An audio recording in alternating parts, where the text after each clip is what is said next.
Hello, we are ready to get started. Today is Tuesday, March 19th. It is the City Council's regular meeting.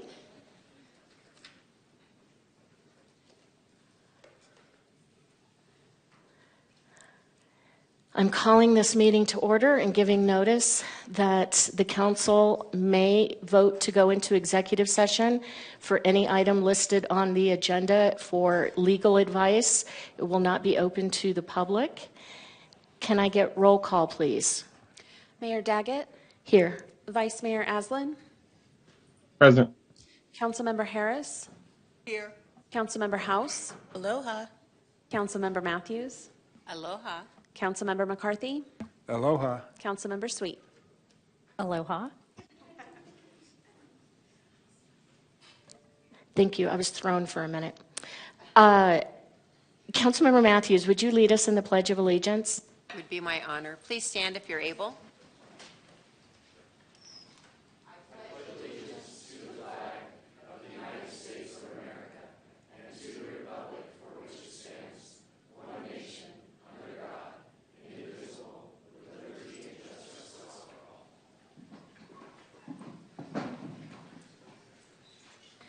Councilmember House, would you read our mission statement? Yes, thank you, Mayor. The mission of the City of Flagstaff is to protect and enhance the quality of life for all. Thank you. Councilmember House, could you read the land acknowledgement?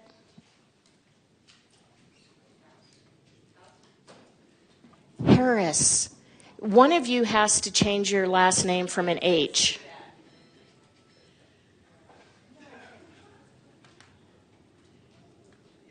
It would be my honor, Mayor. The Flagstaff City Council humbly acknowledges the ancestral homelands of this area's indigenous nations and original stewards. These lands, still inhabited by Native descendants, border mountains sacred to indigenous peoples. We honor them, their legacies, their traditions, and their continued contributions. We celebrate their past, present, and future generations who will forever know this place as home. Thank you. All right, moving into item number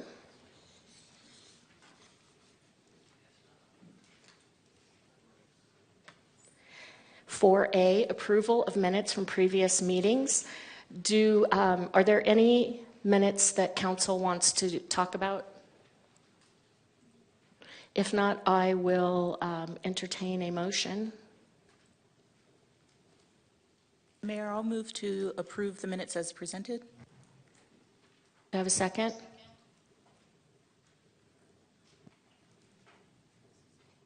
I'll second. Any discussion? All those in favor? Aye. Aye. Any opposed? And that echo is coming from, okay. All right, next up is open call to the public. Open call to the public enables the public to address the council about an item that is not on the prepared agenda. Comments related to items that are on the agenda will be taken later at the time that the item is discussed.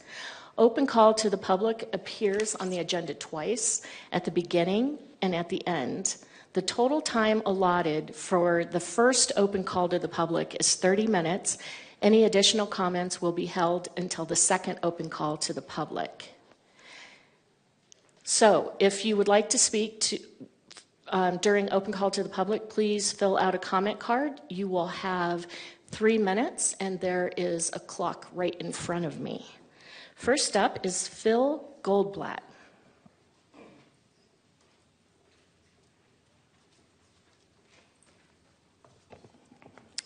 Mayor Daggett, Vice Mayor Aslan, and City Council members, I come before you this evening to advocate for the Flagstaff First petition that would amend the carbon neutrality plan to make fires, flooding, and drought priorities within that plan. I would like to recommend that all of you read the more detailed paper I have already sent you in advance of this meeting. You will see that only the whole state and nation can adequately address mitigation of CO2 to prevent further global warming, and the emissions from Flagstaff are only minuscule compared with what the power companies emit and the fuels that oil companies sell. The transition that the whole nation needs to accomplish will require a significantly longer time than the 2030 goal of both our carbon neutrality plan and our regional plan. Here is a summary of the 4 main sections of my analysis paper. Section 1 is on the Arizona power companies. The commitment of the 3 major Arizona power companies is net zero by 2050. They cannot mitigate CO2 by 2030, nor can they transition to all renewable and clean energy soon enough. Flagstaff is only a small fraction, about 2.5% of the CO2 they emit. Section 2 is on the transmission line companies. The needs are unmet because they are unable to construct enough additional high-voltage power lines in Arizona to enable the full implementation of renewable power before 2030. But plans nationwide will emerge for sure. Section 3 is on the medicines and plastics. It's impossible technologically to produce current levels of petrochemicals without also producing fossil fuels like gasoline. Petrochemicals are necessary to make the levels of medicines, plastics, and surfactants that U.S. society requires. The transition will need new technology, equipment, and renovation of refineries. When demand for fuels decreases significantly, they may come around, but not before about 2040, if that. And then the last section is on the climate science itself. The actual serious effects of global warming will not occur until after about 2080. Therefore, it is better to align ourselves with the 2050 goals similarly to other nations. The main threats to Flagstaff from global warming are forest fires, post-wildfire flooding, and drought. These threats can be alleviated through adaptive methods. Wholesale changes in our total economy are unrealistic before then. I would agree with voluntary efforts to encourage clean energy usage. Otherwise, many will suffer without justification. So in closing, because this whole analysis, you have the rest of it in front of you. Thank you, Mr. Goldblatt. Thank you. Nadine Hart. Good afternoon and happy birthday, Miranda. That's wonderful. So I'm here today because I am an employee of FUSD. As an auxiliary teacher, I have the benefit to move in different schools, and I'm always looking to see what's going on. And as of today, I want to inform you there are 23 openings for elementary school teachers, 11 for high school teachers, 7 for middle school teachers. Why are there so many openings? It's not because these teachers don't love their students and are not loyal to Flagstaff. They can't afford to live here anymore. The teachers I have spoken to at Coconino High School with tears in their eyes are relocating to places like Tucson. They're going home to Alaska. One of the teachers I work with actually had to have her mom send Play-Doh from Alaska because she couldn't afford to buy it out of her own pocket. She is one of the best students or teachers I've ever encountered in my time as a parent and as a professional, and she has to leave because she can't afford to live here. And in my neighborhood, as one of the housing choice voucher holders, I'm lucky to be where I am. My neighborhood is close to schools like Seacrest, Marshall, Flag High. We've got FJA. You can ride your bike to Cocoa, MEMS.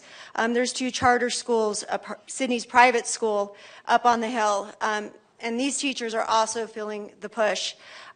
Unfortunately, my neighborhood isn't home to them because it's home to short-term rentals. I have Airbnbs all over the place. These places could be occupied for our teachers. The Arizona Daily Sun had a great article about some of the colleagues I've worked for. Sydney, over here, her PE teacher, Mr. Mikowski, is practically living in a closet. He's a professional, a graduate. He can't afford to live here. It's heartbreaking. One of the principles is paycheck to paycheck. It shouldn't be this way for educators. And if we don't do something, if you guys don't do something, we've seen what happened to transportation for FUSD. There's families who, living in these neighborhoods, their kids could now walk to school and have that option. What's going to happen to the scope of our schools? Are we going to have to go to an online format because the teachers have to teach from Phoenix or Alaska. I mean, it's kind of crushing. So I hope that you can consider what I see day to day, 10 houses that have welcome to our visitors. You know, you can come from Baltimore, you can come from Phoenix, you can occupy this house and create your own memories with your family and leave. But the families that want to keep our schools going, we don't have a place for you. I'm sorry. So I just wanted to share that with you today because that was shocking this morning. Thank you. Thank you. Adriana Fisher?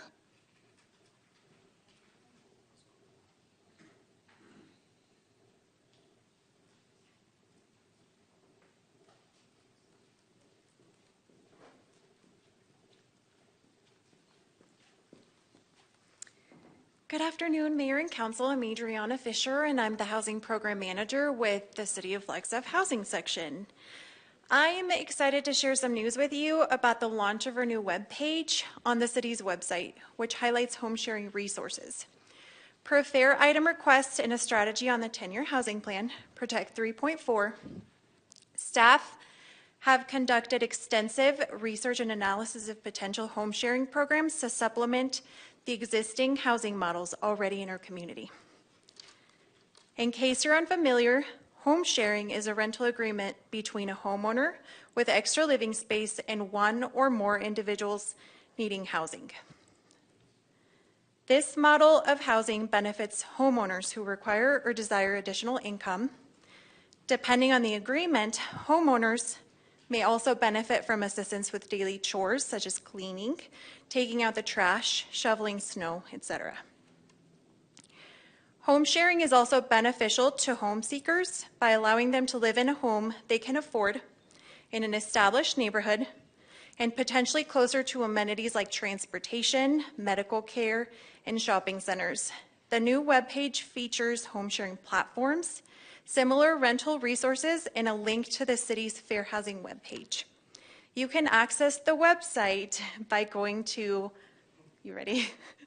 Flagstaff.az.gov/4916/home sharing-resources, or by going to our main affordable housing webpage, which can be found under residents on the city's main page.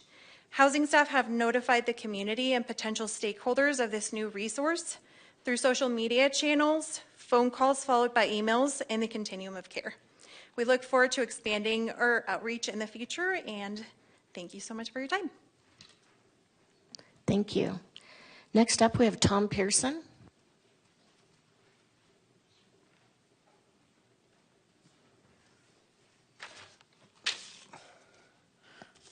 Thank you, Mayor Dagan and council members, for allowing me to speak to you today. I would like to take a moment, actually, to step back from the arguments that have been swirling around us and put the Flagstaff First petition into a larger context. I have to confess, I naively assumed that our petition would be agreed upon by unanimous consent. After all, aren't we all in favor of addressing the challenges of wildfire, flooding, and drought? The petition was not inventing anything new, but simply attempting to restore previous policies that had been approved by you, the City Council. I just wanted to make a diagram of how that came about.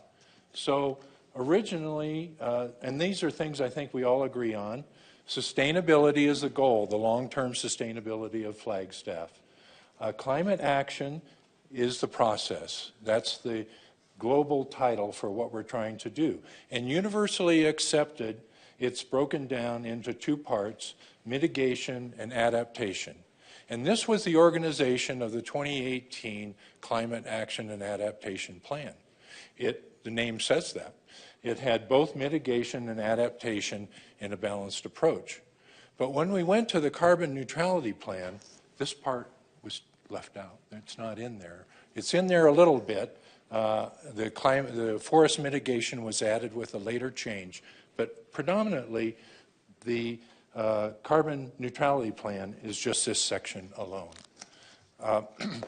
There isn't anything that makes the Flagstaff First petition more relevant or more timely than the recent J.E. Fuller and NAU wildfire crisis studies. These were recently briefed to both the Coconino County supervisors and to you, council members. The results were frankly devastating. The bottom line predictions indicate that a major wildfire on the west side of the San Francisco Peaks and subsequent flooding will damage or destroy up to 2,000 buildings and cost $2.8 billion in damage and lost revenue. I can't imagine any more compelling argument for adding wildfire flooding and drought back into the carbon neutrality plan. I think it's imperative that we do that, and I think it's just common sense and something that would only benefit the community. Thank you very much, and happy birthday, Councilmember Sweet. Thank you. Dennis Givens.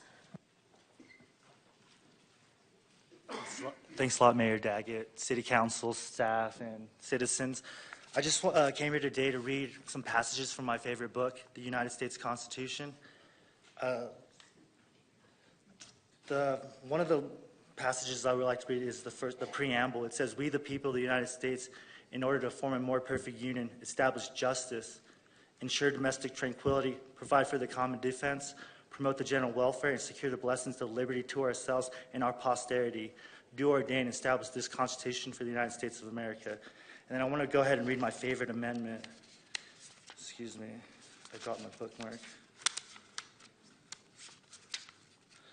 All right, it's the First Amendment. It's my favorite one. I went to NAU and I had a lot of classes in First Amendment Plaza, so it really is true to my heart that this amendment should be read out loud.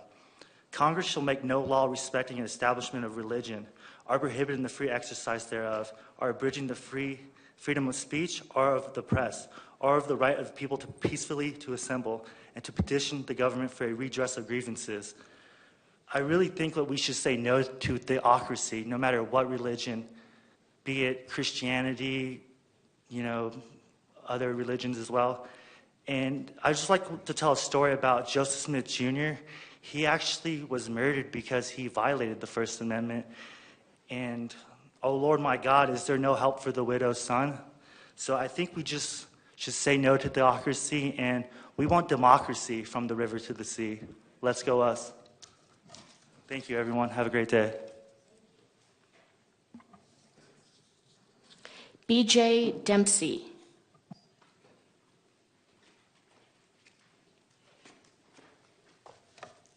Good afternoon, Mayor Daggett, City Council members. It's a pleasure to be here before you today. I'm here to briefly speak on the Flagstaff First petition to amend the carbon neutrality plan and to bring wildfire flooding and drought. This petition that we have forth in front of City Council right now, I think goes directly to the mission statement of to protect and enhance the quality of life here in Flagstaff. The safety and ensuring the safety of our community and our citizens and our children. This is so important, and I think is directly not stated in safety in the mission statement, however, implied. That safety is something that always needs to be maintained as a top priority when addressing the issues within our wonderful community. Wildfire, flooding, and drought has been specifically identified as possibly the largest immediate threat to our beautiful mountain town. The most recent study indicating the huge environmental and financial devastation a new fire could have in our community. An impact that has been identified at up to $2.8 billion.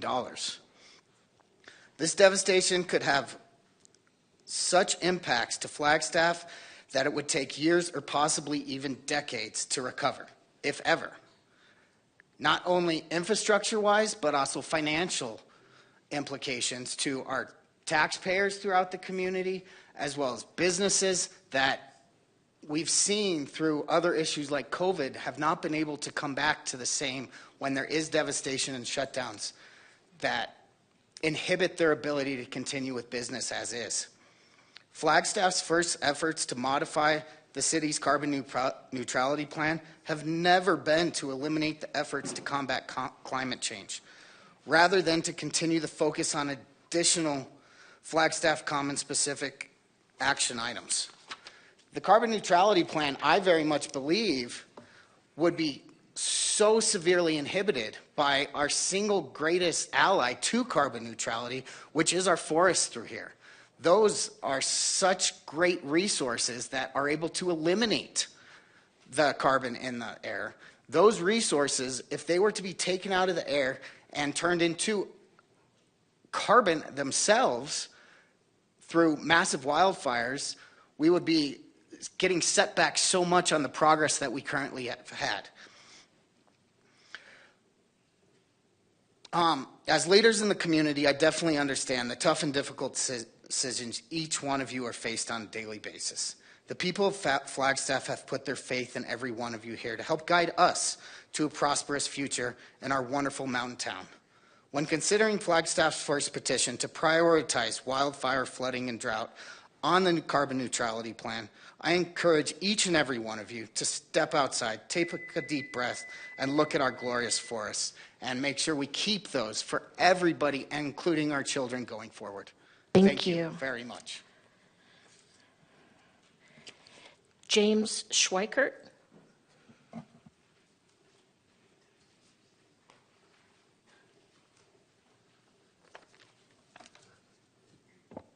Testing 1, 2.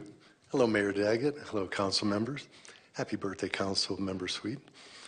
Perfect Hawaiian theme, just perfect for what I wanted to talk about. My topic is Let's Not Lahaina Flagstaff. See what I mean? Are we doing all that we must to adapt to climate change? Emphatically, no. We still have sandbags deployed all over town to save our homes from flooding, and there's the constant threat of wildfire for several months every year. Lahaina Maui is an immediate object lesson for us now that devastating wildfires of what they can be. Over 100 men, women, and children perished, and upwards of $4 billion in economic losses were suffered in a community of less than 12,000. And why? Wildland treatment and biomass removal was considered a lower priority than carbon neutrality. As Clay, and I'm going to butcher the name, Clay Trunick, a University of Hawaii environmental management expert, said, quote, Hawaii's fire problem is due to the vast areas of unmanaged, non-native grasslands from decades of declining agriculture. The transformation to savanna makes the landscape way more sensitive to bad fire weather, hot, dry, windy conditions. It also means we get huge buildups of fuel during rainy periods. This was the underlying cause of those devastating fires. Instead of dealing with the mundane task of clearing biomass and abandoned cane and pineapple fields, Hawaii has focused like a laser beam on carbon neutrality. In 2019, Hawaii became the first state to declare the goal of achieving 100% carbon neutrality by 2045 and 100% renewable energy by 2050. Treatment of the savannas remained a lower priority, and biomass continued to build up year by year, creating the perfect conditions for the firestorms that occurred last year. We cannot follow Hawaii down the same disastrous path of single-minded focus on carbon neutrality. We must take a balanced approach, and that includes climate adaptation and climate mitigation. So for the safety and security of Flagstaff residences and businesses, please approve the Flagstaff First petition and add wildfire, flooding, and drought as top priorities to the carbon neutrality plan. Thank you very much. Happy birthday. Thank you.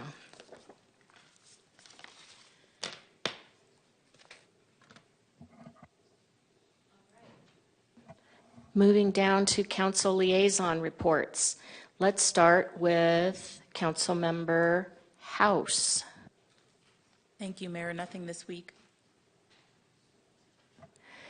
Councilmember Birthday.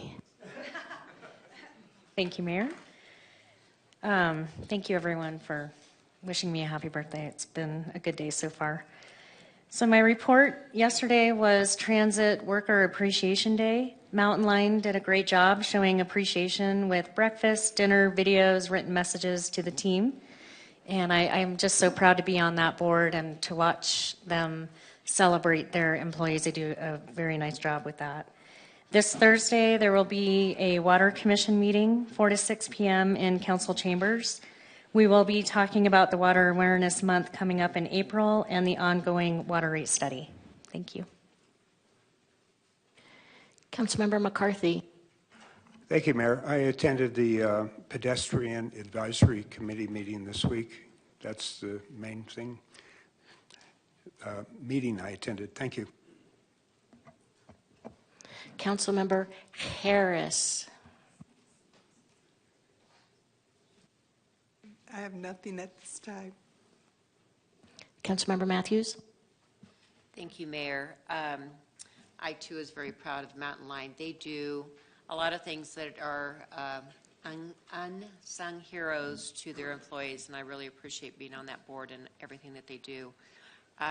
Last week was our annual audit committee. We reviewed the financial statements and the audit report from our auditors, and again, I'm very proud to say, especially coming from a financial background, that we continue to receive the highest qualifications on our audit report, and we continue to do just a stellar job. So just thank you to everyone that contributes to our financial reporting and accounting, and thank you to our auditors. Vice Mayor. Mayor, I have no liaison reports for the past week. Thank you. And I have nothing as well. So let's move down to appointments. We have 3 appointments to make.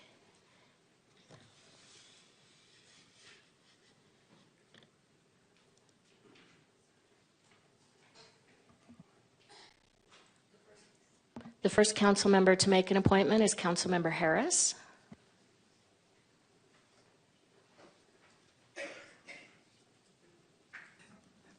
Thank you, Mayor. And I have to admit, can somebody remind me of the terms? Mayor, if I may. So we've got 1 term for December of 2025, and we have 2 for December of 2026. Thank you. At this point, I would like to nominate CJ Lukey for the term ending 12/26. And before anyone seconds that, I just want to say that I was thoroughly impressed with the number of applications that we received. They were all so good, so this was a very difficult decision. I looked at all the experience that people had on their applications and all the things that they have done, the amount of time that they've lived in our city, and I was just overwhelmed. And so I'm so happy that all of these folks want to be a part of a commission. Unfortunately, we only have 3 seats. And so I chose CJ because of the various experience, fresh eyes, diverse community perspective, and then experience in local government from a previous employment. And so I would like to entertain, I guess you entertain a second. So. Do I have a second on this motion to appoint CJ Lukey? I'll second. Thank you. Any discussion? All those in favor? Aye. Aye. Any opposed? All right. Next up, we have Councilmember McCarthy. Well, thank you, Mayor. I agree with Councilmember Harris that we had a lot of great applicants this time. I would like to nominate Megan Weller to the Planning and Zoning Commission for a term expiring December 2026. Is there a second? I'll second. Any discussion? All those in favor? Aye. Aye. Any opposed? All right. Next up, Councilmember House. Thank you, Mayor. I will third that comment on just how excellent these applications were and what a difficult decision this was.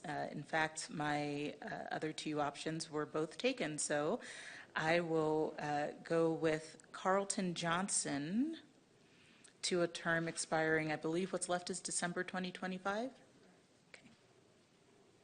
Do I have a second? I'll second. Any discussion?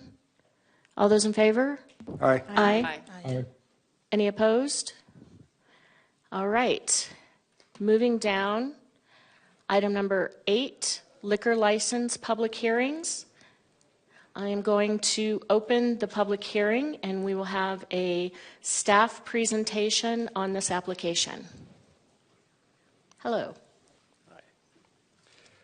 Good afternoon, Mayor, Vice Mayor, and Council. My name is Nick Almendarez. I'm a sergeant with the Flagstaff Police Department. I'm before you today present a new liquor license application. This is for a Series 10 beer and wine store liquor license at Family Dollar. It's located at 3494 East Route 66 here in Flagstaff, Arizona. The application was filed by Catherine Gomes, agent, Harry Spencer, controlling person, Peter Barnett, controlling person, and Jonathan Elder, controlling person. In my investigation, I discovered no derogatory records on the applicants and no current or historical liquor violations on the business.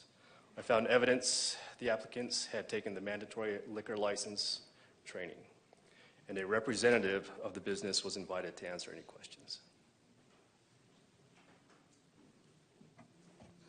Thank you. And I see that a representative from Family Dollar is online. Should council members have any questions?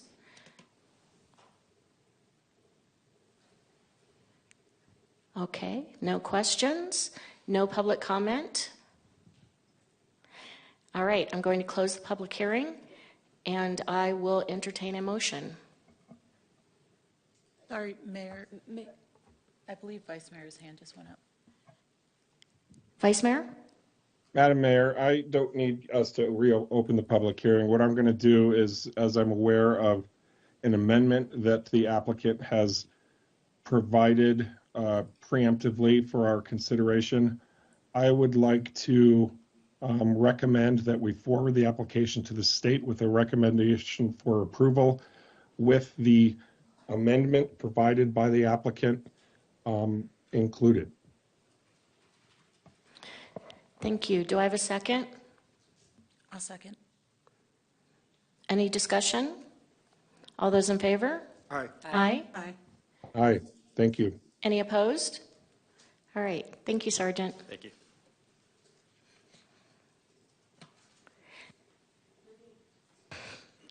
It's because of this lay, I can't see when my microphone is on. Moving down to consent agenda. All items under the consent agenda are considered by the City Council to be routine, and unless a member of the City Council expresses a desire to remove an item for discussion, the agenda will be enacted by one motion. Are there any of these items under number 9 that any council member would like to talk about separately? Mayor, I move that we approve consent items 9A through 9F. Thank you. Is there a second? I'll second. Any discussion? All those in favor? Aye. Aye. Aye.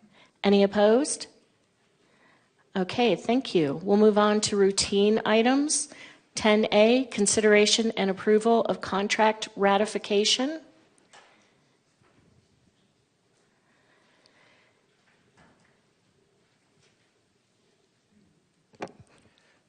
Thank you, Mayor.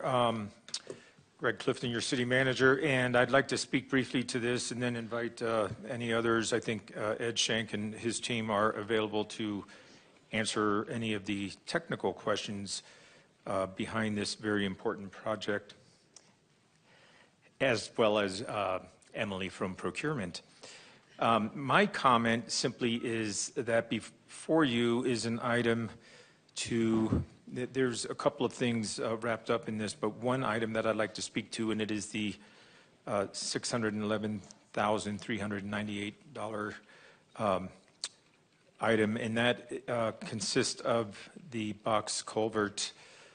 We had ordered that previously to have it fabricated in an expeditious manner to hopefully enable construction installation of that on site well prior to the monsoon season, and hoping to finish construction prior to monsoon season. So with that ordering, we are asking you to ratify that purchase.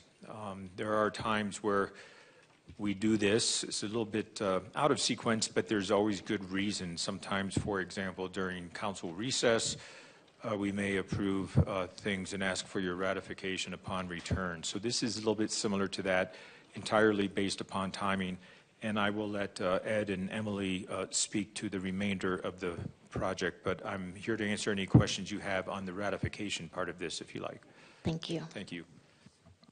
Yeah, thank you, Mayor and Council. Ed Shank, Stormwater Section Director. I do not have a presentation for this. I believe the City Manager provided pretty good coverage of what we are requesting today for that GMP with Bannockey Construction.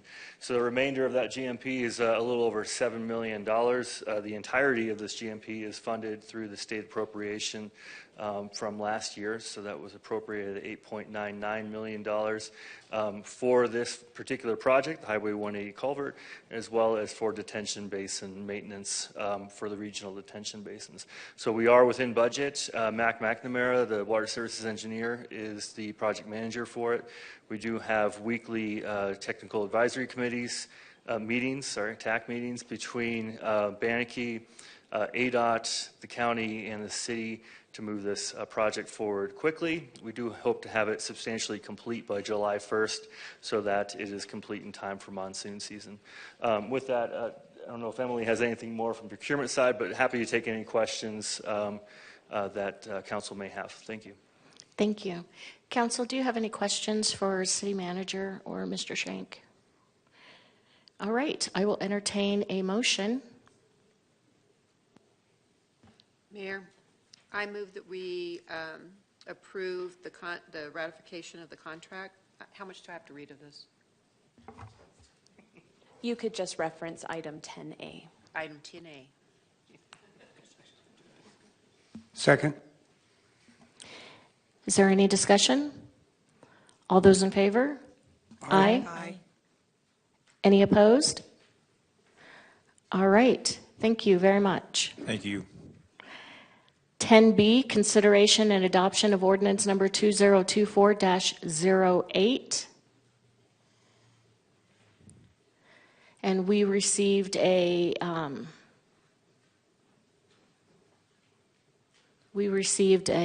presentation on this last week.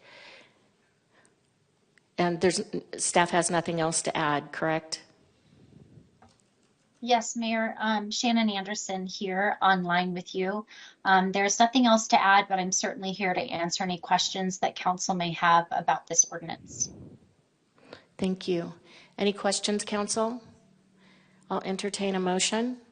Mayor, I move to approve to read ordinance number 2024-08 by title only for the final time. Can I get a second?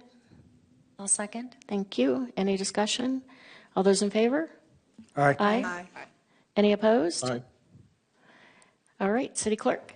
An ordinance of the City Council of the City of Flagstaff amending the Flagstaff City Code Chapter 1-14 Personnel System by amending the Employee Handbook of Regulations, Section 1-70-030 Retiree Insurance, providing for repeal of conflicting ordinances, severability, authority for clerical corrections, and establishing an effective date. Thank you. Can I get a motion to adopt? So moved. And a second? I'll second. Any discussion? All those in favor? Aye. Aye. Aye. Any opposed? All right. Moving down to item number C, letter C, consideration and adoption of ordinance number 2024-07. Hello, Mayor, Vice Mayor, City Council, Rick Tatter, Management Service Director. Yeah. The item before. Yeah. Thank you. The item for you is for a second read and adoption of an ordinance allowing us to issue general obligation bonds.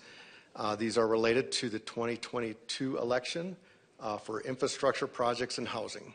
And I'm here for any other questions you had. We had the presentation a couple weeks ago. Council, any additional questions? I will entertain a motion.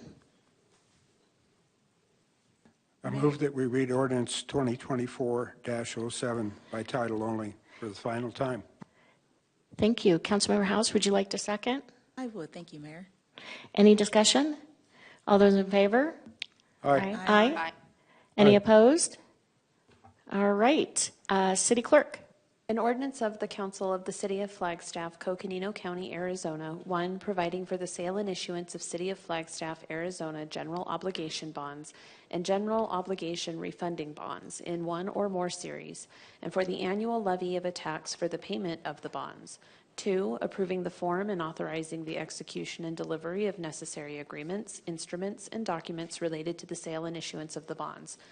3, delegating authority to the Mayor and Management Services Director of the City to determine certain matters and terms with respect to the foregoing, as well as certain matters with respect to bonds being refunded with the proceeds of the sale of the bonds. And 4, authorizing the taking of all other actions necessary to consummate the transactions contemplated by this ordinance and ratifying all actions taken to further this ordinance. Thank you. Can I get a motion to adopt? I move to adopt. Can I get a second? I'll second. Any discussion? All those in favor? Aye. Aye. Any opposed? All right. Moving down to D, consideration and approval of audited financial reports.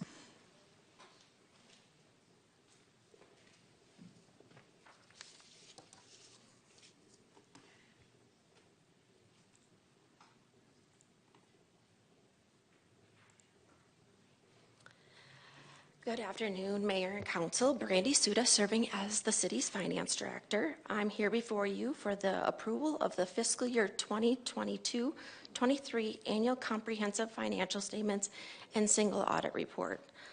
Accompanying me today is our auditors from Heinfeld Meach. Per state statute, certified public accountants who perform the audit must present the audit results to council for approval. The audit committee did meet on March 6th and unanimously approved the financial statements and single audit. And before I turn the presentation over to the auditors, I just want to do a shout out and a thank you to the finance team and our grants team for all their hard work in preparing for the audit, the financial statements, and single audit. And so with that, I will turn it over to Mike Lazan with Heinfeld Meach.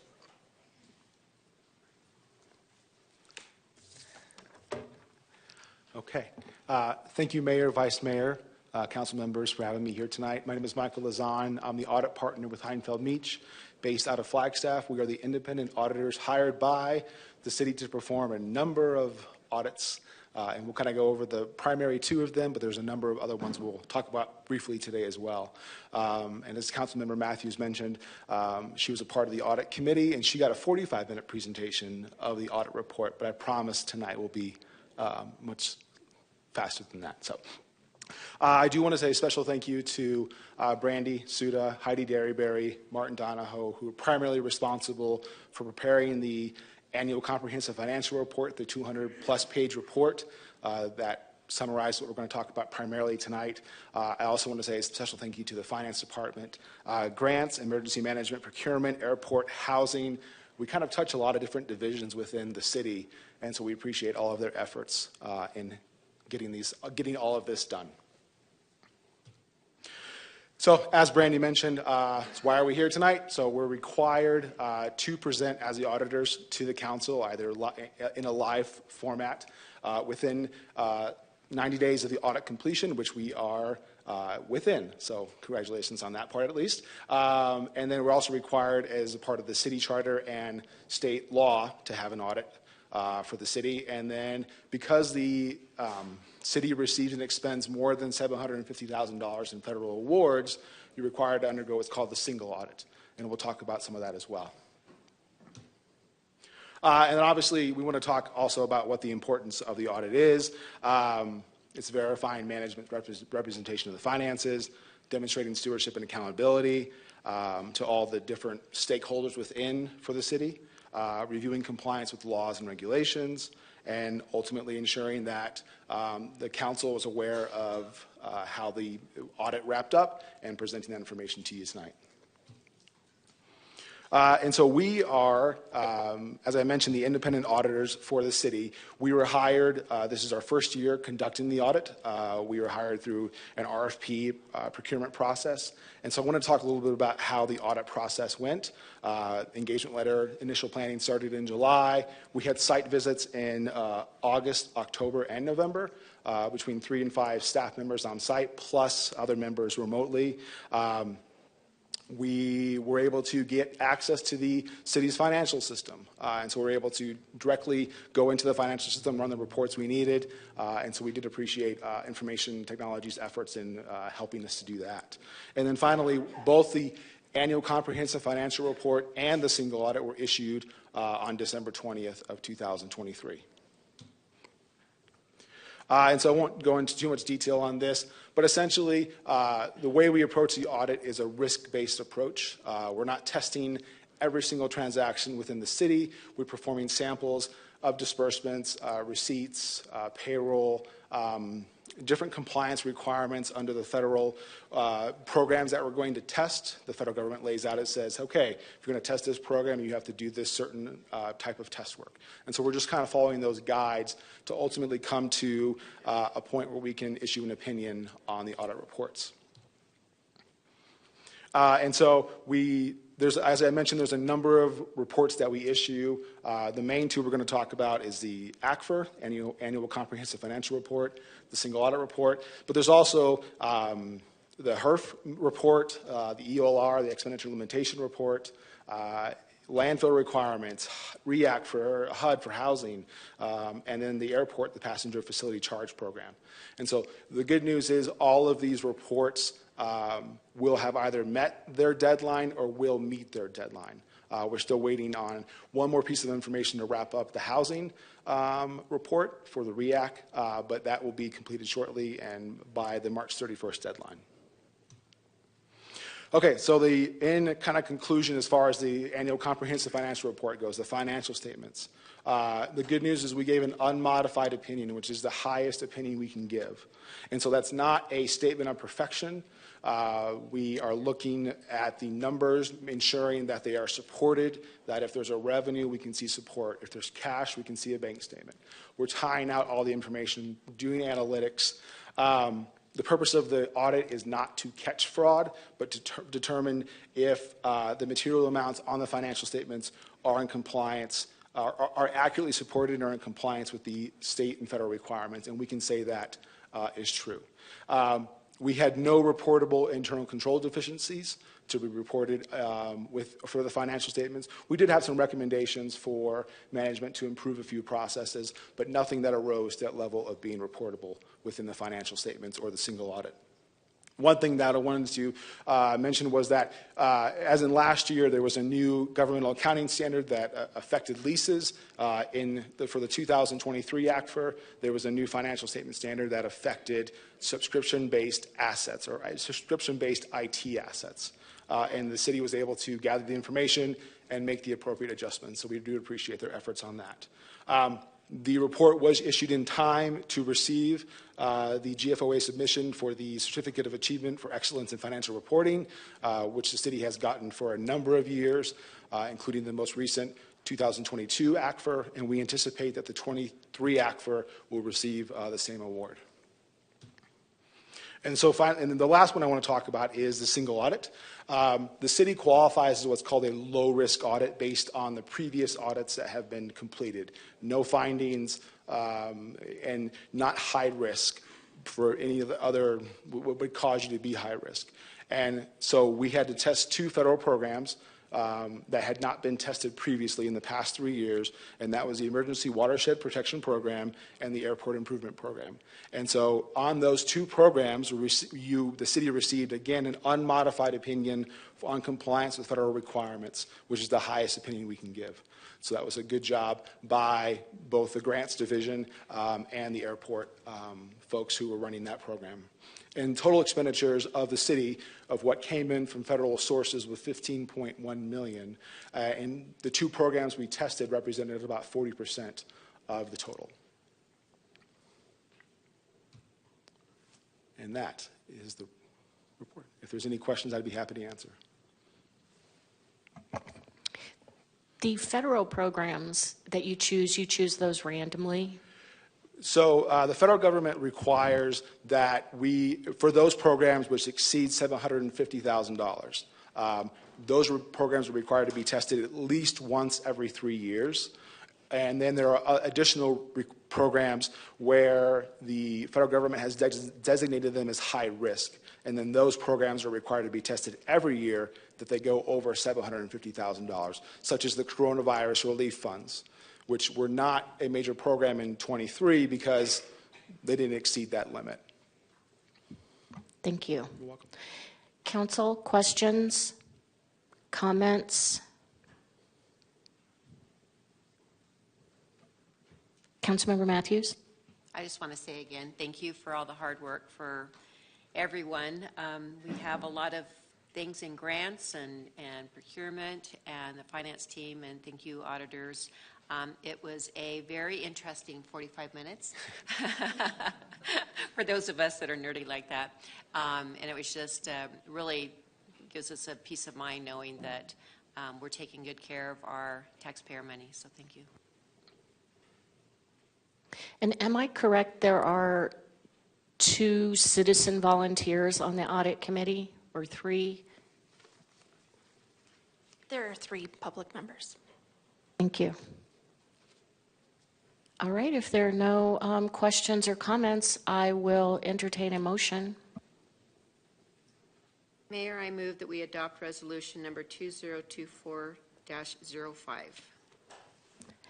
Can I get a?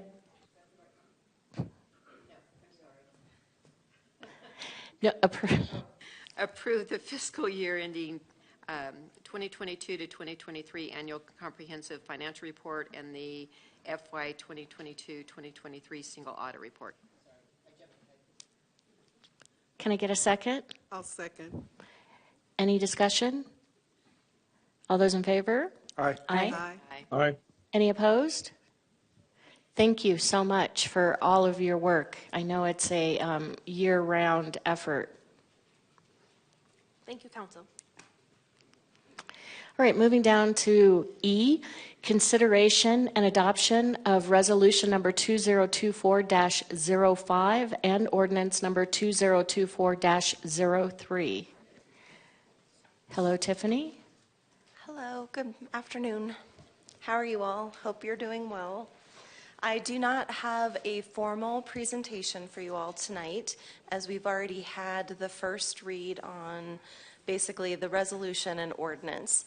But after our first read, we've had a lot of community conversation. We've received a lot of comment and feedback.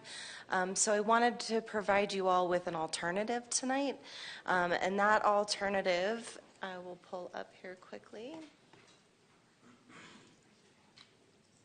is basically the exact same amendment, but changing the residential uses from outright permitted to conditional use permits. So you have 2 options in front of you tonight. Your first read attachment is still there, which makes these particular uses permitted uses, or you have this alternative, which is for conditional use permits required for these particular uses.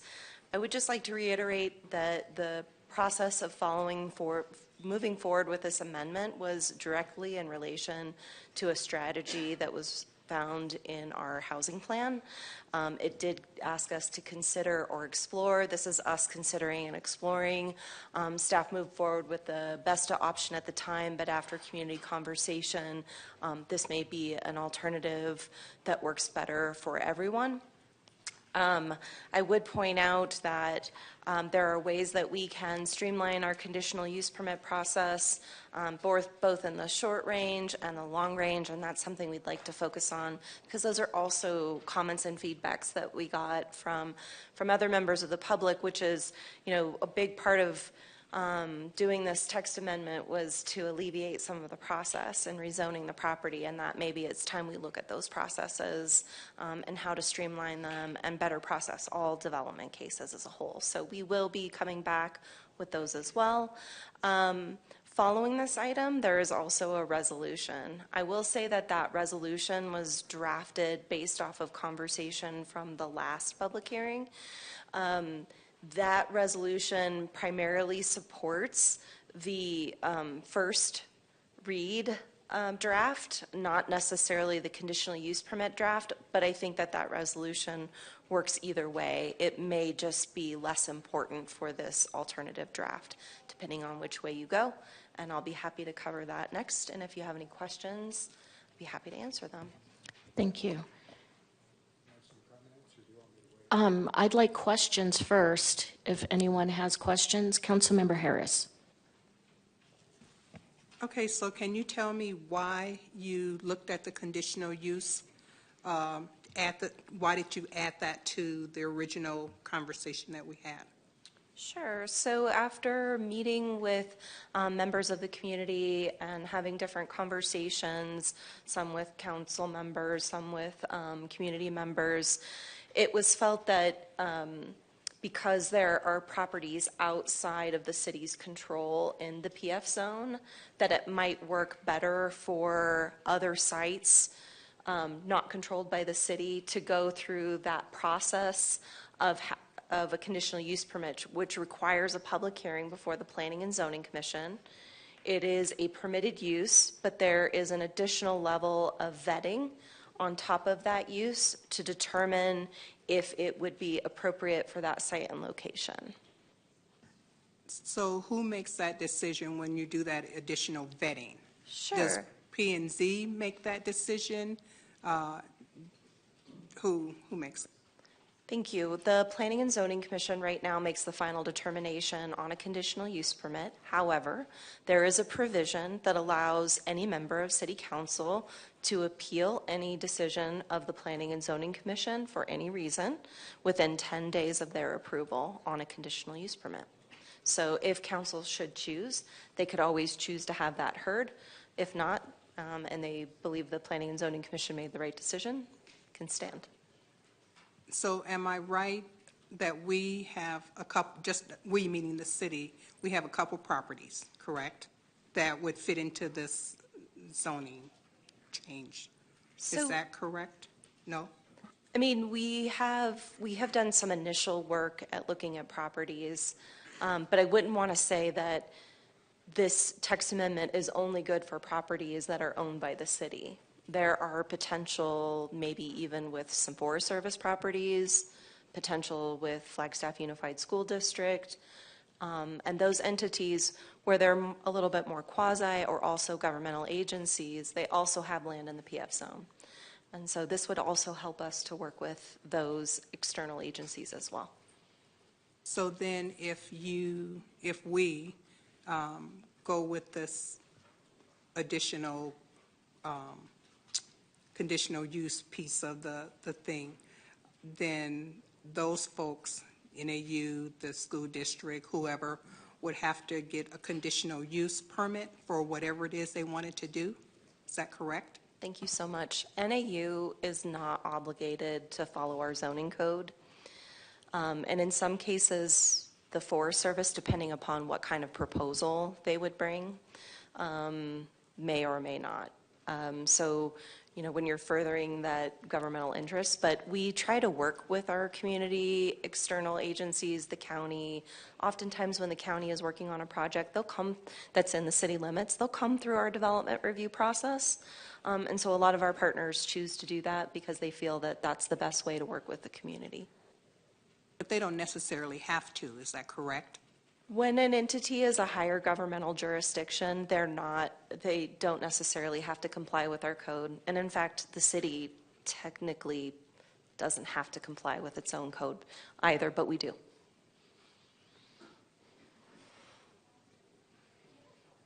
Sorry. So then, I'm just trying to understand if those entities that would be affected by this zoning change, if they really don't have to come talk to us about what it is that they want to do with their property, why are we, I mean, what's the use of why would you put a conditional use attachment to that? Sure. So let me use an example. So Flagstaff Unified School District, when they're building a school, it's exempt from zoning. If they were to build housing, that's not that, and housing that might serve employees of other locations or other folks, that's not something that's specifically exempt. So a conditional use permit in that instance would likely work well for them. And I have seen instances where FUSD has applied for conditional use permits. I handled one in the county for them, for example, for a solar PV panel system. So it's not this perfect streamline. It depends on the situation and what the use is. Most of these groups need to also work with us in terms of resources. So generally, we're the source of water and sewer. You know, those connections also need to be made, and so those are also ways in which to negotiate with external partners on how to participate in our development process.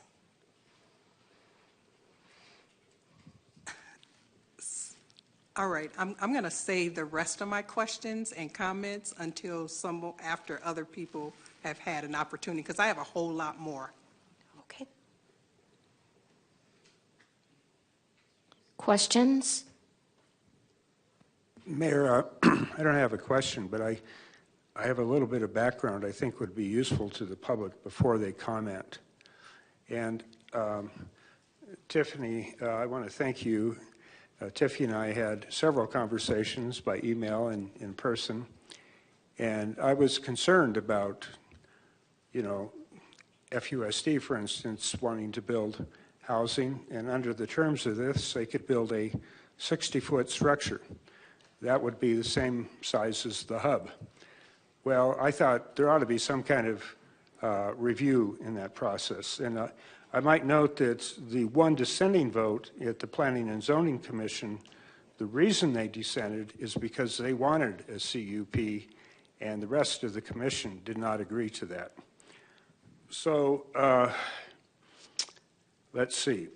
So the solution that I suggested, so that we don't let things go through without some kind of review, especially city parks, was that we would split this zone into two zones. One is the PF zone, and the other would be a special zone for parks. Now, Tiffany and I had a discussion about that, and she informed me that that would require a lot of process, a public hearing for each park, etc. So that, I believe, in my opinion, was impractical. So it's like, what else can we do? We want some kind of review process. We don't want these to go out without any public process. And so I was one of the people pushing for a CUP. So I'm just kind of putting that out there for the public to know that that's why I was pushing for a CUP, just to make sure there was some kind of a public process and public input and some kind of hearing. Planning and zoning. I'm almost done, but Tiffany, you made a comment about streamlining the CUP process. Well, let me be honest, that scares me. When I was first on council, The CUPs, the decision by P&Z were final.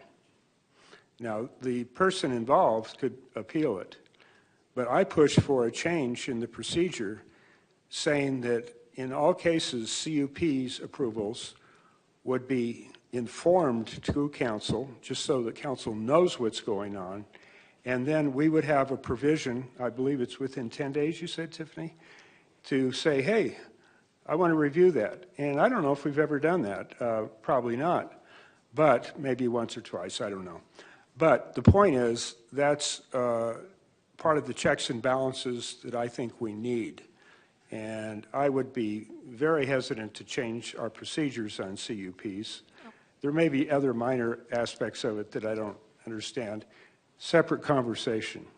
So I'll leave it at that, but that's why I'm pushing for a CUP approval as part of the process. Thank you. Thank you, Mayor. Any additional questions? I have a question about parks. We've heard quite a bit of concern about parks being rezoned for housing. Can you address that, either one of you? Well, thank you so much. You know, the goal and intention of this is to not look at our parks as potential resources, but there are a variety of lands that fall within the PF zone, but a lot of our parks do fall within the PF zoning district as well. The resolution that follows this sort of furthers, more expresses our intent, but I think in addition, the conditional use permit provides further assurances as well, something that is regulated by code. There are always concerns with resolutions, even though we have some pretty big documents, including our general or regional plan that's adopted by resolution. But the conditional use permit is meant to give some more assurance about process in terms of code. But the resolution is also meant to sort of designate what the intention is. And the intention is not to explore the redevelopment of existing parks or amenity resources, which we also know are very important to our community. And it's important for us to keep those spaces and amenities for the public as well. So it's not the intention, but certainly appreciate and understand the concern of the public. Want to try to alleviate those concerns as much as possible, but still provide the greatest options within the public facility zone if possible. Rebecca, do you have anything to add to that? Good afternoon, Mayor and Council. Rebecca Sayers, the Parks, Recreation, Open Space, and Events Director. Tiffany and I have had a lot of conversations about this. I've also had conversations with Sarah Dar, Michelle. Our division is supportive of these changes as they're presented. We certainly understand the concerns and we don't know what future councils may do. That's always a concern. But I think that these safeguards that Tiffany has talked about putting into place, especially with the resolution that may accompany this zoning change, help identify the intent and preserve those parklands.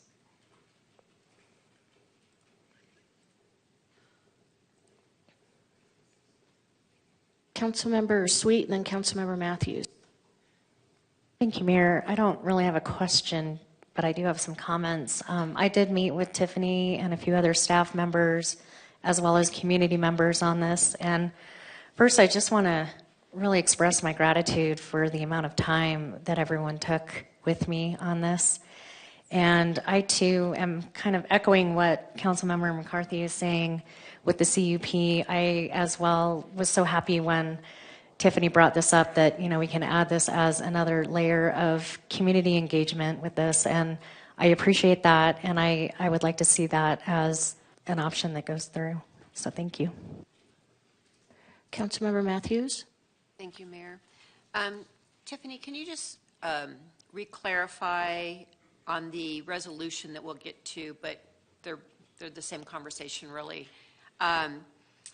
When you say prioritizing development of affordable housing, And then it goes on to say for Flagstaff residents at a range of income as determined by current needs on land owned.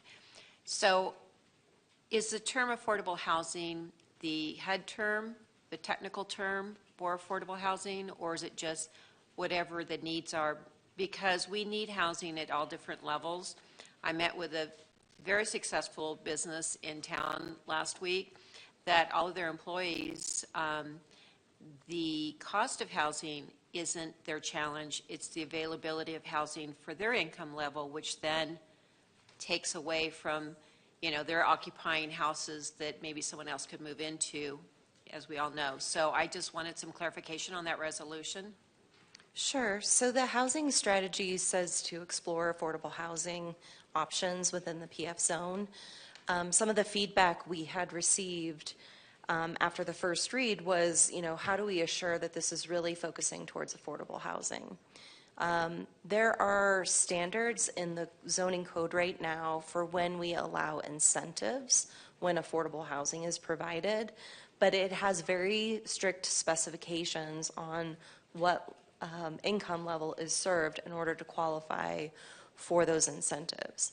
In this case, knowing that there is a larger range of affordable housing units that are needed within the community, to solely focus on, say, 80% AMI would, I think, would restrict potentially the benefit of receiving 100% or 125% AMI. You know, certainly luxury housing, the higher end incomes, it is still easier even if there isn't always the supply available. But to be able to work market-wise and determine with council what's the appropriate income we want to serve and who are we focusing on serving. But it's meant to be broad, but it's meant to focus on providing affordable units. Okay, because workforce housing, you know, we up here in Flagstaff, that could be our workforce can fall into the affordable housing range for sure. But I just don't want to pigeonhole ourselves because, like we had the discussion last week about the courthouse property, and we've got 2 affordable housing developments going in very close, and so does it make sense to also require that to be affordable housing without considering market rate housing, depending on, you know, the best idea to come forward. So I have just a little bit of hesitancy. We need a lot of affordable housing. I think everybody knows that I'm for affordable housing, that next, you know, that first step into housing. But I just, you know, looking into the future, I want to make sure that we have a broad enough brush that we can also do that upper end workforce housing and stuff. So I threw up the resolution on the screen just in case you wanted to see that now and see what we were talking about. Would you like me to go through this now? Okay. A resolution of the Flagstaff City Council prioritizing the development of affordable housing for Flagstaff residents at a range of income levels as determined by current needs on lands owned by the City of Flagstaff that are made available for development and providing for exceptions. So I want to be really clear about what this does. We sort of define what are lands available for development. And in this resolution, you'll see that city-owned land available for development does not include sites necessary for core city functions, including but not limited to existing parks, land identified for future parks, designated open spaces, public infrastructure, and sites utilized for city operations. We do have other land that falls outside of all of these categories, and I think the idea here is that we assess them to see if they're ripe, if there's potential, what could happen to serve these sites better in the future that might make affordable housing an opportunity. And again, we tried to keep the range open and not keep it specific to that incentive in the zoning code so that you all at council can determine based on current needs. I've watched the needs dramatically change over the 25 years that I've been here, and you know, it's a different market every couple of years, and so we always need to have that ability to reassess and determine what we're trying to achieve and for who.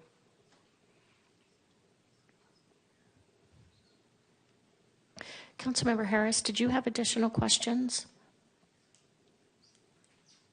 Yeah, I'm just trying to get my head wrapped around why we're doing this conditional use permit for, I guess I'm more concerned about organizations like NAU, FUSD, GORE.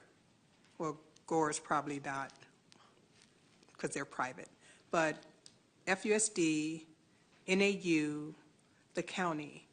And I'm wondering, why are we lumping them into this? Because they should, my concern is, and my theory, is that if NAU, GORE, and the county would build housing for their people, it would pull their folks out of the general housing market. So why would we make it more difficult for them or set up this animosity because they want to do something for their folks that would be helpful to them and would also help with our affordable housing issue? And so I guess I'm just concerned about that. Now, I can't speak a whole lot about GORE because they're private, and the hospital because they're private, but those other three are not, and they employ a lot of people.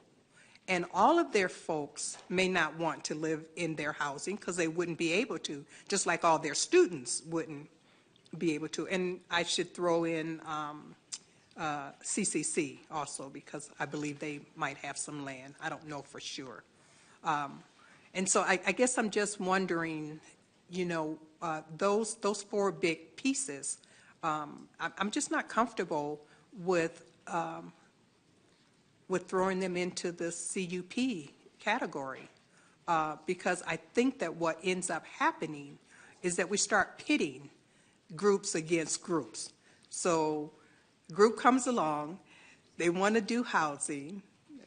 I don't know this for sure, but they could. They want to do housing, and then somebody decides they don't like what kind of housing they're going to build. And then then now we have this big fight in our community. And so I guess I'm just, you know, I'm like, am I making sense to you? 100%. You know, Right. Our original amendment was to make these uses permitted by right. And based on community comment and feedback, which is important to this process, honestly, you know, had I had it a little bit earlier in the game, I might have actually brought you a different text amendment from the get-go, because that's our job. We're here to work with the public. We're here to hear the public concerns, and yet still meet the goals and policies of the city. The conditional use permit still gets us to the goals of meeting the strategy of the housing plan. And maybe as time goes on, maybe this is the baby step towards other future changes in the code, but maybe this is the way to start to open the door. You know, with current situations in Arizona, it's always a delicate matter changing zoning codes for different concerns and how it protects or how it impacts property values. So, you know, taking baby steps along the way is a good thing. But, you know, overall, and the feedback, it wasn't like 100 emails, right? But it was emails and feedback from people I highly value and consider and listen to on the regular basis, and from different perspectives, right? You know, we've got F Cubed delivering comments. I also had a comment from David Carpenter that was not much different from F Cubed. And so when you start to see this alignment of comments, especially from different areas, it's telling you to head in that direction, and that this is something that's more palatable for the public at this point in time. And I think this is a good starting point, a diving point to head off into the future. Well, I'm going to make another comment. And I'm concerned that the comments or input that you're getting from public, I always want to know what public. Whose voice are you hearing? Those voices of folks who need housing, or those voices of folks who already have housing? Those voices of folks who can't afford to live here, or those voices of folks who already do live here, probably own their houses outright. So hear me saying that we also have to be careful whose voice we're listening to all the time. And so some of the voices that you heard, I have no doubt they have a certain amount of expertise, but I can guarantee you that those folks have houses and they're not living 3 generations to a house. So when I think about NAU, because I worked there for 20-some years, and I know the janitors that still work there now. And those are the folks that I think about. I think about the people who work in the cafeteria, can't afford a house. They're living a couple people to an apartment. So I don't want to make this a long drawn out thing. I just want us to think about whose voices we're listening to. Who gets to have a voice?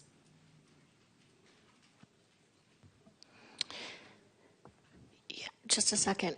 Just to reiterate, NAU doesn't, whatever they decide to do with their land, they don't need to come to the city for any kind of zoning issue. That's correct. Okay. But it sets up animosity when we do stuff that pit organizations against organizations. Councilmember McCarthy, I covered your question, comment. Okay.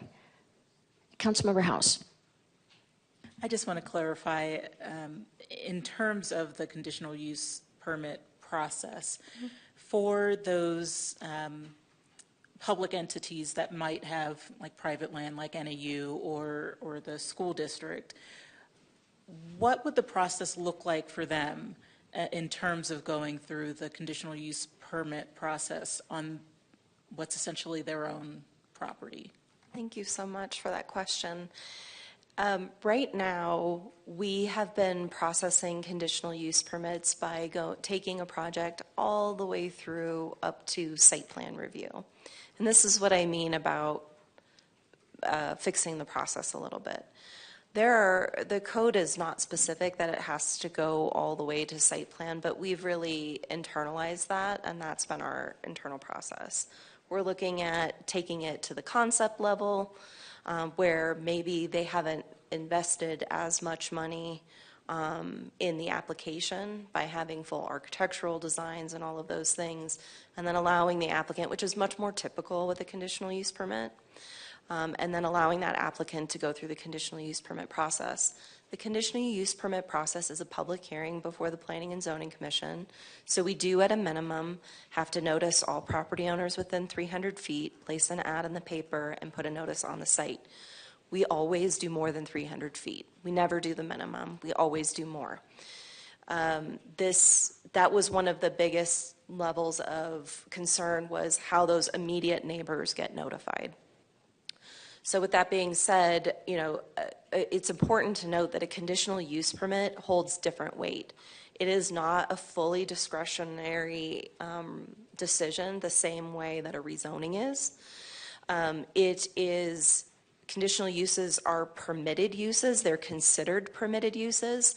They just require an additional layer of vetting to determine if they're appropriate at that location, and if necessary, is there something that can be done to mitigate any potential impacts.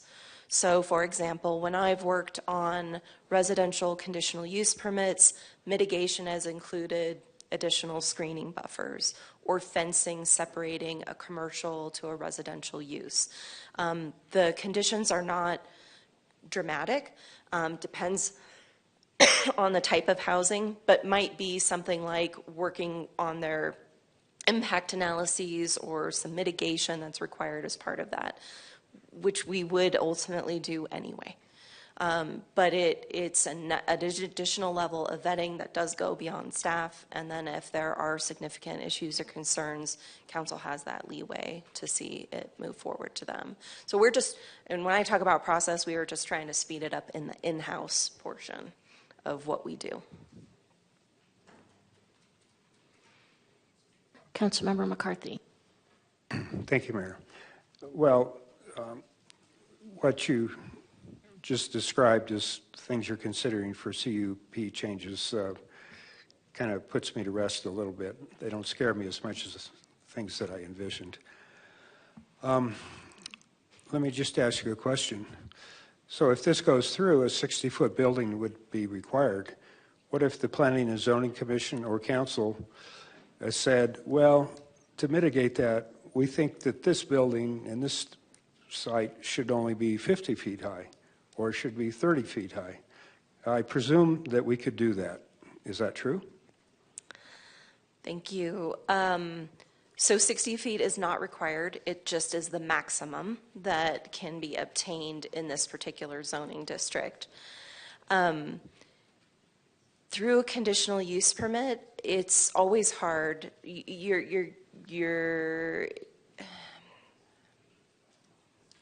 It's hard to just say for no specific reason, not in relation to a finding, that you need to take 10 feet off of your height, right? It's hard to talk about in the abstract. But this site, because the neighbors don't want 60 feet, we're going to allow you to have 50 feet. The point of a conditional use permit is not to change the allowances that are already granted to you in code. The point of a conditional use permit is trying to mitigate impacts. And so they have to be impacts in relation to the findings for the conditional use permit. The findings right now are about compliance with the zoning code. The first one is about meeting the purpose of the zone. The second is about it being a detriment to public health, safety, and welfare. And the third finding is 22 findings in one that take you all the way from A to Z through the zoning code. But it's about compliance with the zoning code. So if the height was in compliance with the zoning code, you'd have to say it met the finding. Well, I'll just throw this out. I'm not making a recommendation or anything, but just throw it out for consideration.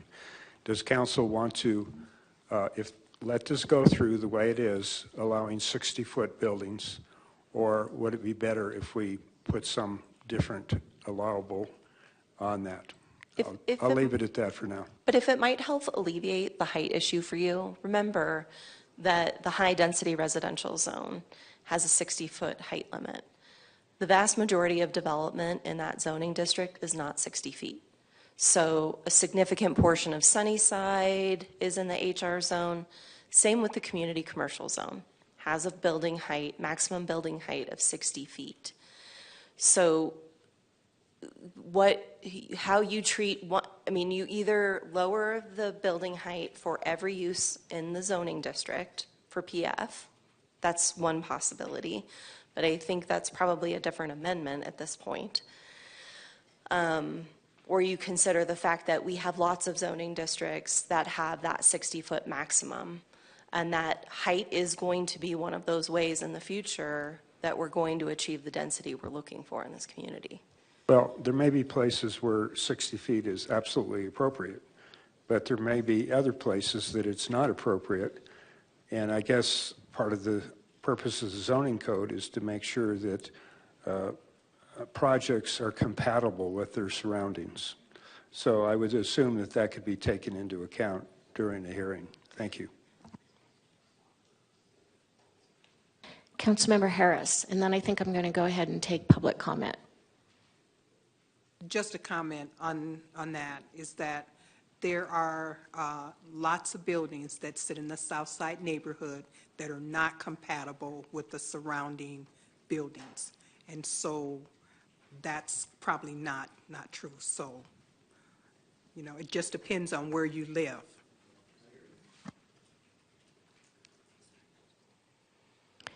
Thank you, Tiffany. All right. We may call you up again after we take some public comment. I'll be outside. I'm kidding. No, you sit down in that front row.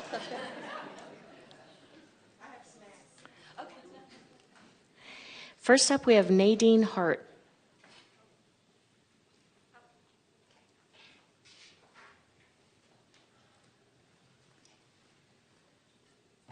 So I've been listening about zoning and affordable housing, and Councilmember Harris, wow, a very powerful speaker. Nobody asks poor people what they need or want. We want houses, and we do have houses.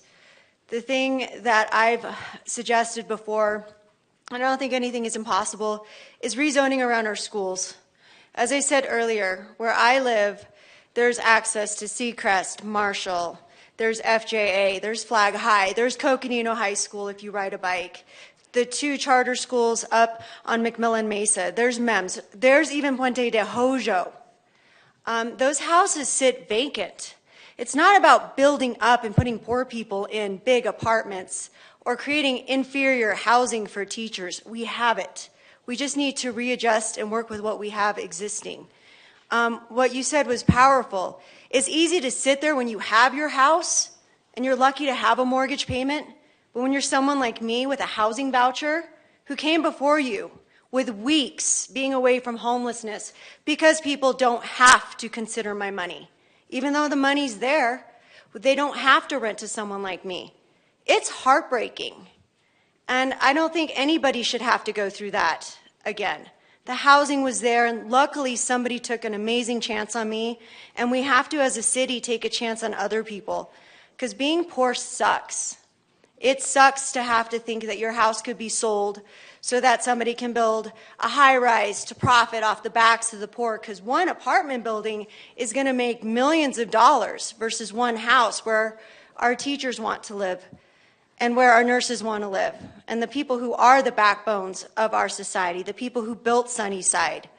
Why do they have to leave? So that somebody can come here from Baltimore and go skiing for a weekend. Why can't we keep Flagstaff home?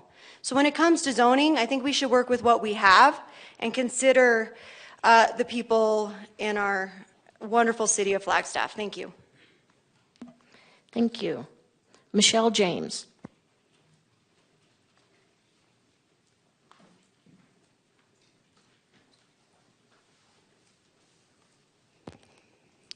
Hello, Mayor, Vice Mayor, and Council.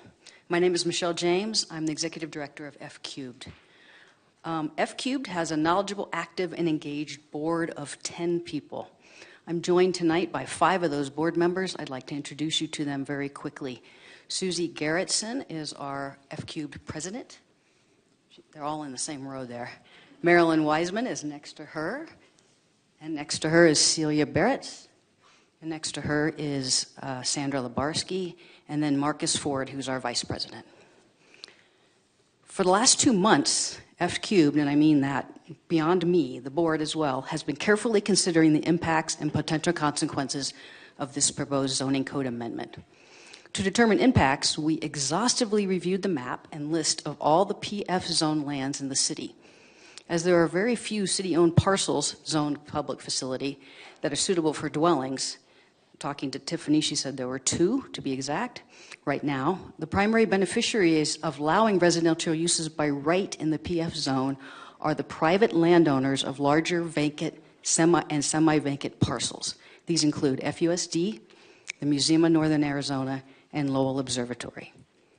F Cubed is primarily concerned that this amendment, as originally proposed, does not contain necessary oversight guardrails to ensure meaningful community engagement in decisions about future development on these 180-plus parcels. This opportunity for community engagement would normally take place through the rezoning process, but this amendment would remove that requirement. F Cubed believes community oversight is necessary to ensure the protection of the subset of city parks that would be vulnerable, and to ensure that future developers hear the desires of our community to have affordable workforce housing for Flagstaff residents built on these parcels.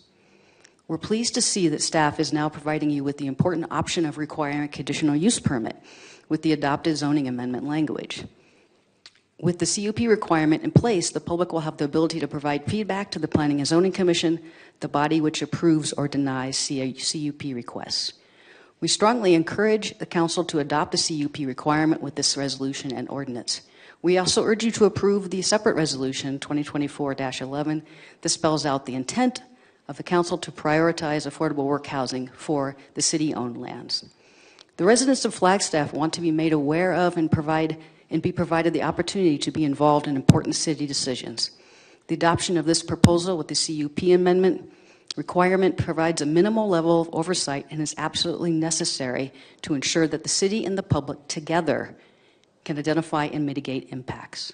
F-Cube cannot support this amendment without the inclusion of the CUP requirement. Thank you so much. Thank you, Michelle. Patrick Conley.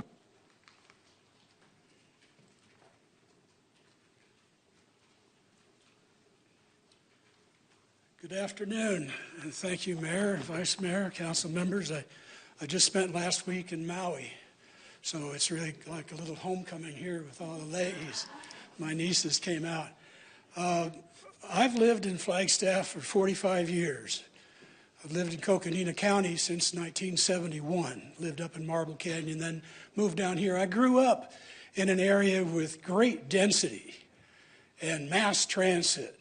Millions of people, the San Francisco Bay Area, that's what I grew up in. And then I luckily discovered river rafting in the bottom of the Grand Canyon. I love my fellow man when he's scattered some, as a cowboy poet once said. This F-Cubed, I was at their first couple of meetings.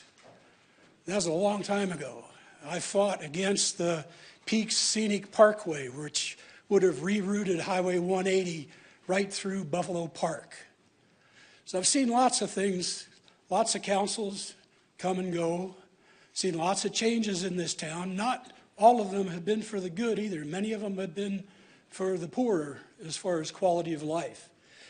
I think that the code that you have gives more protection to the current zoning gives more protection.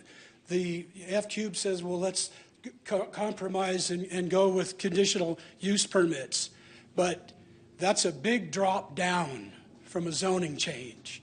I mean, to go for a zoning change or going for a CUP, the latter is far easier. So if you vote in favor of this, what you're doing is lessening the protections of public lands, potential public lands, including our parks. It seems to me, listening to this meeting here, there's an awful lot of unknowns. A lot of you don't understand really what's going on or what you're voting on. And I think that this community has already lost so much open space that I put that on a higher level. I don't believe the city can solve the problem of affordable housing. I've done that ethically. I provide housing. I don't provide any short-term housing. I provide housing at a lower than market cost to people on my own. That's what my wife and I contribute to this. But I think that you ought to pause.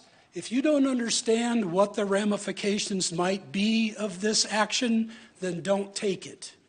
Sit back, get an inventory, have more research and study done, take a closer look at this, because once you back off and lose the protection, you will never get it back again. Once you lose open space, you'll never get it back again. So protect it, please. Thank you. Michael Collier.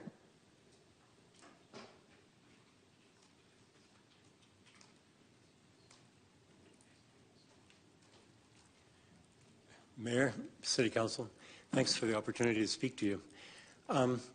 Flagstaff has not just one problem of unaffordable housing, but it also has a problem of growth. I moved here in 1968, and the city was very different then. Since then, it's grown tremendously. You're being asked to consider the change of the zoning to accommodate the convenience of the city staff and considering different parcels like 200 or 900 south of Leary, one of the two that's being considered. We're told that no more are in the book, in the chain, but there's 180 on the public facilities list that could be considered under this. Some of them are small, some are not large enough to be considered public housing, but there are potentials for tremendous use of public land for affordable housing and anybody's housing. The trouble with changing to this resolution is that you're giving over the control of the situation to compromise between the developers and the city. The public is being, in large measure, left out by not following the mandates of a proper zoning commission, zoning protocol. I hope you would, as I would agree with Patrick, I hope you will really strongly consider not just tinkering with this resolution, adding a CUP here or a good word of measure of intention there, but really considering, do we want to have zoning that can be flicked away and just change from public facility to residential housing without the public's input, without the neighbor's input? A CUP is going to allow you to consider lighting, I suppose consider traffic, consider parking, but there's more to zoning that goes into consideration than just those. I hope you'll consider what you're walking away from. If you try to change what the resolution does now under zoning and want to go back, Arizona Proposition 207 says, sorry, buddy, you can't do that. It's no longer, you've given it away. Future councils will have no option but to say their hands are tied. Thank you for reconsidering it. Thanks. Thank you. Rose Hauk.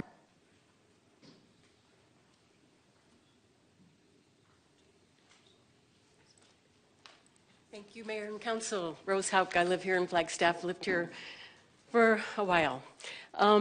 Here's what I have to say about this, and I'll tell you this is not my forte, but I am trying, like Ms. Harris, to get my head around some of this zoning stuff. What I understand is we're not going to have a voice. We're going to be shut out of this. I'm not speaking as a privileged person who has a home. I am so lucky to have a home in this town, and I value it. And I would like that to be true for everyone who lives here or wants to live here. Let me just say that right up front.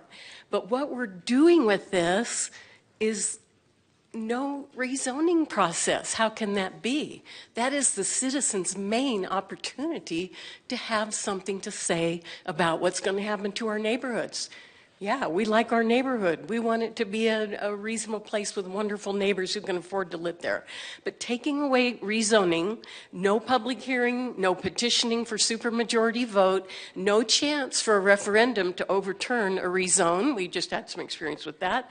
This is an absolutely sweeping change that I don't think the public has a clue. I sure didn't until about your first reading a month ago when I heard this, and I thought, this can't be possible.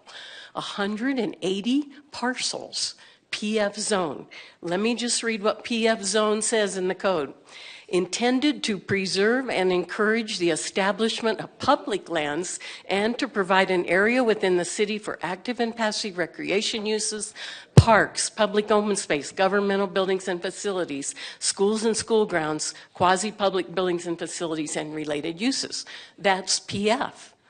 What we're going to do is completely strike it by saying any PF zone parcel will be eligible for residential development. And now I'm hearing 60 feet high, which, okay, here we go. I don't want to hear generalities in the zoning code, because we learned the hard way about how that does not work. Generalities do not work. We can say all the nice things we want to about our parks. It don't matter. Somebody wants to do it, they have the zoning, because Prop 207, you will be threatened with a lawsuit if you try to change it, and I've seen that happen too. Please pause.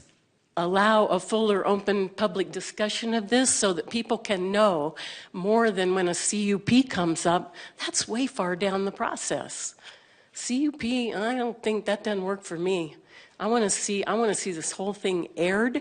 I want people to know what it means. I want people to know where the PF zone properties are and how it could affect them when somebody wants to build a housing development next door to them. So anyway, I feel underdressed today. I'm sorry I didn't know it was your birthday. Happy birthday. Thank you so much. Can I take 1 second and say one more thing? This is a little off the subject. Actually, no. You know, okay. I'll write you a note. Thank you. Deborah Block.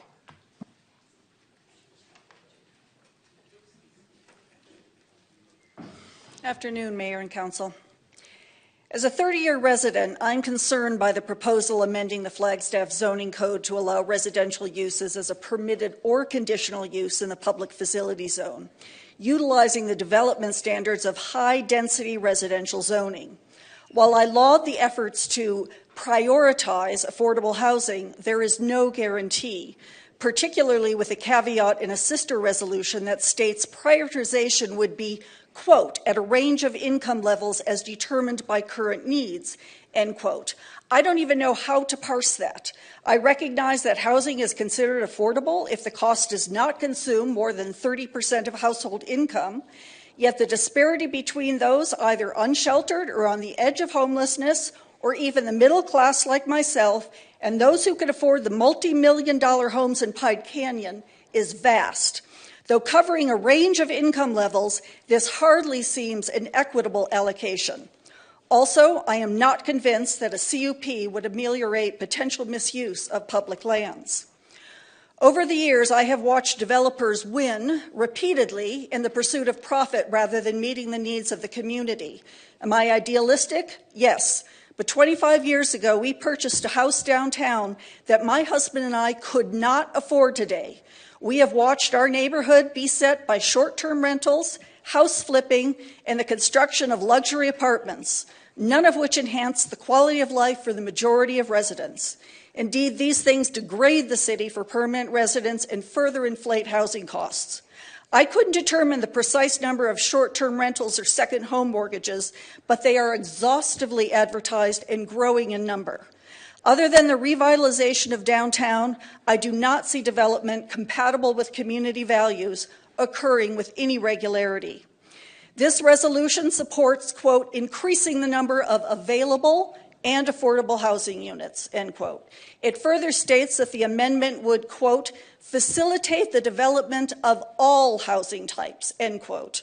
Moreover, quote, this amendment is meant to reduce the regulatory burden of rezoning public or quasi-publicly owned lands for the use of housing, end quote. I cannot interpret that as a commitment to affordable housing, but rather as a further encroachment on public space without the democratic process of community input.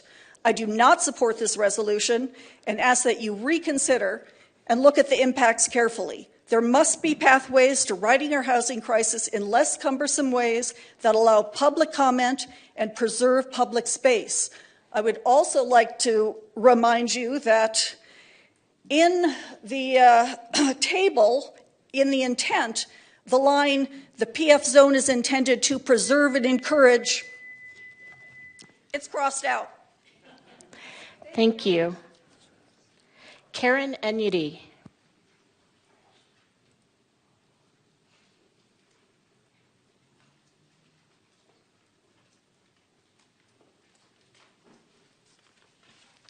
Hi, I'm Karen Enyedi. I live in Flagstaff, and all total, I've been here about 40 years. And I just want to start out by saying that affordable housing and actions to address climate change are, to me, the two most important things that our city needs to deal with right at this moment. But most of my own public service has been in the arena of land conservation and control of non-native and invasive vegetation.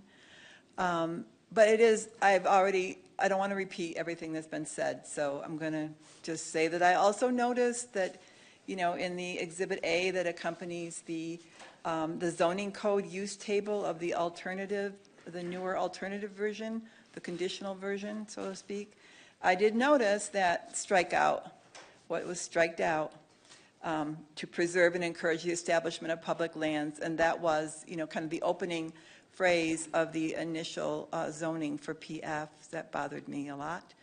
And so it would have been easy for staff to just simply keep the word, put the word in there residential if they wanted to. I didn't see why it was necessary to strike that out, so it gives me pause. And I want to mention too that the map of the PF zones provided on the website agenda page is poorly detailed in my view. For example, it doesn't show which areas of the city-owned airport PV zone might be suitable for housing, so someone just looking at it would think, oh, look, there's that area too, but, what's left there, I can't tell. So, and then there's the area park, the Thorpe Park area, it does not show all 4 areas, so to speak, of Thorpe Park. So I'm wondering, does that mean that one area is not zoned PF? And that's confusing to me. And then, so just everyone has already covered this about affordable housing, but, you know, I know the alternative version has this condition in it, but that does not reassure me at all. Basically, all that it says is that the building form and property development standards would be according to high residential zoning. And, you know, HR zoning that's going up all over Flagstaff is not affordable to Flagstaff residents who hold positions at pay levels typical for teaching, policing, firefighting, nursing, retail, hotel, and restaurant service. You all know that. So this sweeping zoning change is only going to assure us the only type that we can count on is the unaffordable housing that we see being built around us today. So, you know, please table this for community discussion. We can't justify this zoning change on the backs of advocacy for affordable housing. Thank you. Thank you. Duffy Westheimer.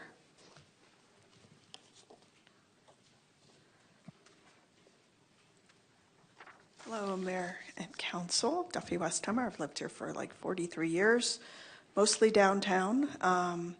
And I sent you a letter. I'm hoping you read it. Maybe you did, because I saw lots of detail up there. Please study the details of the HR zone. It's critical. As we have seen multiple times here now, I was going to read this, but now so many people have said great things. The lawyers don't look at intent. The lawyers look at the details. And we've had major problems where we're told one thing and something else gets built, and the community is very upset about it. And I think that all the people who have gotten up and spoken, we've all been here a long time, well, almost all of us, and the point is that we want other people to experience what we have experienced. We don't want to replace Flagstaff with 5-story apartment buildings, a totally different lifestyle. If the city and our nonprofits come together and we fund our own projects, we don't need these private developers who are pushing up the prices. We can do this. And then people can have homes instead of living in 5-story apartment buildings. And we can do this. We don't need these private developers. They have pushed up the price of housing here. If you look at, and they come in and they say one thing, and then they come back and they want to rezone it, they want to change it. Oh, we're not going to do apartments now, we need to sell them as condos. The ones across from the old credit union are selling for almost $500,000, and some of them you don't even get a parking place. We have to take control back from the developers. They're only here for profit. It's the truth. And I welcome everybody into my neighborhood and live the way that we have been able to live, because we came here when prices were reasonable. And as a community, let's take that back. Let's make this happen for our residents. They can live here. They can have a Flagstaff quality of life instead of a big city quality of life. I don't know anybody who would come here to live in a 5-story apartment building. I'm sorry. In fact, the ones down by the old credit union, they advertise how long it takes to get to the airport. Really? That's not for Flagstaff residents. So let's build for our residents. Okay? And I live across by Federated multiple times a day. If you would stand over there and look to the south, you'll see the kind of change that's creeping into our most important areas of Flagstaff. The parcels, the areas that have been built slowly and reflect the people who live here. So let's just take this back and keep Flagstaff, and do it ourselves and not use these big developers. Thank you. Thank you. Anthony Garcia.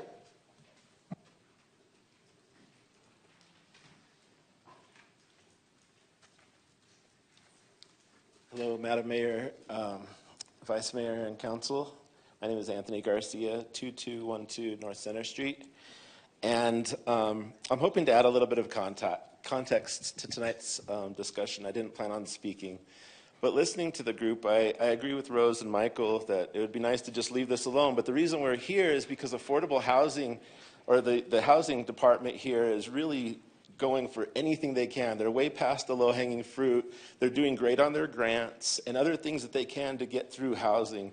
they're really scrimping and scraping to find any opportunity for housing, and that's what is in front of us today, as you all know.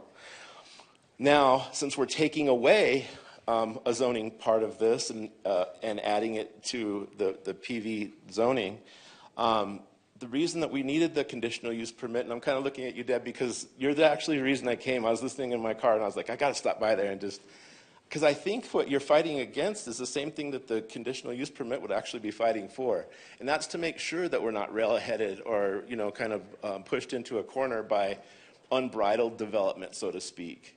That we do have a step in the process where we can kind of look things over one last time, since we are definitely taking away a part of zoning by adding it to the PV zone. And this is how dire it is. I look at things also as a risk to reward ratio. So if you look at the 181 properties and say that there might be 2, there might be more, we haven't figured it out yet, but it's such a small number. And that's only 40% of what we're talking about. There's 60% that the partners own. That's how important affordable housing is to our housing staff. Now, that's the reward, and it's very small. So the risk increases by a lot on this end. And that's why the CUP, conditional use permit, would be helpful, is so that way we can mitigate that risk, since we already know that the reward is kind of a niche. I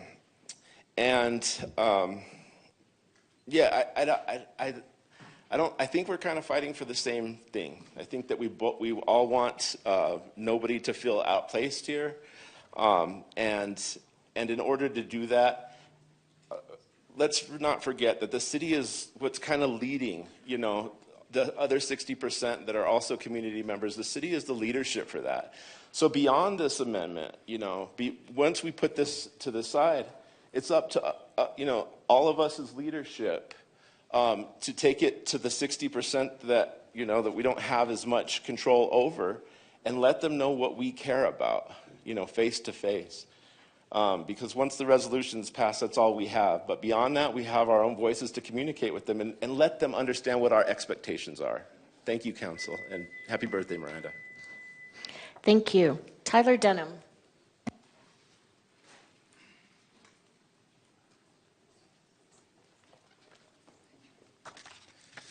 Hi, my name is Tyler Denham. I'm here speaking as myself. I'll keep my comments short and to the point.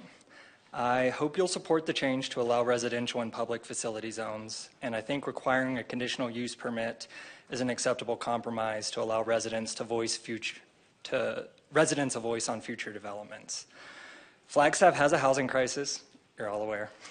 A housing crisis that forced out my own brother, my childhood best friend, and many of my coworkers. A housing crisis driven by a lack of housing. This particular action, exploring residential and public facility zones, is listed as a goal of the 10-year housing plan, which featured a significant amount of public engagement. As far as I'm concerned, the vote today is really just honoring all the residents who spoke up previously and setting the goals of the 10-year housing plan. And I have one more comment that I'm going to make off the cuff. So there's a lot of comments today sort of denigrating apartments and higher density housing. And I just want to note, the first several years of my life in Flagstaff, I lived in an apartment. All of my friends lived in apartments. All of my peers did. Because an apartment is what you live in when you don't have the financial means to buy a home. Blocking this housing is essentially blocking those kinds of people. I never would have been able to stay in Flagstaff if that had not been available to me while I was building up money to buy my own home. So, thank you for your time. Bye. Thank you. Happy birthday.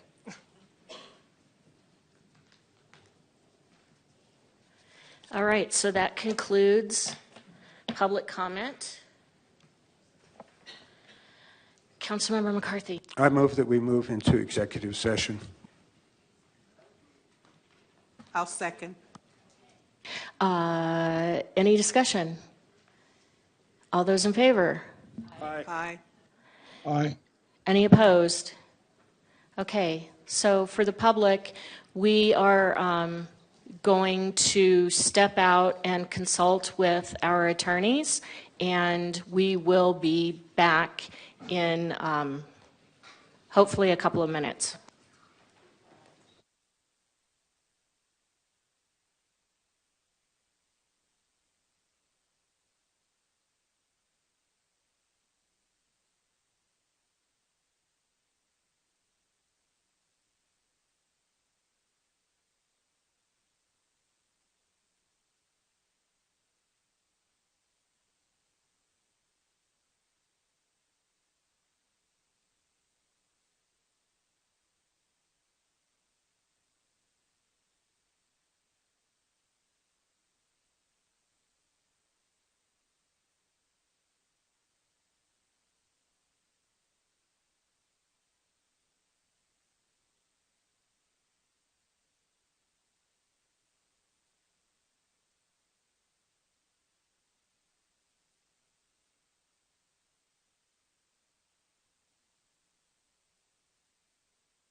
Okay, we're ready to get started.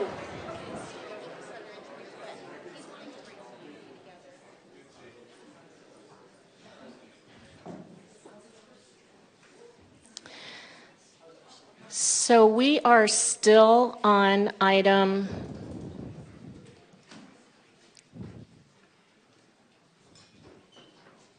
10E. And in case it wasn't clear when we left, when we go into executive session, it is not to discuss the issue. It is only to ask legal questions of our attorneys. So some questions, council members had some questions for the attorneys. They asked them, and now we are back to discuss. And I will also let you know that we are going to take a break before we get to the regular agenda. We'll take a 15-minute break, so we have just a couple of items left to go through, and then we'll be taking a break. Okay. Council. Questions, comments? Councilmember House. Thank you, Mayor. I want to start by thanking the people that came out to speak on this tonight, as well as the continued and long, intensive work that staff has done on this, and including the process of listening to the public and their contributions on this conversation. One of the things that I was not necessarily planning to reference in this conversation, I was going to save it for to from, but I think it's applicable here, is this past week I had the opportunity to be on a trip in Washington, D.C., and inadvertently found myself staying in a hotel that was converted from apartments that were developed in, I want to say, the 1930s in D.C. as among the first apartments and multi-housing development in that city, in our nation's capital. And what really stood out in the story of this development was the fact that it was developed as multifamily use for wealthy residents of the city. And I find it interesting and appropriate to this conversation because of the way that our perceptions of housing, housing equity, and housing need has changed over the decades.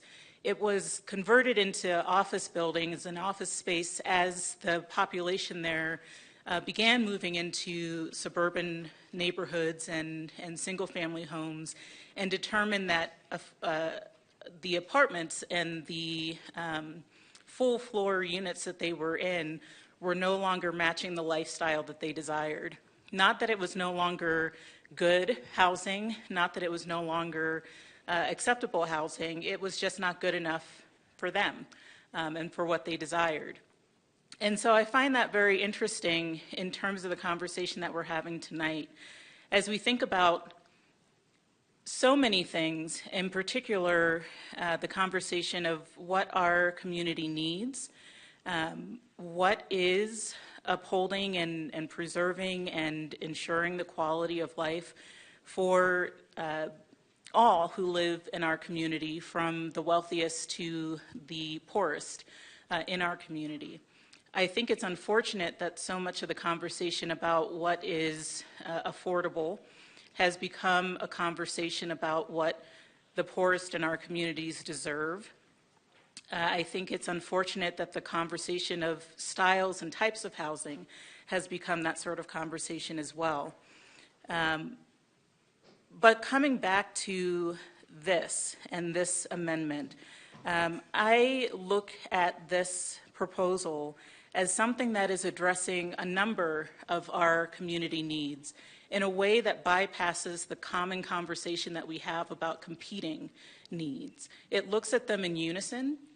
It looks at them in a more holistic view of our housing needs, our desire for open space and public spaces and parks, and all of those wonderful things that we value as communities. It looks at the needs of individuals and people across the spectrum of what they can afford, what they have access to. And it's finding ways to compromise and reach some form of consensus to address those needs in new and unique and collaborative ways. So I come to this topic with a lot of gratitude for the conversations that have happened in and throughout the community. I value the voices of those that are speaking in support of those public areas, and even more so in support of the maintaining of the public and the community's voice in these conversations. I think that's something that we should never overlook or forget to be mindful of. I think in that consideration, we also need to remember the people that are often not given access or having access to these rooms, to these spaces, and to these conversations, many of whom are not here to participate in this conversation tonight. I don't, by any means, think that I have the place or the privilege to speak on behalf of those who are standing in the most need within our community, although I am a proud, not always and not necessarily by choice, but loving living in my studio apartment with my beautiful fur babies, finding the place that I get to call home in this community, that I get to love, see people create green spaces within that community, whether it's in their windows or within public gardens in and around our community.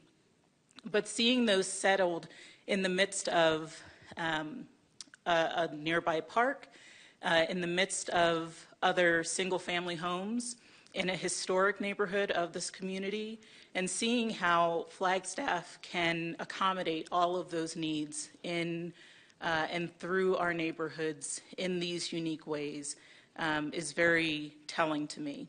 So I have certainly gone on longer than I meant or planned to, but I want all of those things to be spoken and said in the midst of this conversation as we consider this zoning code change and as we move forward in looking at how we address the varying needs. I will not call them competing needs, but the complementary needs of our community for all. So thank you. Thank you, Councilmember. Councilmember Matthews. Thank you, Mayor. Most people who know me know that I champion the cause for the unsheltered. I started my own nonprofit and repurposed a hotel, the first one of its kind, for transitional housing. And so I can tell you with certainty that when my residents, who 85% of them successfully transition out of our program, go into apartments, they save a lot of money, and it takes a lot just to move into an apartment, and they're thrilled to find an affordable apartment. I know that it's hard to look back at how things were and not want things to change. But we do have two crises, as one of the speakers said. We have a climate crisis and we have a housing crisis. And the housing crisis is not going to be solved by one action of council or developers or property owners. The gentleman who spoke about renting some of his property at a little under a market rate, thank you so much. I do a shared housing with a couple. My husband and I don't need a two-story house. It's a little awkward at times, but my three big dogs, you know, as they come through the front door, have gone to love them. And so it does take a community to think outside the box. Having said that, we need to loosen up some of the reins. And one of the things that have always just really bothered me, for lack of a better word, is that sometimes 5 people can speak up at the right time and sway council to make a decision that possibly doesn't represent the community as a whole. I know that when we did our 10-year housing plan, there was hundreds of hours of community input, outreach. My colleague, Councilmember Harris, brought up a very good point that most people are organized that come to speak may not always be representing those unheard, that don't feel they do have a voice and they don't feel that they have a right to speak or know how to speak.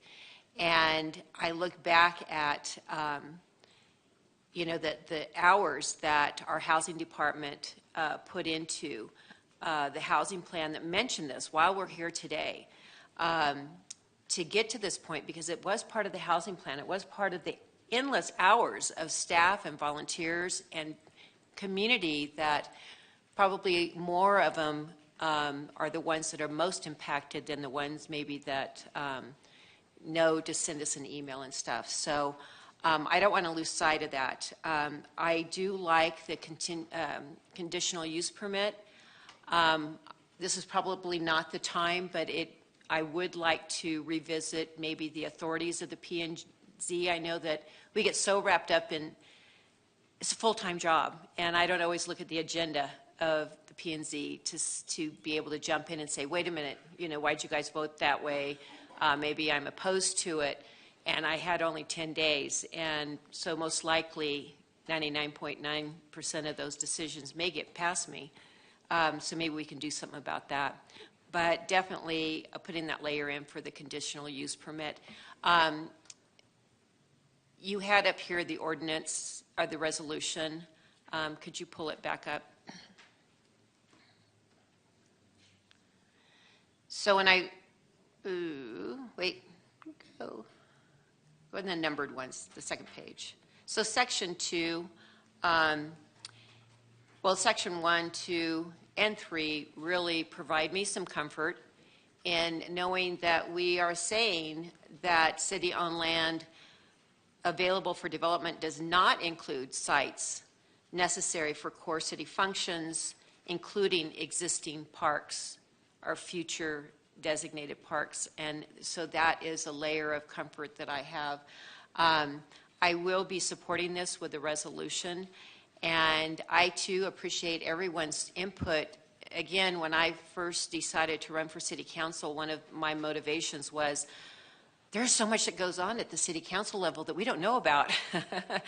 And so it is really reassuring to see so much community comments and input and participation, because it takes a community, and we don't know everything, and we don't get it always right, but we always try to weigh all the consequences and be a representative for everyone in our community. So I thank everybody for showing up, for everybody that emailed, everybody that gave all the hundreds of hours in the 10-year housing plan, and that's really what is swaying me. So thank you, Tyler, for reminding us of that, too.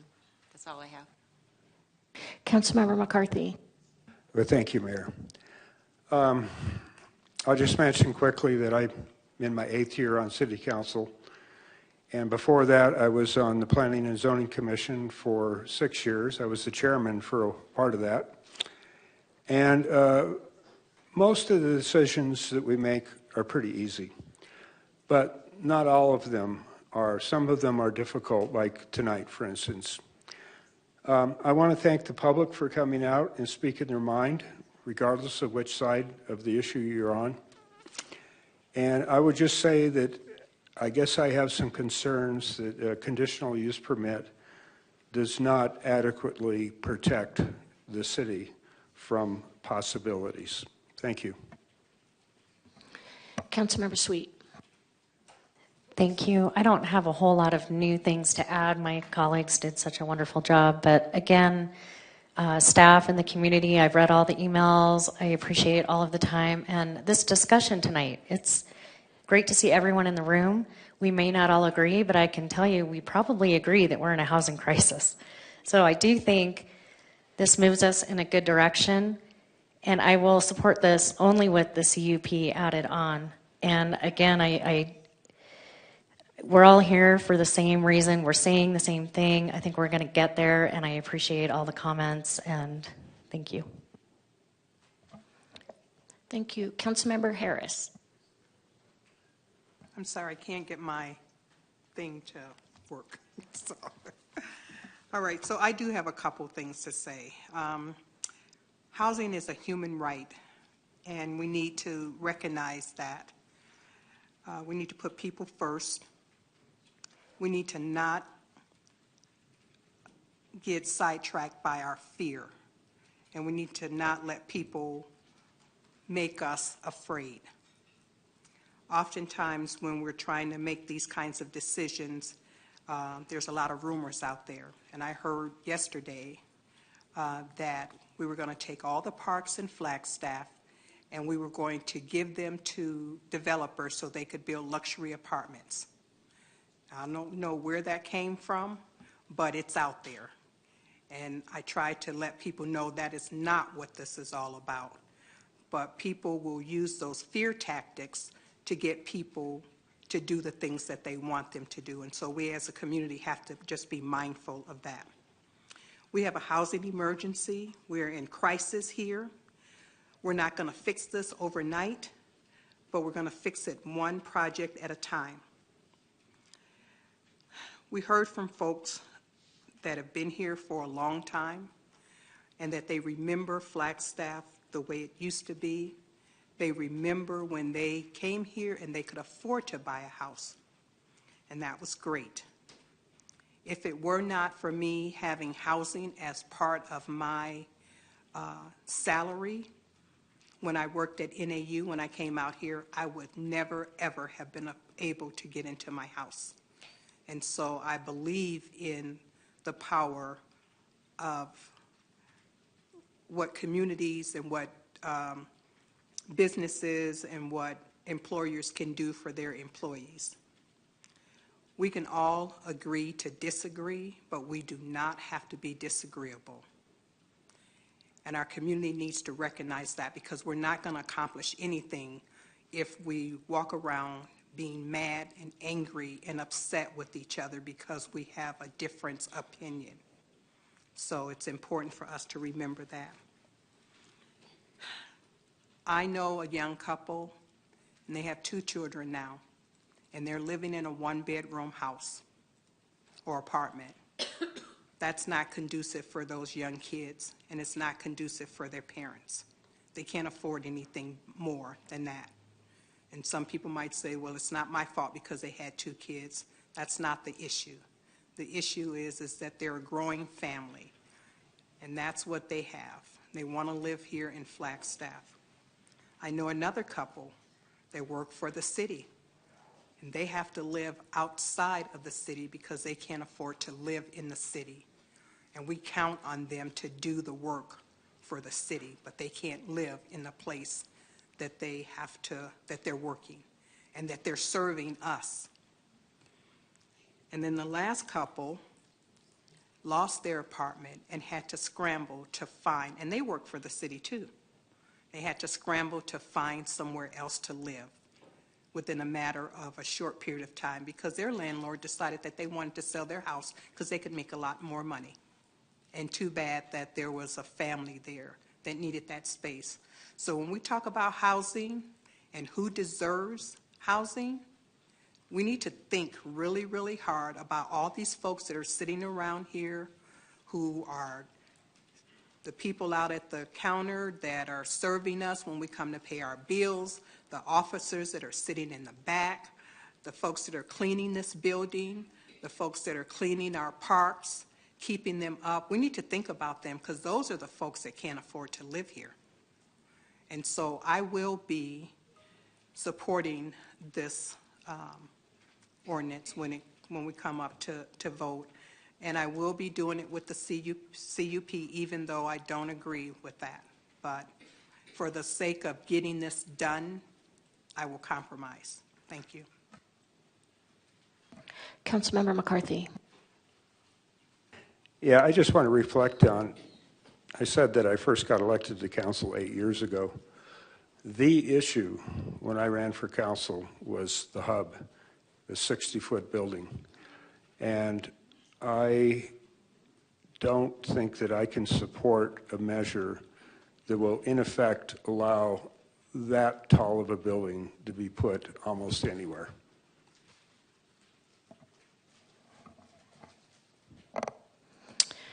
Okay.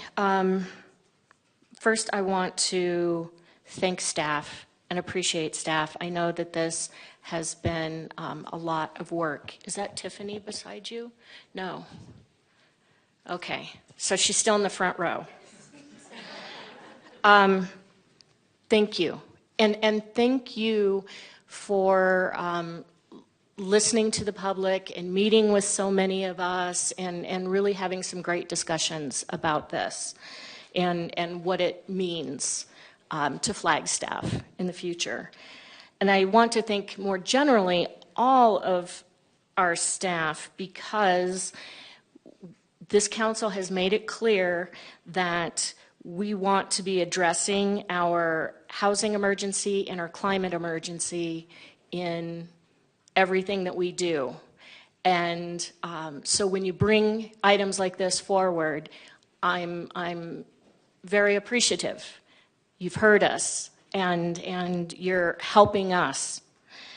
The housing plan, I too worked on the housing plan and through many meetings and public outreach, and I feel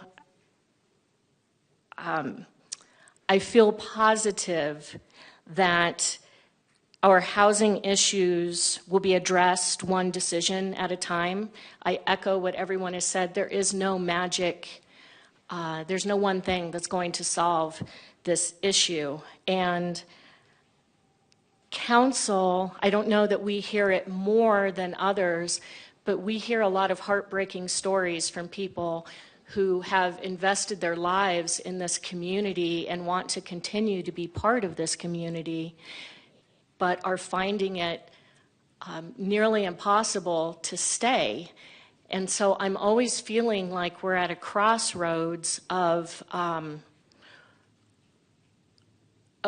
where we want to go, whether we want to be an inclusive community that rewards that kind of personal investment in our schools and in our nonprofits, or whether we will end up as a second home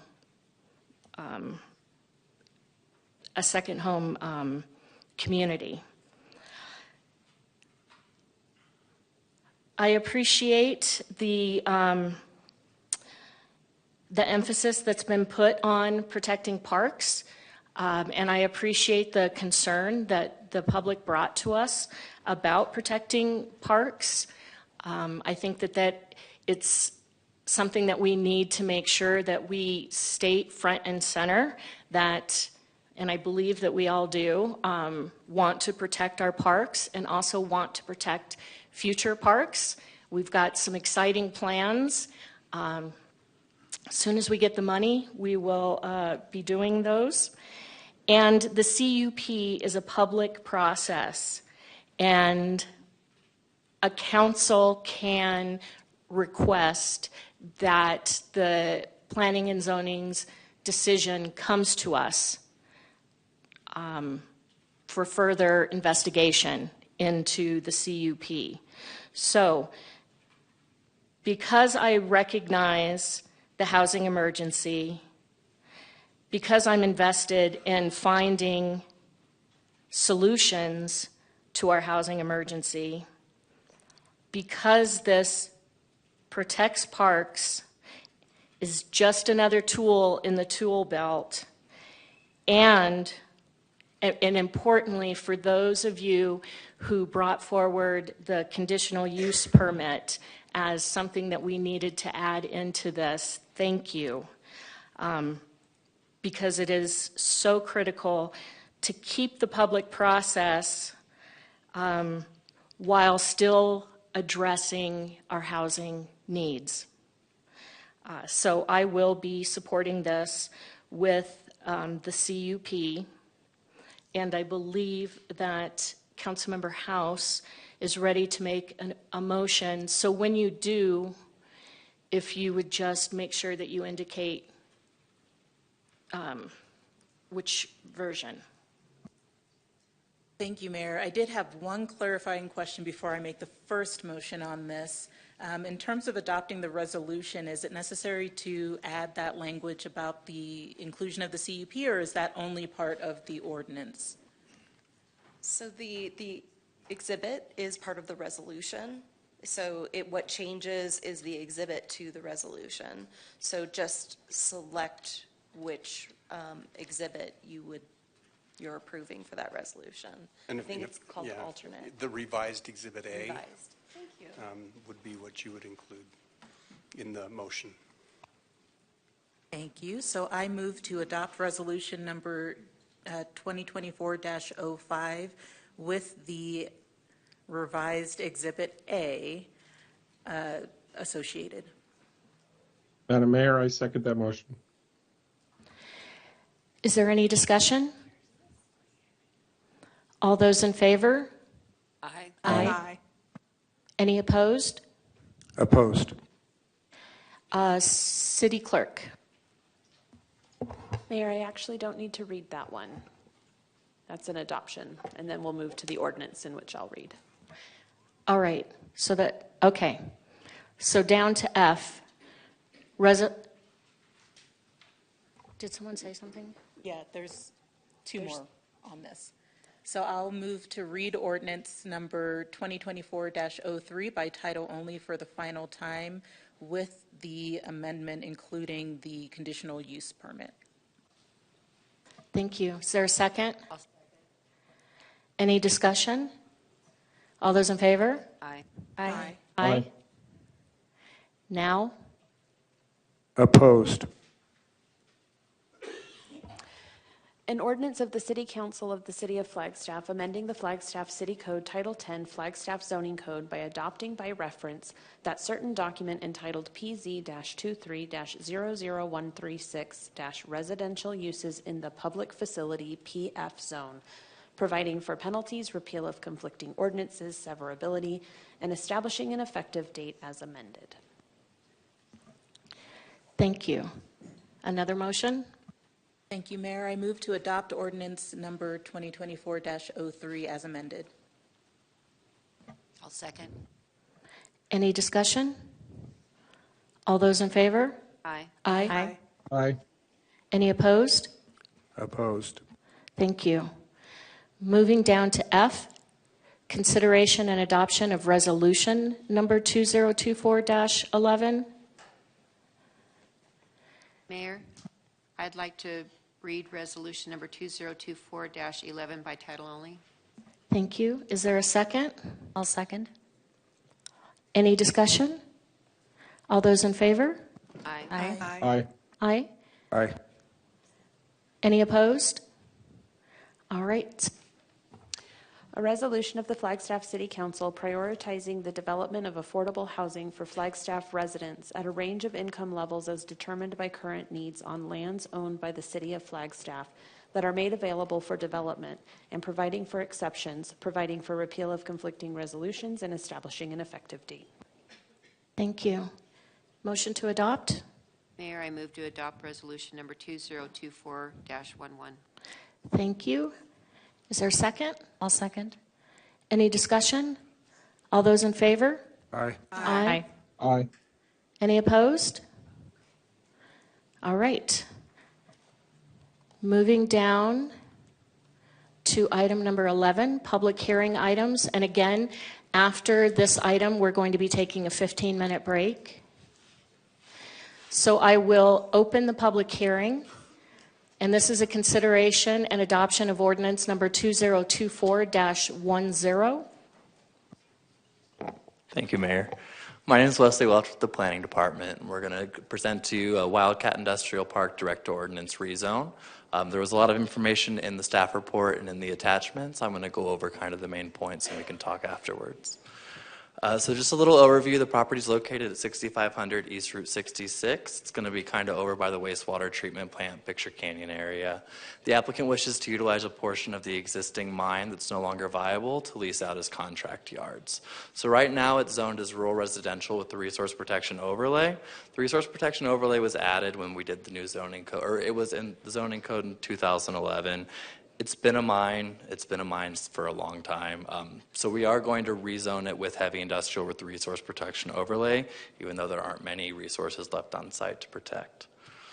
A little bit of history. It's been historically operated as a volcanic cinder mine. A portion of the site's no longer mineable, so the applicant wants to establish contractor yards that are leased out to local companies. They kind of identified a need for an area to store equipment and vehicles, and this seemed to kind of mesh well with what they had on their site. The current zoning designation does not allow for this use, and also the applicant was required to bring a water line to the property before the rezone was taken to public hearing. You'll notice that there's some dates from 2019, 2020. That's kind of the reason for the long pause. Property context map. So we have the mining land that's going to be zoned rural residential to the north and the east. To the west is the City of Flagstaff wastewater treatment plant. And then to the south is the Coconino National Forest and right-of-way. Just to kind of briefly go over, I don't know if we've done this before, there are two types of zoning map amendments. One's a direct to ordinance that's tied to a site plan directly. The other is a concept plan that's more of a general idea, and there's a little more open to it. This is going to be a direct to ordinance, and the site plan attached to this will be what needs to happen on the property after the rezone. So here's the site plan we're looking at. As you can see, it's just that portion kind of in the lower left-hand corner. There's going to be 15 contractor yards. There are two small existing buildings on site that will remain. It's an 18.24 acre site. There was parking for the office and shop. It's not required for the contractor yards. There are three main impact analyses that can be triggered by code: a traffic impact analysis, water sewer impact analysis, and a stormwater analysis. Drainage statement was provided as part of the site plan drawings and was approved by stormwater, and there was a water sewer impact that was completed on December 2nd of 2019 and approved by city staff. This is kind of where the water line extension, the city was constructing the 12-inch main, and so then we asked the developer to construct the water line extension to their site for emergency purposes. So there are three findings that have to be met whenever you're doing a zoning map amendment. Finding one is that the proposed amendment must be found to be consistent with and in conformance with the goals and policies of the general plan and any applicable specific plans. Staff report's going to go in detail on the goals and policies and how it meets those. I just kind of wanted to cover the fact that the subject property is designated as a future employment area type, and those area types have mixed use, research and development offices, business park, retail, light industrial, heavy industrial, and live workspaces. Finding two is that the proposed amendment must be determined not to be detrimental to the public interest, health, safety, convenience, or welfare of the City of Flagstaff and will add to the public good. Staff believes that this is not going to be detrimental to public health, safety. We're actually keeping these equipment and these vehicles in one location, kind of away from general public areas. And finding three is that it must be determined to be physically suitable in terms of design, location, shape, size, and operating characteristics, emergency vehicle access, public services. Make sure that the site is properly prepared for what's going to go on it. This did go through the IDS. It was reviewed by all departments, and it meets all applicable codes and requirements. And then I also just kind of want to reiterate that they didn't have that water line. It was required of them to bring it there for possible fire hazards, and they now have a hydrant on site. So the applicant held two virtual public meetings. One was in 2020 virtually, and the other one was December 18th, 2023 virtually as well. We wanted them to have one kind of closer to this public meeting because people may have forgotten things in the past couple of years. From what I've read, the majority of attendees were in support for the proposed rezone. There was one concern related to traffic as if the site was developed further. This is only going to rezone one portion of the site. If they wanted to do something different with the other portions of the site, they would have to rezone those as well. Participation report is attached to the summary, and I have not received any comments on this application to this date. So we took it to the Planning and Zoning Commission, and it was a unanimous vote to recommend to the City Council that the proposed zoning map amendment is in substantial conformance with the required findings, and to approve the zoning map for 18.24 acres in the RR zone with the RPO to the HI zone with the RPO.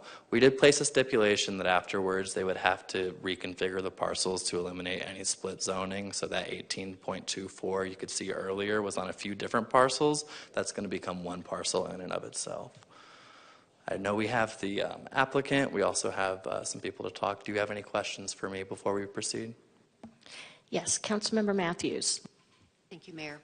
So I'm a visual, and I'm not real familiar with that area, although I've hiked Picture Canyon. But we've heard in the past residential complaints about traffic getting to, I think, an area that's close to that, or maybe that's the area. How are all these equipment trucks going to get off 89 or 66 over to that zoning parcel? So it's directly off of Route 66, the old Route 66. So they'll be pulling directly off 66. Maybe I'm unsure of the question. Okay, so they don't have to drive through a residential area? They will not. Okay, all right, thank you. You're welcome. Any other questions, Council? I'm going to take some public comment. All right, first we have Wayne Chadwick.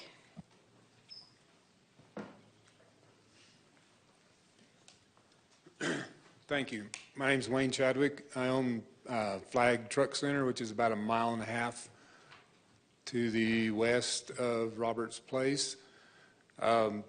66 in the last, 2 years has become pretty highly traveled road, a lot of equipment, and where Robert is setting up his place is a very much needed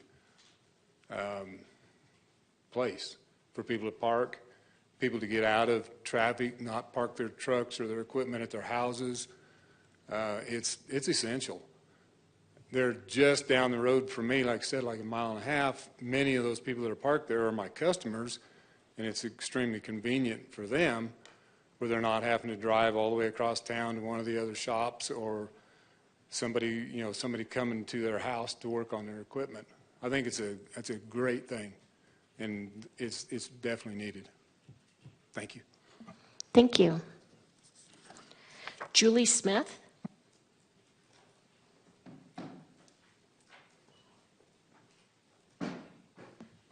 Julie Smith. All right. Warren Smith.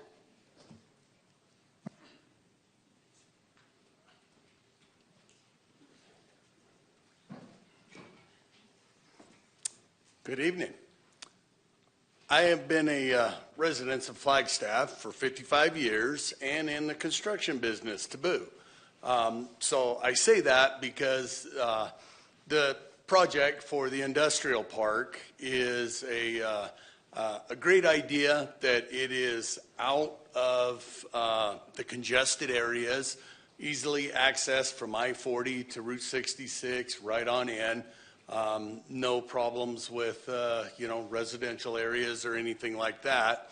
And growing up in the construction business, there's a definite need, just like Wayne said, that, I can remember years and years ago that we would have, different equipment and trucks scattered all over town trying to tuck into different places because there wasn't sufficient area or something like this to park their equipment or their materials, or so on and so forth.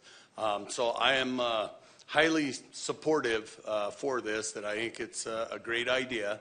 And to add to it, that my property where my residence is, I am just south of this project, just across the railroad tracks is where my property is. So I'm probably one of the closest houses to it, and I support it. Thank you. Val Peavy.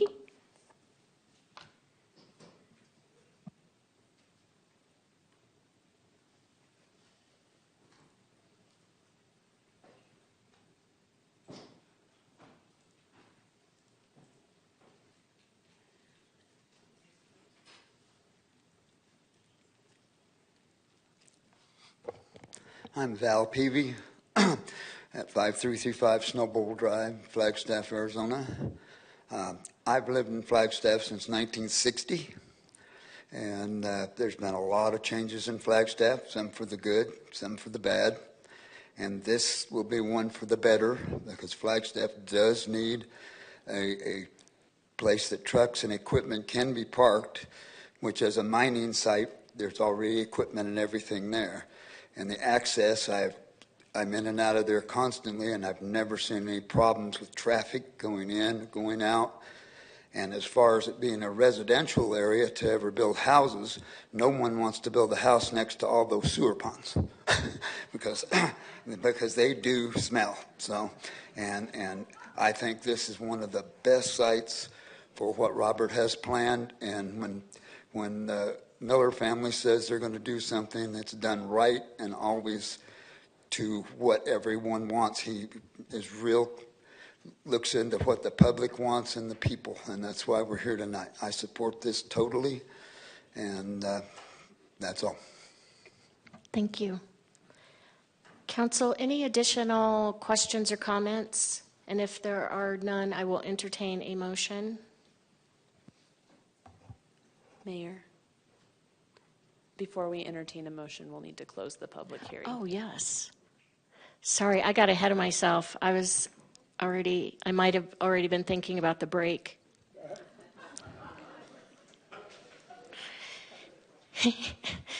All right, so I'm going to close the public hearing. Again, deliberation. All right. So at this meeting, we are looking to read the ordinance by title for the first time. If I could get a motion. Mayor, I move to read ordinance 2024-10 by title only for the first time. Thank you. Do I have a second? I'll second. Any discussion? All those in favor? Aye. Aye. Aye. Any opposed? All right. So now, City Clerk. An ordinance of the City Council of the City of Flagstaff amending the Flagstaff zoning map to rezone approximately 18.24 acres of real property generally located at 6500 East Route 66 from the rural residential RR zone with a resource protection overlay RPO to the heavy industrial HI zone with a resource protection overlay RPO, providing for severability, authority for clerical corrections, and establishing an effective date. Thank you so much. Thank you. Okay, before we move into our regular agenda, we are going to take a 15-minute break, and we shall be back and resume the meeting.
All right, we are ready to get started.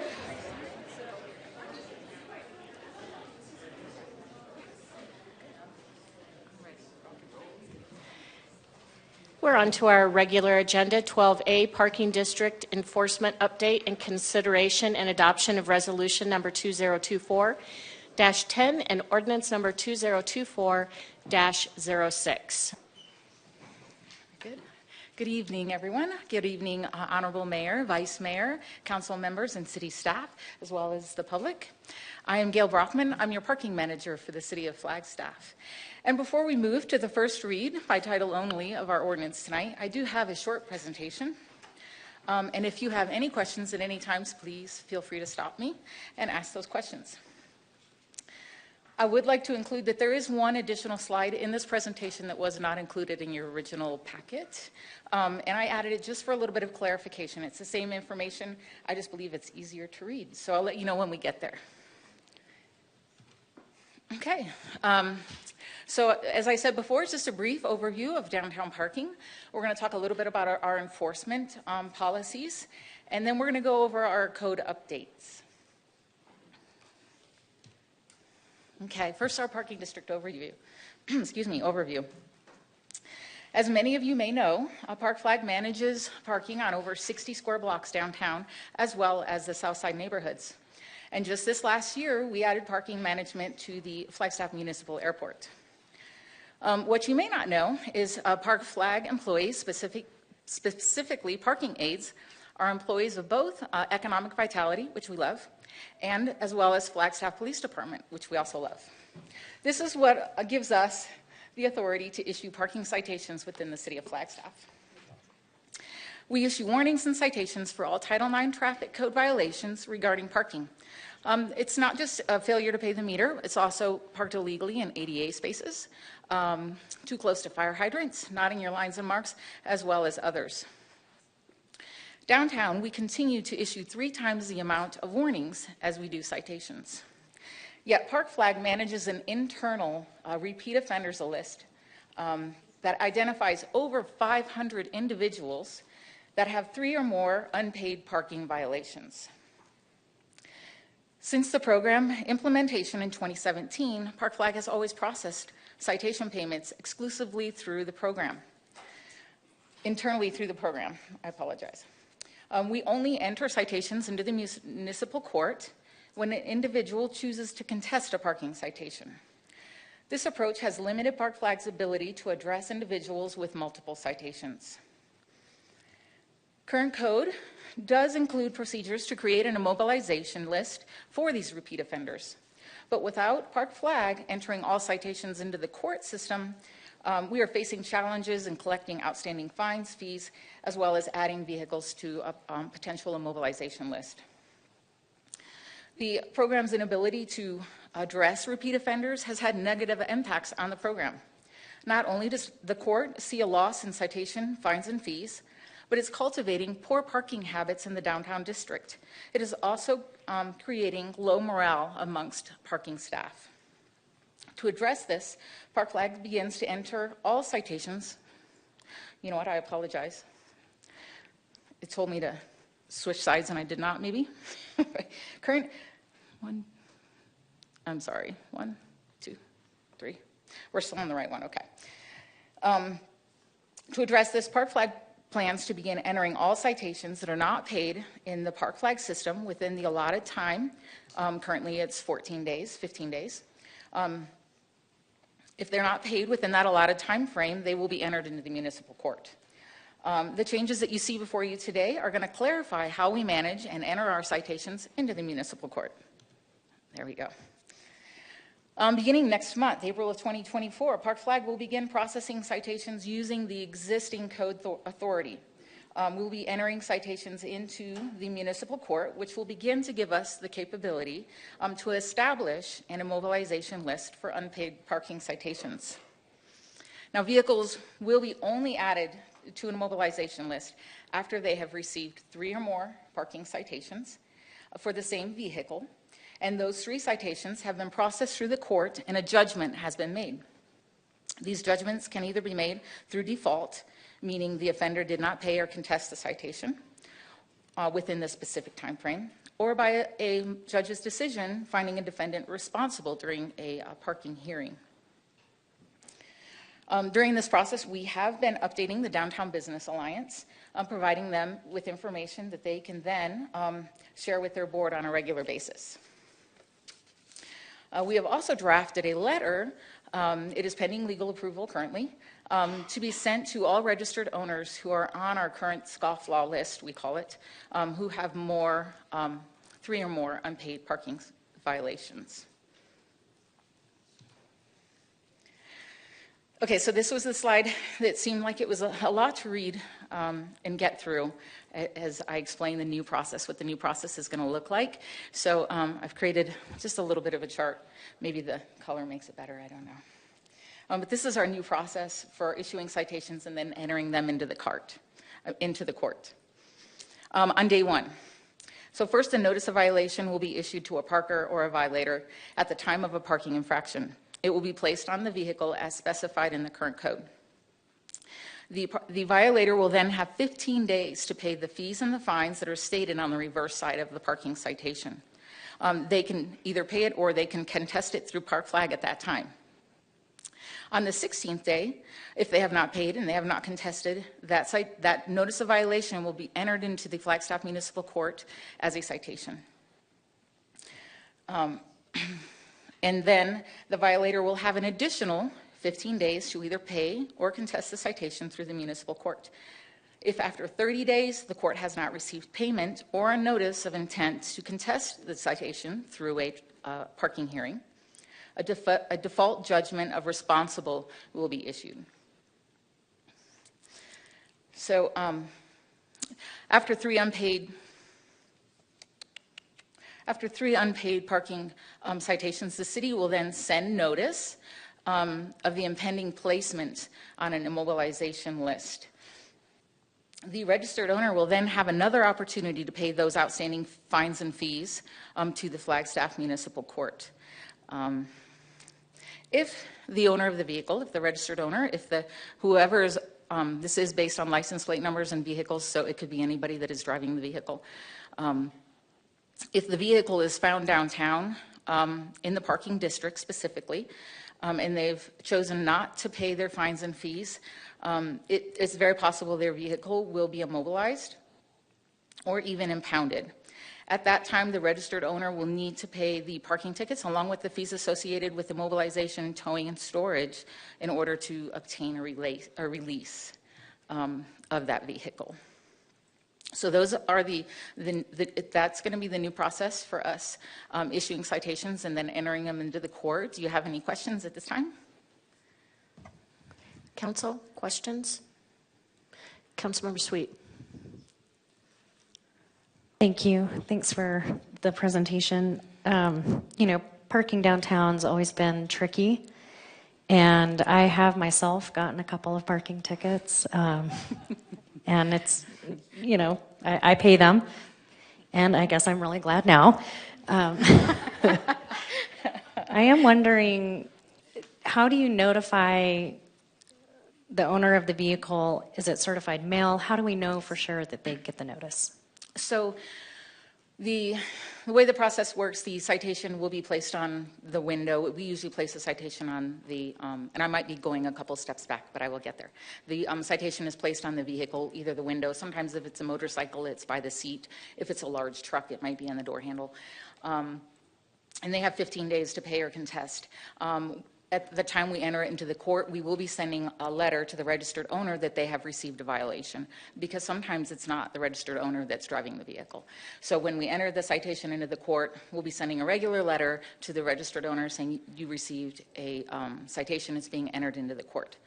Now, when they have received 3 and they've gone uncontested, unpaid, then they will be entered onto the immobilization list, and at that point it will be certified. We have talked about that if it is someone that we know that works in the downtown, we could possibly place it on their vehicle. We could possibly place it, leave it with them at their place of business. There are several different ways that we're looking at doing it.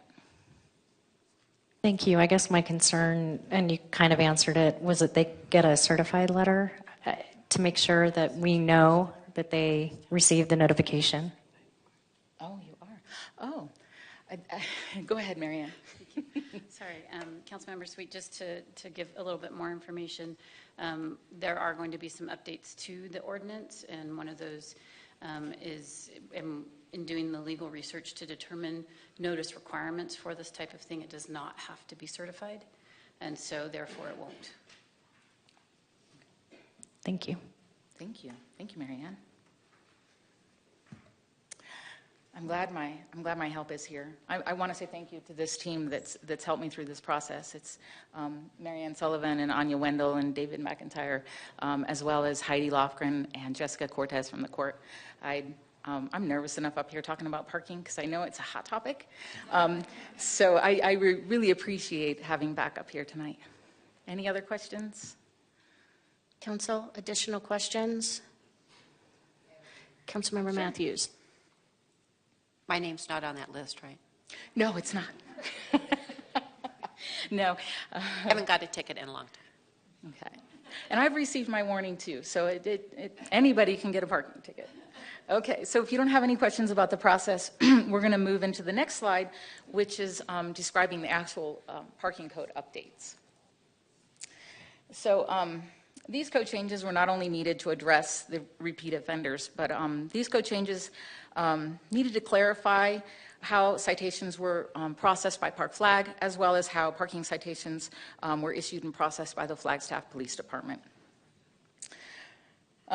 This code clarifies that the police department issues parking citations and Park Flag issues notices of violations. It provides that if an owner fails to pay or contest a notice of violation within 15 days, that Park Flag must file a complaint as a citation on the 16th day within the municipal court. It clarifies the court will enter a default judgment 30 days after the parking citation or the notice of violation has been issued, if it's not paid or contested. It also clarifies that post-impoundment hearings are only available if a vehicle has been towed without have been properly placed on the immobilization impoundment list. We hope that doesn't happen. It also adds that the court will send unpaid parking judgments to a collection agency.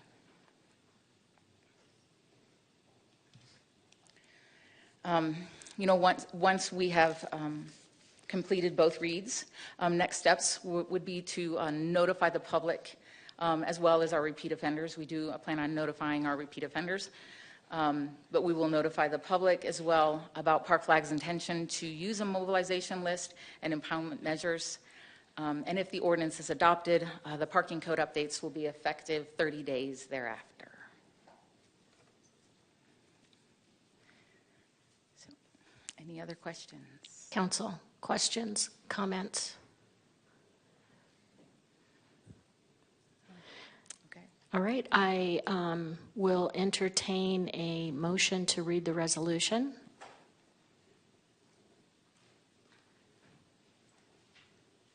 Mayor, I'll move to read resolution number 2024-10 by title only. Is there a second? I'll second. Any discussion? All those in favor? Aye. Aye. Aye. Any opposed? All right, City Clerk. A resolution of the Flagstaff City Council declaring as a public record that certain document filed with the city clerk and entitled 2024 Parking Code Amendments. Thank you. Do I have a motion to read the ordinance number 2024-06? Mayor, I move to read ordinance number 2024-06 by title only for the first time. And a second? I'll second. Any discussion? All those in favor? Aye. Aye. Aye. Any opposed? All right, City Clerk. An ordinance of the City Council of the City of Flagstaff amending the Flagstaff City Code Title 9 Traffic, Chapter 9-01 Traffic Code by adopting by reference that certain document entitled 2024 Parking Code Amendments, providing for repeal of conflicting ordinances, severability, and establishing an effective date. Thank you. Thank you. Good evening. All right. Item B, consideration and approval rental incentive bond program awards. Oops. Somebody's pen is here. Okay.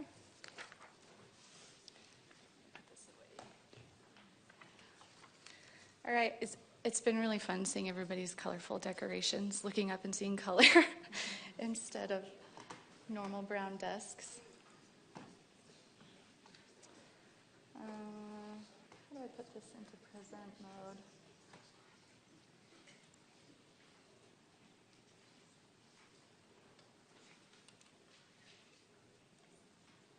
Okay. All right, good evening, Mayor and Council. My name is Jennifer Michelson. I'm the Housing Planning Manager with the Housing Section here at the city. It's good to be here. It's good, it's exciting, and I'm proud to have reached this point where we're actually talking about funding for projects with Flagstaff's first ever housing bond. It's a very exciting time, so I just want to acknowledge that. And what we're here tonight specifically for, staff is requesting council's consideration and approval of 2 rental incentive bond program awards totaling $3,330,000 for projects that would result in about 139 new affordable rental units, as was recommended by the ranking committee. And for now, I just want to share, for now, we're only seeking council's approval of the funding amounts. The actual contracts for funding would will require council approval later. We'll be bringing those back to you at a future meeting. So more work to be done on that. So let me provide a quick review of how we've gotten to this point. This funding is possible because Flagstaff voters approved Proposition 442 I counted about 17 months ago, which gave the city approval to access $20 million in general obligation funds for affordable housing efforts. One of the spending categories identified in Prop 442 was to incentivize the private sector to incorporate affordable rental units in new development. And so $5 million in bond funds were allocated to this effort. The last time council saw this program was last November to improve the rental incentive program by resolution. That is the policy document that set forth the eligibility guidelines and the competitive application process for this funding. And the purpose of this program is to provide loans to developers, providing at least 10% affordable rental units in new development. And those affordable units must serve households earning up to 80% of the area median income. And before we get to the awards and the projects themselves, I just want to share a little bit more about the solicitation process that was conducted this winter. On February 2nd, the city published a Notice of Funding Availability, or a NOFA, for $5 million in program funds. Staff developed a simple application with fact-based evaluation criteria to help streamline the evaluation process. 3 applications were received by the closing date on February 19th. Housing staff then conducted a minimum threshold review. 1 application was determined to be too far into the development process to be determined eligible for evaluation, but the 2 projects were deemed eligible and forwarded to a ranking committee for their evaluation. Members of the committee scored the applications individually and then met on March 4th to discuss the total scores for each of the applications. And they did reach consensus on their funding recommendations in that meeting. So I can get into the projects. I made a table here showing details of both of these projects. Foundation for Senior Living, they submitted applications for 2 different projects as part of their 2-phased redevelopment of the downtown block located at 320 North Humphreys Street. You guys are probably familiar. Foundation for Senior Living, or FSL, as they're called, is a nonprofit low-income housing tax credit developer, and each phase of this proposed development is considered a separate project with separate financing efforts currently underway. Mr. Steve Hastings, Chief of Real Estate Services for FSL, is attending tonight's meeting virtually. I saw him earlier. I did see him online, and he is available to answer questions that are specific to those projects. So yeah, let's get into application number 1 was for a project called San Francisco Square. This project requested $1,680,000 in funding and has a total project cost of over $35 million. This project is 100% affordable and will include 70 units designated to seniors 62 and older, with household incomes up to 80% of the area median income. Just a little bit of financial background for this project. This project has already received or secured funding, I should say, in part through conditionally approved tax-exempt bonds with 4% low-income housing tax credits, mouthful, $5 million in state housing trust funds from the Arizona Department of Housing, $7 million in federal appropriations through Senator Sinema's office, as well as private funding. Really just move on to application number 2 is called Aspen Lofts. This project requested a similar amount, $1,650,000 in funding, and has a total project cost of over $29 million. This project is also 100% affordable and consists of 69 units for families and individuals earning up to 60% of the area median income.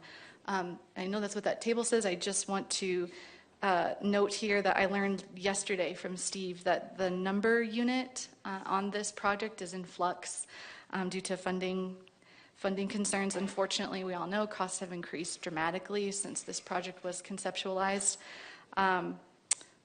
So we're at the point where the 69 number may not be feasible going forward. Again, I'll let Steve speak to that if you have more questions about that exact unit count. But yeah, so financial information for Aspen Lofts is FSL is submitting this project for 9% tax credits with the Arizona Department of Housing in just a few days. April 1 is the deadline for that tax credit application. As we know, every year, it's just this crunch time every spring. So tax credit awards are typically announced in June of each year. So in just a couple months, we'll know if they receive their primary funding. So just to move on to scoring for these applications and how we arrived at funding recommendations, the NOFA identified that the highest scoring application would receive a recommendation for full funding, with any remaining funding to be awarded to the next highest scoring application until all funding is allocated. So given those guidelines and given that we received 2 pretty high scoring applications for 100% affordable projects, staff, by way of the ranking committee, recommends fully funding both of these applications for a total of $3,330,000. All right, and if council approves the award amounts tonight, staff will immediately issue notices of award to the developer. And again, FSL will earn points by including the city's notice of award with their upcoming tax credit application for Aspen Lofts on April 1st. So I do want to note that funding for their project would be contingent upon the successful award of 9% low-income housing tax credits from the state. And bond funding would be provided as 50-year forgivable loans, which will be drafted and brought forward as separate consent items, I believe, at a future council meeting.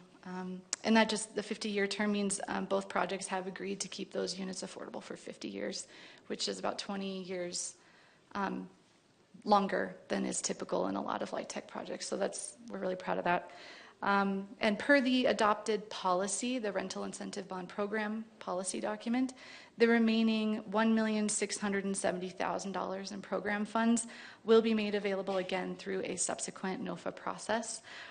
Dates for that next round have not been determined. We have not discussed those details yet. So So that's really it for my presentation, the information I have to share. You can see, Council, you can approve, modify, or reject our recommendation. I just want to keep in mind, make note that any delay in award would have impacts on FSL's upcoming tax credit application with that April 1 deadline. So we do have staff available to answer questions. It took a lot of different departments to put this together.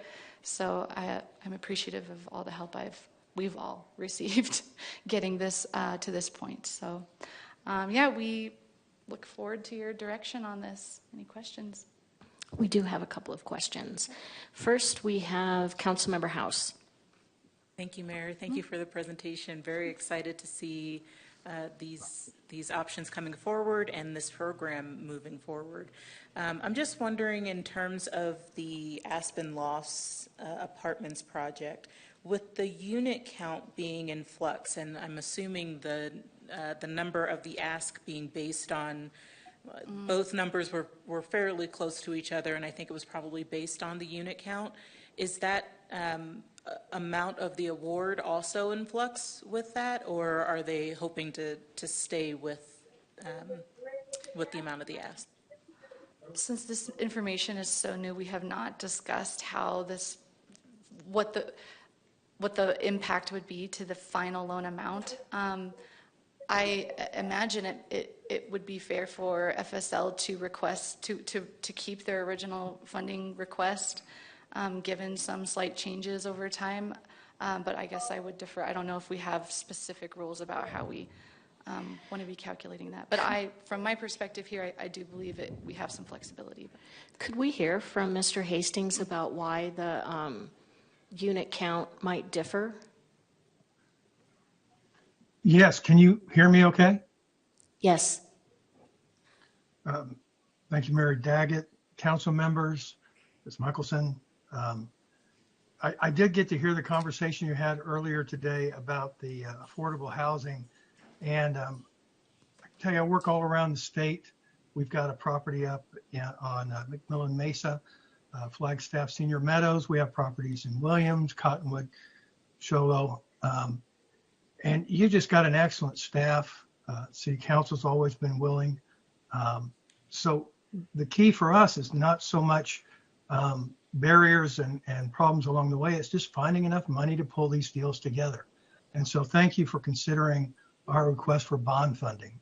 Specifically to your question, there's a limited amount of credits in each application per project, about 2.5 million. And if you get too much expense, the credits don't cover it. So and then credit prices have come down. So at 85 cents a credit, which is what we're required to submit on, and 69 units, which was our original request, it creates another $4 million gap.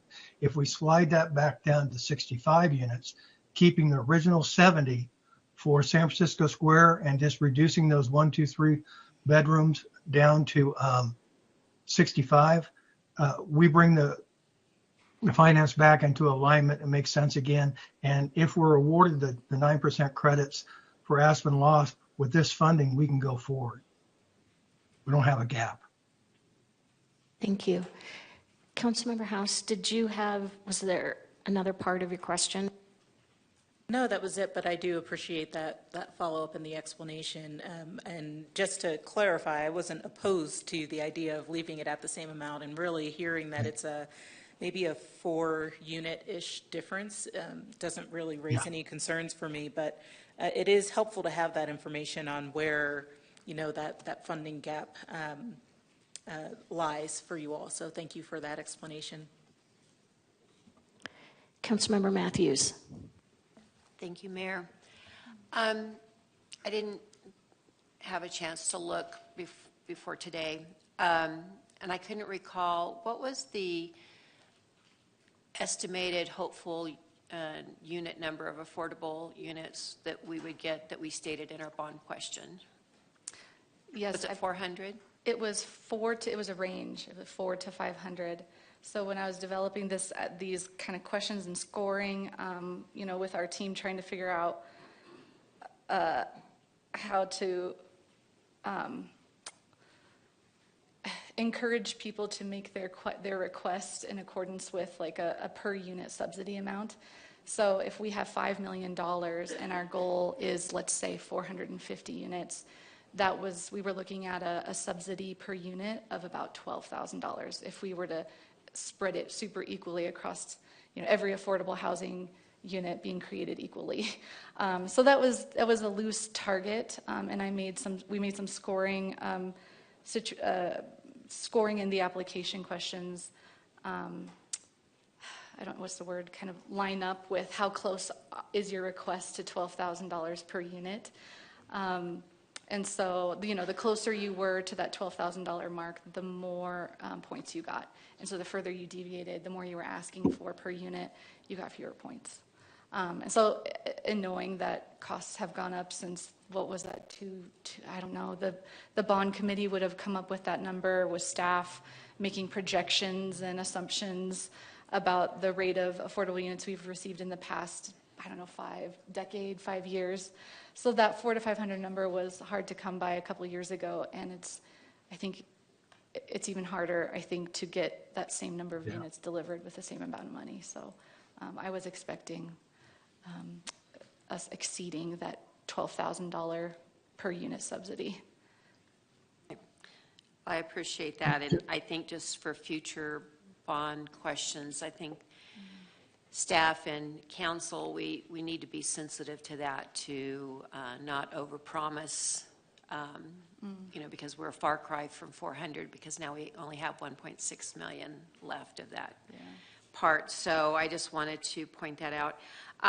Also, I'm happy to hear that the loan forgiveness is 50 years, because we have some tax credit projects that are now coming up to their 15-year, and we may lose them, which is really concerning. When does phase 2, if get approved for the tax credit application in June, when do you anticipate being able to start that project? I'm asking you, Steve.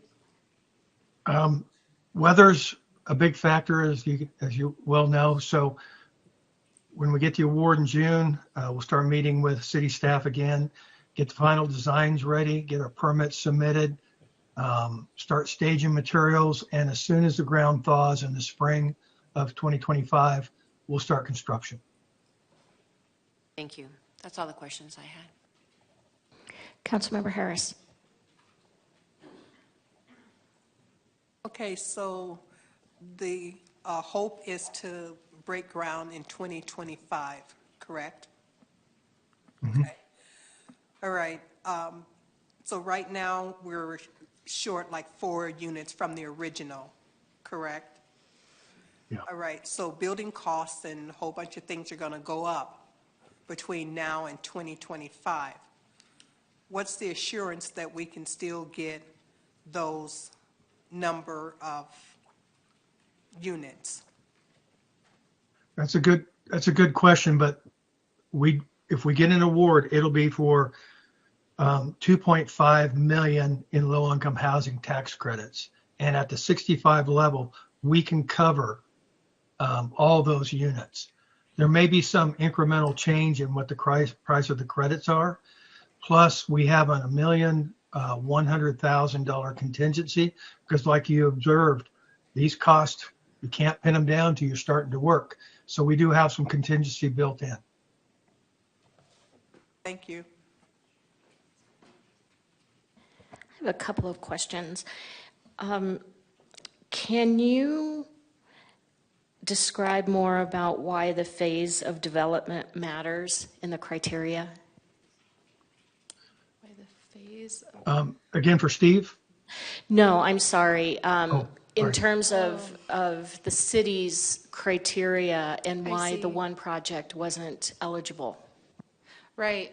Yeah, we had we called that project readiness. That whole kind of a series of, it was a couple questions about where is your project at in the development process. And when we were here in the fall, working with council on the policy document, I know it was really important to everybody to have that door wide open almost any scenario, really, like somebody just applying for a rezoning application, which is very early in the development process, or someone who's like about to get ready to build.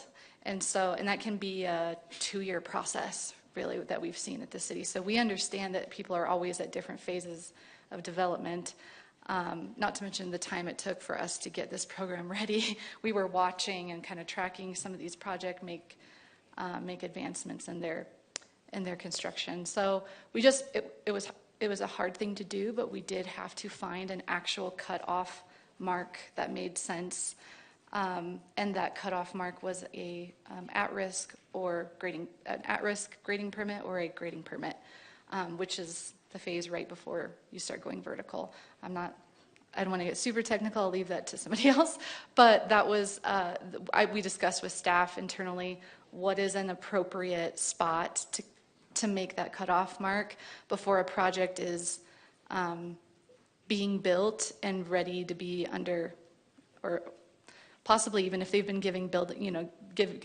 if they've been under construction and have had building permits for the last couple of years and they're about to get their C of O in a few months, we give them a loan for a project that's already done, essentially. So it was a more conservative approach to these public funds that we're new with. We didn't necessarily want to see public dollars going to projects that were almost done. So we did take that, I don't know if you would call it conservative approach, but in my eyes, I mean, it was hard to see where everybody was at and to have to pick somewhere to cut off, but that's what we did. So that's how we considered the project readiness scoring section of the application. Can you describe the repayment process and the 30 years versus 50 years and what that looks like in terms of maybe future projects that we see? You mean, would we try to shoot for a 50-year term in future development instead of our traditional 30-year? Do I remember correctly that the term is 30 years for the loan, but if you will commit to making it affordable for 50 years, then the loan is forgivable? Correct, sorry, yes. Just the actual, I guess, criteria under this program was the minimum requirement was that every affordable project, whether you had 10% affordable units or you were like FSLs and had 100%, the minimum requirement was we wanted to see 30-year affordability term. At which time, and then if that was your minimum, and that was that was all you were going to commit to was 30 years, the loan would have been due at that point. If you were able to commit to additional time, we devised, I guess, it wasn't the simplest way to do it, but it was your loan would be forgiven on a pro rata basis for each year after that 30-year term. Until you get all the way to the 50 years, at that point, it would be fully forgivable. Does that make sense to everybody? It does, thank you. Councilmember Sweet. Thank you, Mayor. So we've talked a lot about housing tonight, and we've had a lot of wins lately, and I just wanted to thank staff and the community for all of the hard work going along with us on the journey of trying to figure this out. And this is very exciting. It will change the face of this area. It's kind of downtown, and I drive by it every day, and I'm very excited to see what happens. But we are addressing our housing crisis with this, and it's not the first that we've heard of in the last few weeks, and I just want to thank staff for all of your hard work on it. Thanks. Any additional questions or comments? Yes. Oh, please go ahead. Can you explain to me, or I know you kind of said it, but I guess I missed it.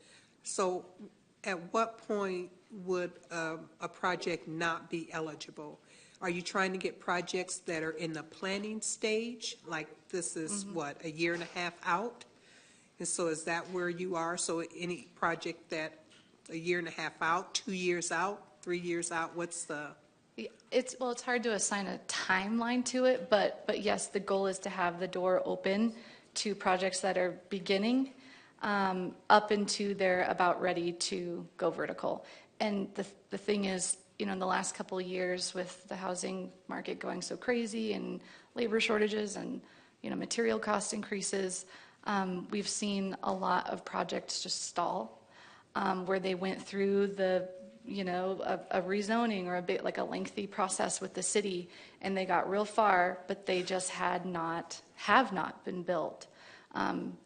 We see that. And so we know that those have been the conditions for the last couple of years, that people have kind of waited to go vertical. So just knowing that information, we just wanted to make it sure anybody from the beginning up into the point where they're ready to construct could apply. Does that? Yeah, that answers, but now I have a follow-up question. So then if a project is in that planning stage, and then they get to a point and they're like, maybe we're going to take a little bit longer to get this done. And then another project comes up that is able to move along. So do we just kind of keep our money in a holding space until that other project that we initially funded is ready, just can get it done? And then the one that is moving along steadily, tough. I think I know how to answer the question, but I think we were willing to just provide the loan, and if at the point in time that we got to it and that it was created, wherever they were at, and if the units do not, I think that would just be contingencies within the loan docs, which we have not gotten to, but I believe there would be, there'd have to be some sort of language written into the loan docs about if you do not deliver on these units within a certain period of time, the loan would be due. Yeah, because I just want to make sure that we're not having our money tied up for years when another project could be moving along for whatever reason. I'm not going to even try and figure out what those reasons might be, because I don't have enough background to do that. But I just want to make sure that we do have those contingencies in place that we can keep moving. Does that make sense? No. Yes? It does. Okay. Mayor and Council Sarah, our Housing Director, Jen, has done a fabulous job in working within parameters that are brand new to all of us. And so I want to take this moment to recognize her. Within the loan documents, there will be contingencies for performance. Don't leave. You're not done. I'm like, you are not leaving. No, don't run away. There'll have to be contingencies for performance. For example, when we've done awards to LIHTC projects that are applying for awards, we typically give them a 2 or 3 year window to be successful with that. And if they're not able to land those credits in that time period, then the funds would be freed up to go to someone else working in the same arena. So yes, a contingency on performance for building and also a contingency on award overall. You're welcome. I didn't mean to scare you away from the podium. I didn't want to be standing awkwardly for 7 minutes just right here. So anyway. All right. Any additional questions or comments? Because I believe that Councilmember McCarthy would like to make a motion. Well, thank you, Mayor. I move that we approve 2 rental incentive bond program awards totaling $3.33 million for 139 affordable rental units as recommended by the Ranking Committee. I'll second. And just to, oh, yes. Okay, is there a second? Oh, that was a second. Discussion? All those in favor? Aye. Aye. Any opposed? All right. Thank you. Thank you very much. Thank you, Steve. Thank you. Thanks for your hard work. We'll see you at the groundbreaking. Okay, now we are down to consideration and approval of resolution number 2024-12.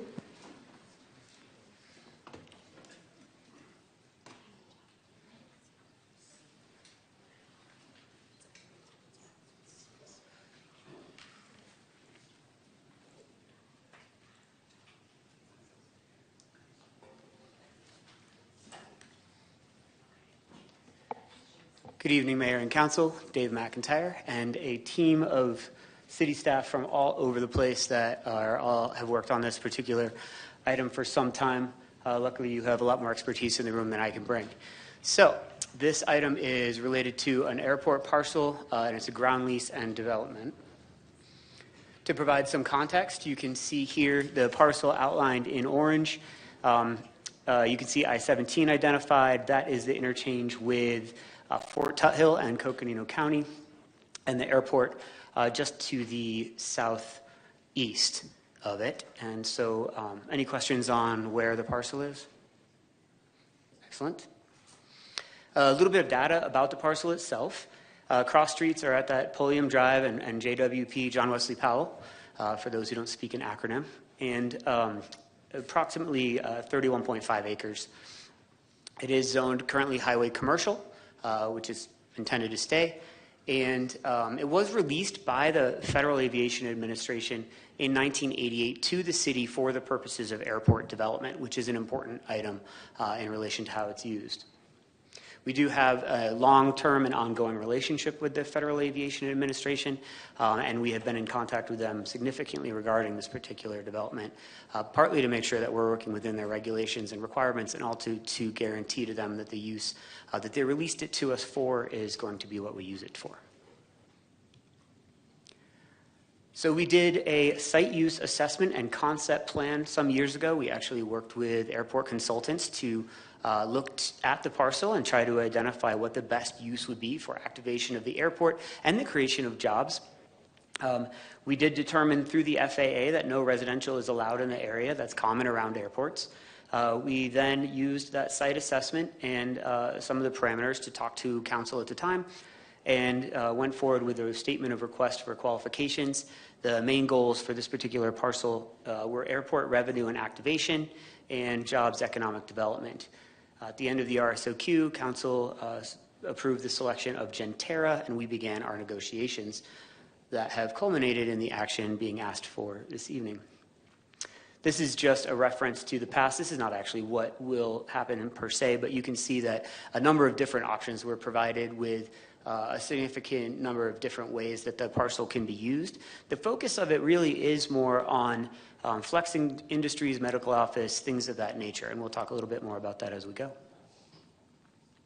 So within the agreement itself is a 40-year term with an option to renew for 2 additional 25-year terms.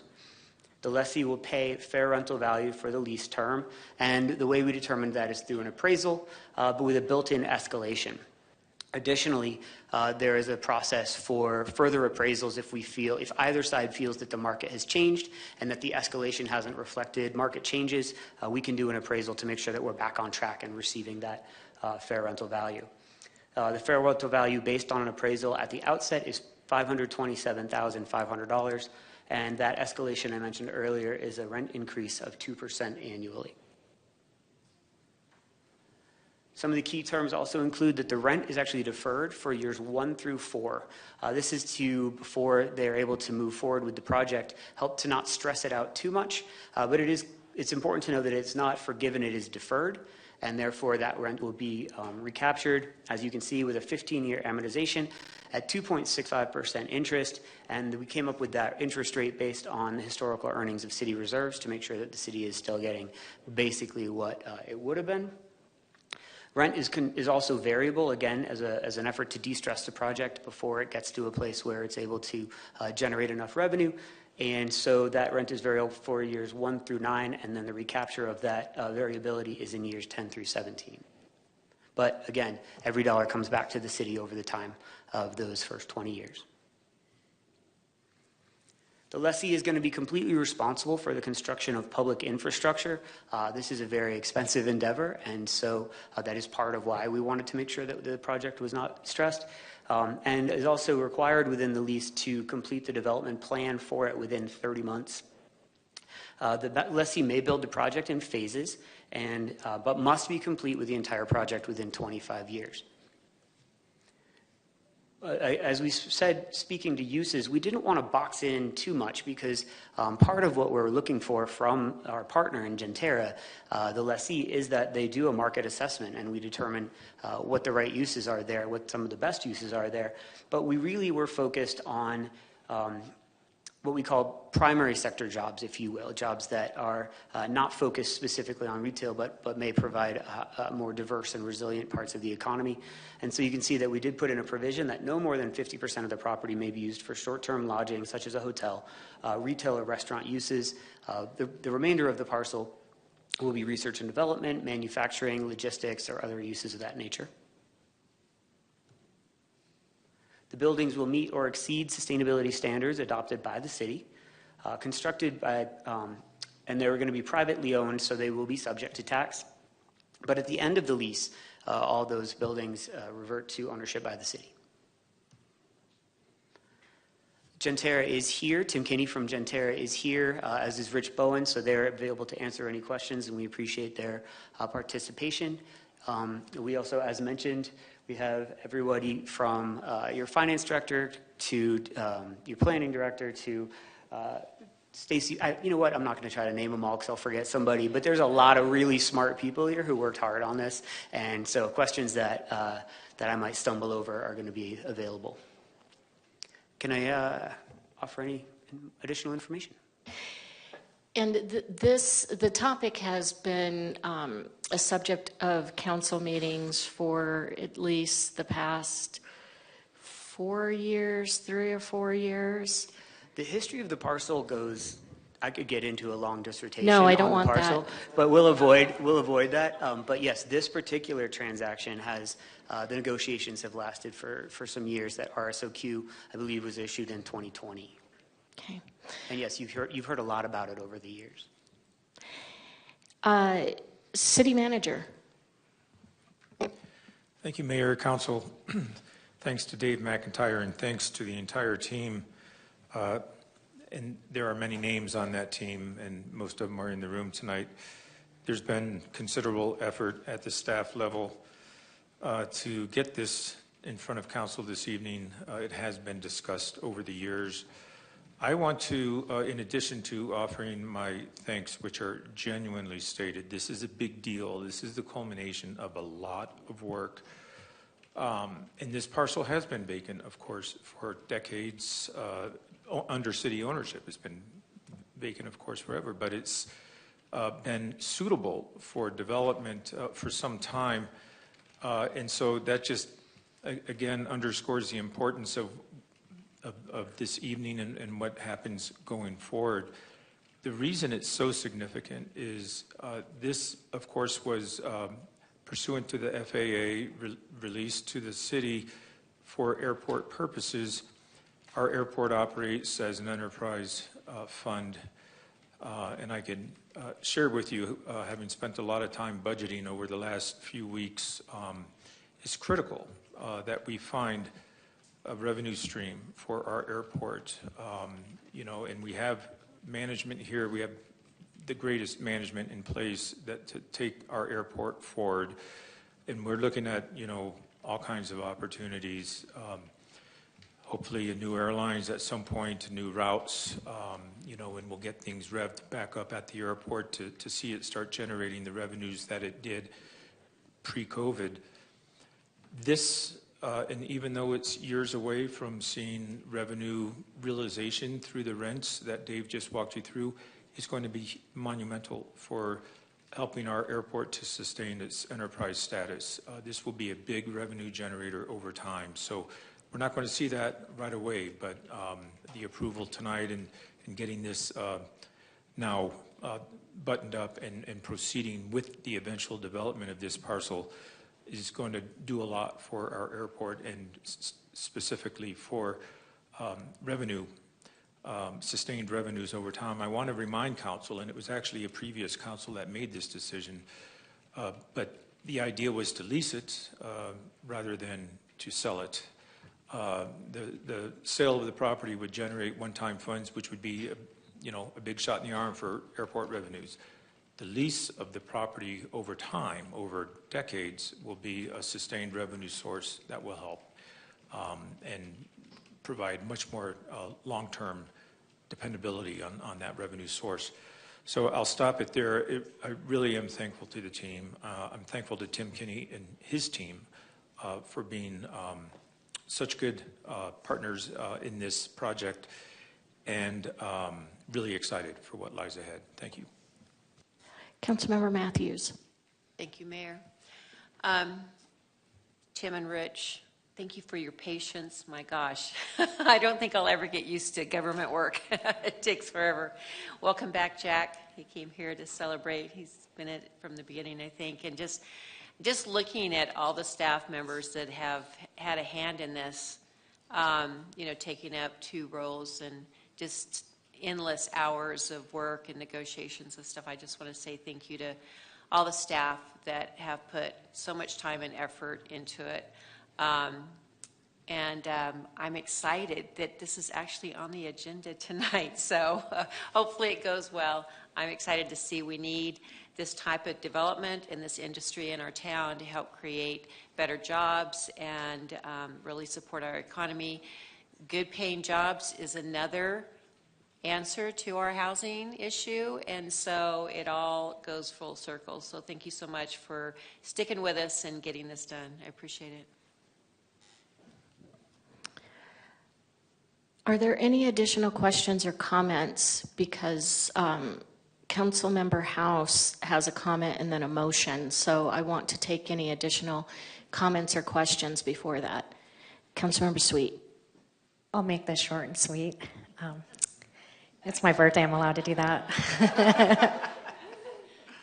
I am excited that this is before us tonight, and I remember it was one of my very first council meetings when I got elected, and I pushed for housing around in this parcel area, and I remember everyone's like, no, don't say it, and I didn't know because I was so new. So that's how long we have been really in depth talking about this, and it's exciting to see it's finally here, and I do believe it will also change Flagstaff, and it will bring an opportunity for better paying jobs and for people to stay and work and live and play here. So thank you. Councilmember House. Thank you, Mayor. Thank you so much for sticking with this and keeping it going. And that is to everyone who's been involved in this process. It is, to mirror the city manager's words, monumental to see us at this point. So very grateful. And it's my honor to move that we read resolution number 2024-12 by title only. Is there a second? I'll second. Any discussion? All those in favor? Aye. Aye. Aye. Aye. Any opposed? City Clerk? A resolution of the Flagstaff City Council authorizing a ground lease and master development services agreement with Genterra Enterprises, LLC, for the lease and development of approximately 31.468 acres of land located at 456 West John Wesley Powell Boulevard near the Flagstaff Pulliam Airport and establishing an effective date.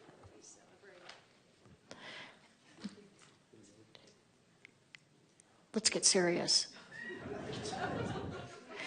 Is there a motion to adopt? Mayor, I move to adopt resolution number 2024-12. Second. Any discussion? All those in favor? Aye. Aye. Any opposed? All right. Thank you, everyone.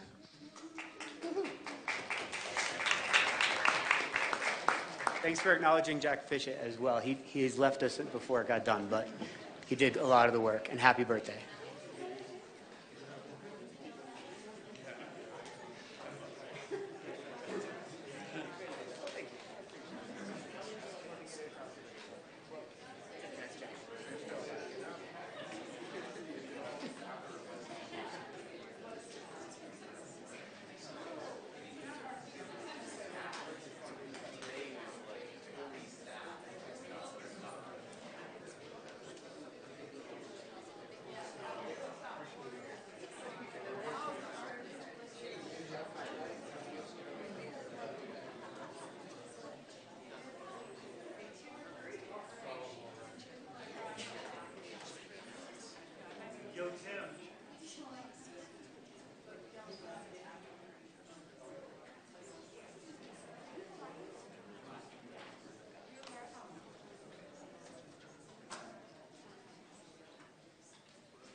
All right, we are moving on.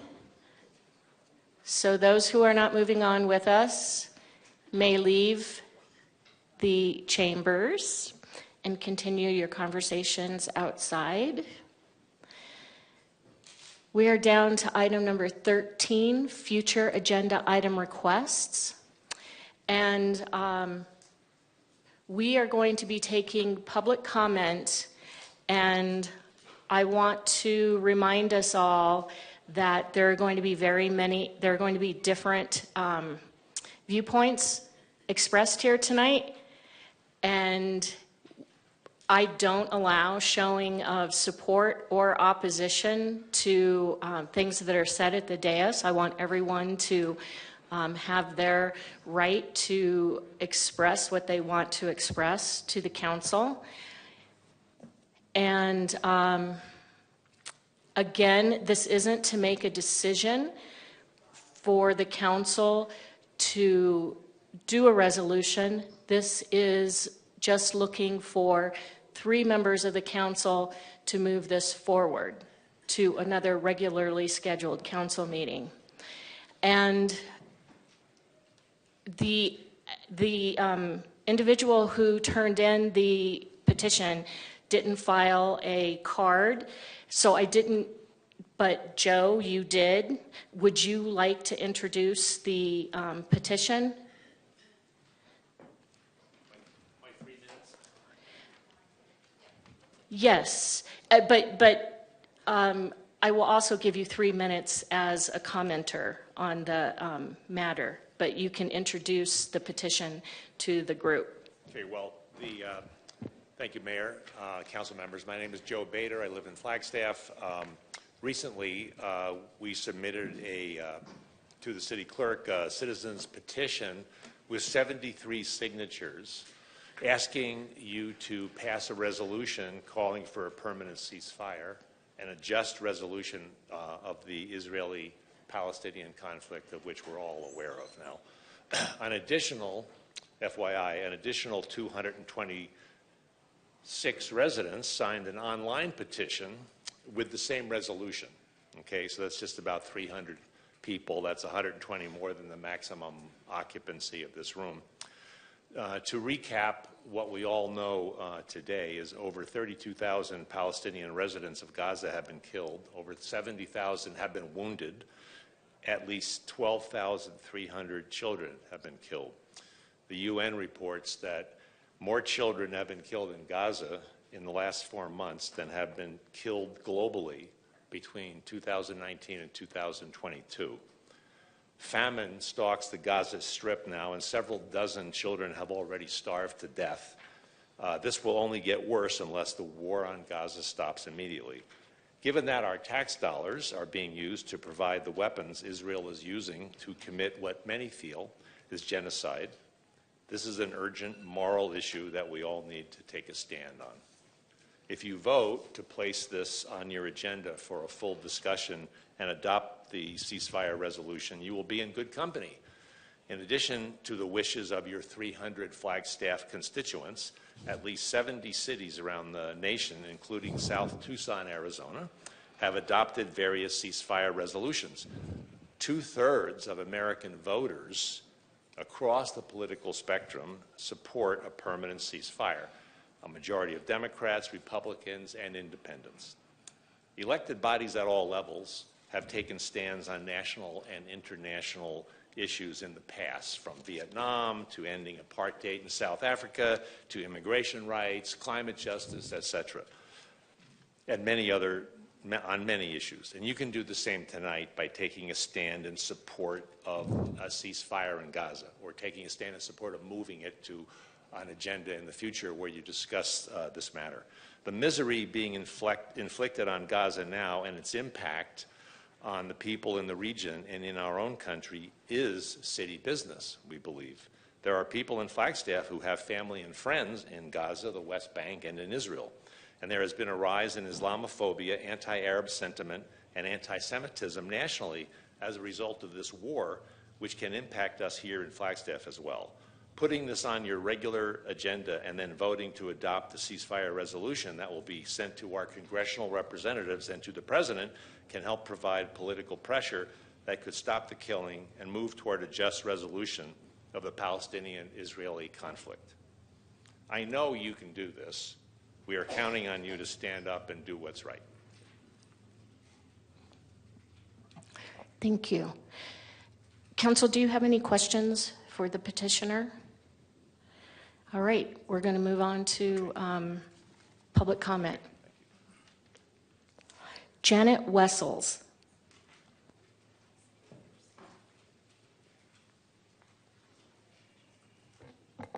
Good evening, Council. I oppose the petition to pass a resolution calling for an immediate de-escalation and permanent ceasefire in Israel and Gaza. I retired in 2022 as a U.S. Navy captain after 28 years of military service, including 18 months in Iraq as a civil affairs officer, and I'm familiar with terrorism and war. I agree with the statement that war is hell. October 7th, 23 showed us why Israel has such strong security measures in place. They walled off their border with Gaza. That is their prerogative as a sovereign nation. Egypt has also closed the border to Gaza. For a two-state solution to work, you need to have two bodies who want a two-state solution.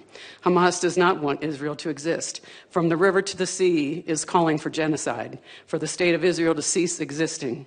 Many pro-Palestinian groups are chanting from the river to the sea. Why would Israel cease fire against a group who wants to annihilate them? There is no negotiating peace with someone who doesn't have the same goals. The Palestinian position, not Hamas, has been the three no's: no peace, no recognition of Israel, no negotiating. Every time throughout history there has been a formal or informal peace agreement, the various Arab terror groups have attacked Israel. They have not abided by the peace agreement. On October 7th, 23, civilians were brutally attacked in Gaza. If civilians die in war, it is not necessarily a war crime. It is based on intent. Israel has given notice to civilians to leave the area or get to a known shelter before attacking. So that means there is no intent to harm civilians. Hamas intended to murder civilians and has used civilians as human shields and placed their rocket launching sites and terrorist hiding locations in hospitals and schools, which is a war crime. Nancy Pelosi said years ago that rockets have a return address. They are asking to have their point of origin site bombed in response, and then they use that as propaganda to fuel the citizenry that the Israeli Defense Forces are committing war crimes by attacking civilians. We can ask why there has not been a universal call for the release of all hostages. Surely even Islamic nations, let alone the rest of the world, should agree on this, in contrast with the incessant calls for a ceasefire. This does not mean that Israel has done everything perfectly in this war or that we should not be grieved over the terrible loss of Palestinian life, even if the figures of the Hamas-run Gazan Health Ministry are exaggerated and fail to distinguish the killing of terrorists from the death of civilians. The losses are still high, the suffering of the Gazan people acute, and the needs growing greater by the day. This is terrible and real news, but let us distinguish the lies from the truth, however old that exercise becomes. Telling the truth is one weapon that we can never surrender. You council members were elected to govern Flagstaff, not spend time on resolutions on affairs that are not concerning the city of Flagstaff, let alone the state of Arizona, let alone the United States of America. I do not support the calls for Israel to cease fire. However, even if I did, I would not support this council making a resolution on a matter outside of Flagstaff's control. Thank you. Thank you. Next, we have Sandra Lubarsky and Dr. Emily Davalos.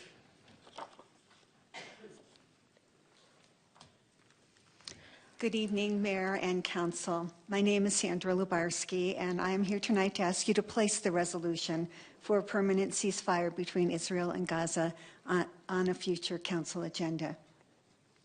We all know that this resolution will not in itself change the course of history. Few things by themselves do. But it is a mistake to think that just because something in and of itself doesn't turn the tide, it isn't worth doing. What is worth doing is living with courage and integrity and standing as a community against appalling violence and unimaginable suffering. It is possible to be horrified by the brutal murder of Israelis on October 7th and simultaneously to be horrified by the callous slaughter of, at last count, more than 31,000 Palestinians. Month after month, we have watched the catastrophe take place that has been described as nearly unprecedented in modern history. As a Jew, I have been grieving the betrayal of my Jewish values by the actions of the nation of Israel. As an American, I am outraged by the billions of American tax dollars flowing to the Israeli military. Since October, the U.S. has approved more than 100 separate weapons sales to Israel, with no measures limiting the behavior of the Netanyahu government. This horror could end if our country stopped funding it. There is real anti-Semitism in this country and the world, and I ask everyone here tonight to stand against it. But opposing the extremist Israeli government is not anti-Semitic, and calling for an end to Palestinian suffering is not anti-Semitic. Some of you have heard me talk before about the scene from the film Jojo Rabbit. I bring it up again because of its relevance tonight. 10-year-old Jojo is with his mother in the market square when he looks up and sees a family that has been hung. It was the Nazi punishment for protecting Jews. In dismay and bewilderment, he asks his mother, "What did they do?" She responds, "They did what they could." This is what we are asking you to do, not to be bystanders, not to allow this mass destruction to go on without objection, not to remain silent, but to do what you, as our city representatives, can do to end the humanitarian nightmare that is taking place in Gaza. Thank you. Thank you. Dr. Emily Davalos, and then Dr. Abel Aziz Bako. I am speaking as a private citizen and only represent myself. The genocide in Palestine is an urgent moral issue and has nothing to do with religion. Zionism is not a religion. This has everything to do with international law. Why should we follow international law and be concerned about it in Flagstaff, you might ask? I quote, "International law is central to promoting economic and social development as well as to advancing international peace and security. Under Protocol 1 of the Geneva Conventions, based on the principle of self-determination for all peoples under foreign and colonial rule, Palestinians have a right to armed resistance. They have been under colonial rule of Israel since at least the Nakba of 1948. Under international law, occupying forces have no right to self-defense. There is a legal basis for what took place on October 7th. At the UN, 153 countries voted in favor of a resolution demanding an immediate humanitarian ceasefire in Gaza. 10 countries voted against, while 23 abstained. 80% of countries voted in favor. South Africa submitted an 84-page filing to the International Court of Justice documenting the acts of Israel as genocidal in character, as they are committed with the requisite specific intent to destroy Palestinians in Gaza as part of the broader Palestinian national, racial, and ethnic group.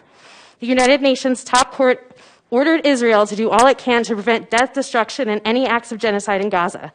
The 6 measures in the ruling were approved by margins of 15-2 and 16-1, with even Israel's representative on the court joining the majority on 2 of the questions. The president of the court stated, "The court is acutely aware of the extent of the human tragedy that is unfolding in the region and is deeply concerned about the continuing loss of life and human suffering.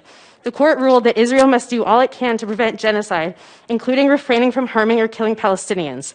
It also ruled that Israel must urgently get basic aid to Gaza and that the country should punish any incitement to genocide, among other measures."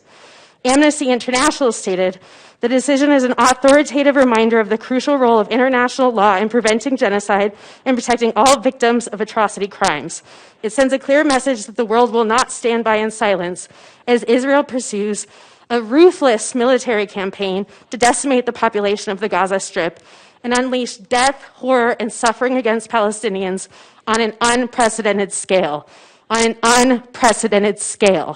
Israel has not only woefully failed to provide Gazans basic needs, but it has also been blocking and impeding the passage of sufficient aid into the Gaza Strip in a clear show of contempt for the ICJ ruling and in flagrant violation of its obligation to prevent genocide.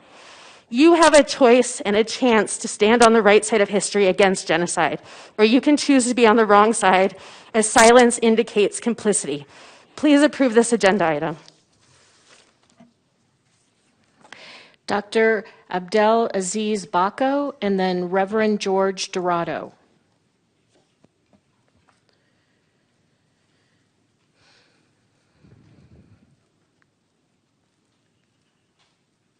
Thank you, everybody. Good evening. My wife is supposed to be giving the speech, but today I'm giving the speech instead of her. She is a commander in the Navy, and she served in Human Health Services. So I'm giving the speech on her behalf. Her dad has a surgery, and she has to attend his surgery. I'm a retired doctor. I'm a resident of the States since 1980. I came here to the States from overseas to study, got my graduate and my PhD, my doctorate. We are blessed in this country. As you mentioned, that housing is a human right. And it's true, it's human rights. Can someone of us lose his house or his property and live in a tent under the rain and the bad weather for 6 months? Can any one of us live without electricity? Can any one of us live without food, without medical attention, with hospitals being destroyed? My family, where I came, they are from there. They lost their house, and now they are in the tent. Is this acceptable? Is this acceptable to anyone? Before I came here, I remember I grew up in a neighborhood where we had neighbors, Jewish and Christians. We love each other. We have no hatred. The Palestinians have been occupied 75 years, and they have no rights to travel or for education. Gaza is only 35 miles by 20 miles wide. And there is 2.5 million people live there under besiege, under bombing. Okay, so what's our right as Americans? We need to ask for a ceasefire and the resolution for 2 states. They can live in peace the way that we lived with our neighbor Jewish. I'm asking that kindly, and also we need to allow the humanitarian aids, food and water, electricity, and medical attention needs to go there. That's all what I'm asking. Thank you, Dr. Thank you, guys. Bako. Thank you. Reverend George Dorado, and then Fayez Dahlia.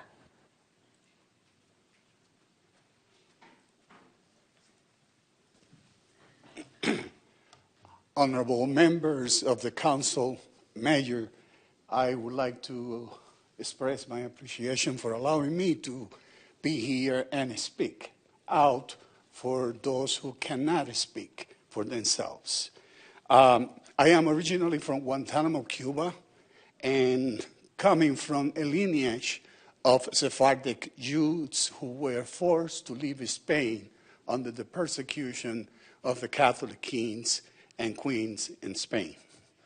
I also have presently families in Ashdod, Israel, and many other relatives living in Israel as well.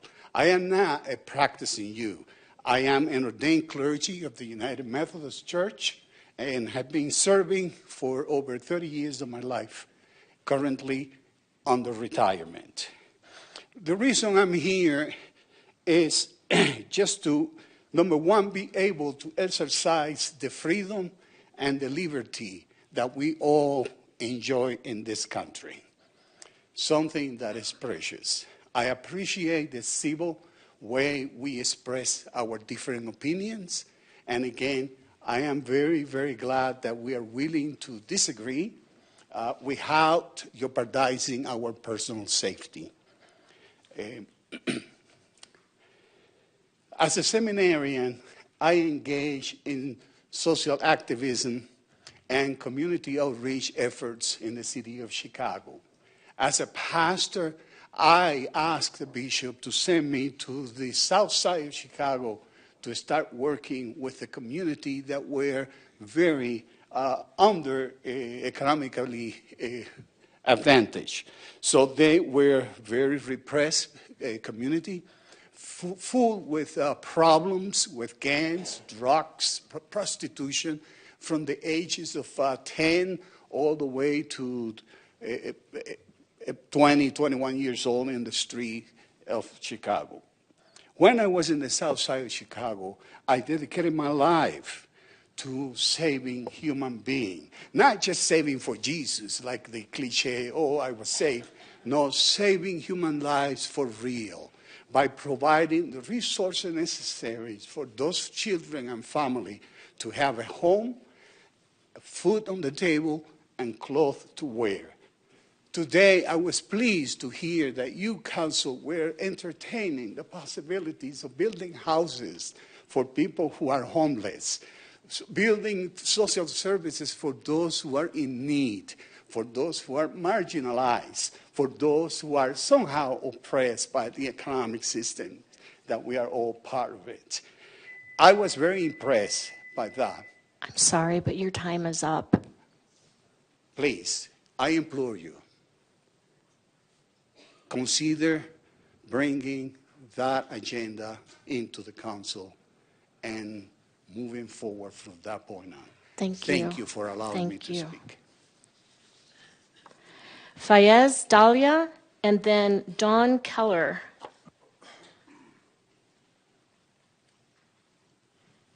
Good evening, Your Honorable Mayor and your respected councilmen and women. Excuse me, I have my voice a little bit, but do you hear me? Yeah. Well, I'm here to ask for a ceasefire, and the genocide that we see unfolding in front of our eyes on a daily basis. This disaster is not a natural disaster. It's not a calamity by earthquake or a tsunami. It's a man-made disaster. We can stop it if we have the will to stop that disaster. And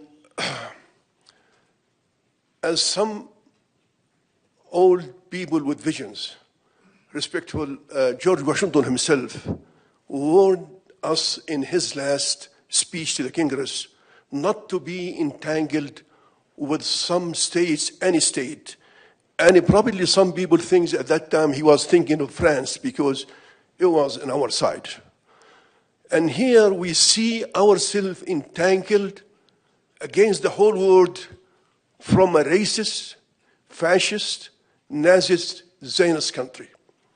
It is so a shame for this big country, empire, who can get anything that wants, whether it's they have in mind wealth or to control the world, they can have it in a peaceful manner, since this country is the so-called melting pot. Everybody on this surface of earth has a stake on this country and consider it his country. So to be entangled for a racist, fanatic, Zionist people who have disregard for everything, and they think themselves they're the chosen people, they're above the law. 48 resolutions in the United Nations, none of them respected. And to see this country with its might and its power hostage for these people, I think it's a shame. It's time for us to stand on the right side of history. Unfortunately, we have to criticize ourselves before the whole world is against us, and they are criticizing us. You know, even the Maltese foreign minister, probably you see him, which is the smallest country in Europe, talking about Biden, he said the emperor is naked. Everybody in the whole world, you see the demonstration, taking the streets in every city. So thank you very much, and we would like you to consider the resolution to ceasefire now. Thank you. Thank you. Don Keller, and then Elena Sahadia.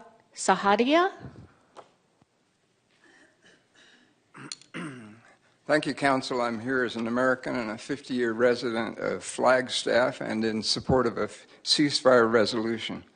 When I was a young man, I served in the Peace Corps in an Arab-speaking country in North Africa. A young Palestinian man, exiled by the Six-Day War of 1967, spoke to me one day and told me, "You are taking the light of the sun from my people." He was speaking of the largely uncritical and unconditioned economic, military, and diplomatic support the U.S. has given Israel. Master gardeners know that nothing will grow without sunlight, nothing will thrive. It is discouraging that after all these years, remembering his words, nothing has changed. And now the horrors of October 7th have unleashed an orgy of revenge and collective punishment in Gaza of biblical intensity. Ethnic starvation and displacement have been weaponized as weapons of war against the Palestinians of Gaza. Manufactured and false charges of anti-Semitism weaponized here in the United States. We offer a prayer and a demand. The killing must stop. 31,819 Palestinians killed as of today and climbing. Approximately 8,000 missing under the rubble of destroyed buildings and public infrastructure. At least 73,934 wounded. Of these figures, 2/3 are women and children. They were the future of their families, the future of their people, the light of the sun taken from them. Half of the children in Gaza under the age of 2 are severely malnourished. 80% of the population displaced, public universities, schools, and aid centers deliberately destroyed. Yesterday, Israeli forces sieged Safa Hospital and assassinated Faik Mubhu, the civilian police director who had the day before organized an orderly and successful food distribution.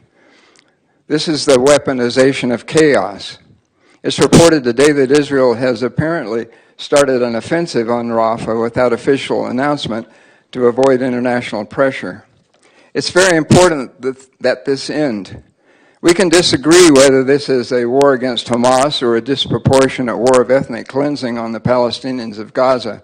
We can disagree on the rightness or wrongness of the United States' armament shipments making much of this possible. People will disagree about the context and meaning of October 7th. We may disagree on whom the light of the sun should shine, but responsible minds and hearts must agree that the killing must end. Thank you. Thank you. Elena Sahadea and Laura Frankie. Greetings to the Council. My name is Elena Sajadia. I use she, her pronouns, and I am a Master Public Health student at NAU, a graduate assistant, and the president for the Students for Justice in Palestine Club at NAU. I am also the daughter of a Palestinian immigrant and the granddaughter of a Palestinian Nakba survivor. I have family in Palestine, and I have been learning about Palestinian resistance and their fight for freedom since I was little. I have also been writing about Palestine from a health and social justice perspective for the last 6 years. We have to recognize that weaponizing Jewish trauma to kill Palestinians will not make Jewish people safer. Anti-Semitism is never okay, but Palestinian freedom is not synonymous with Jewish oppression. Anti-Zionism is not anti-Semitism. It has been absolutely horrifying to watch the Western media and our federal government paint Palestinian people as animalistic terrorists when they are simply trying to live full lives. Refusal to add this resolution to a future agenda and consequently adopt it represents the acceptance of these harmful stereotypes as the views of this council. Refusing this resolution is not an option for a council that is invested in the needs of their community and empathetic in their pursuit for equitable living as proponents of community solutions. This issue matters to the people of so-called Flagstaff. It matters to the indigenous tribes whose lands we stand on right now. It matters to the Palestinian people of this community who need to be supported and protected. It matters to the allies who understand the importance of solidarity work and humanity. It matters to a plethora of student and community groups who have mobilized in support of Palestine. This matters to us, and it should matter to you too. It is essential that this resolution is added to a future agenda and adopted as a resolution in so-called Flagstaff. Thank you. Thank you. Laura Frankie and then Stan Clark.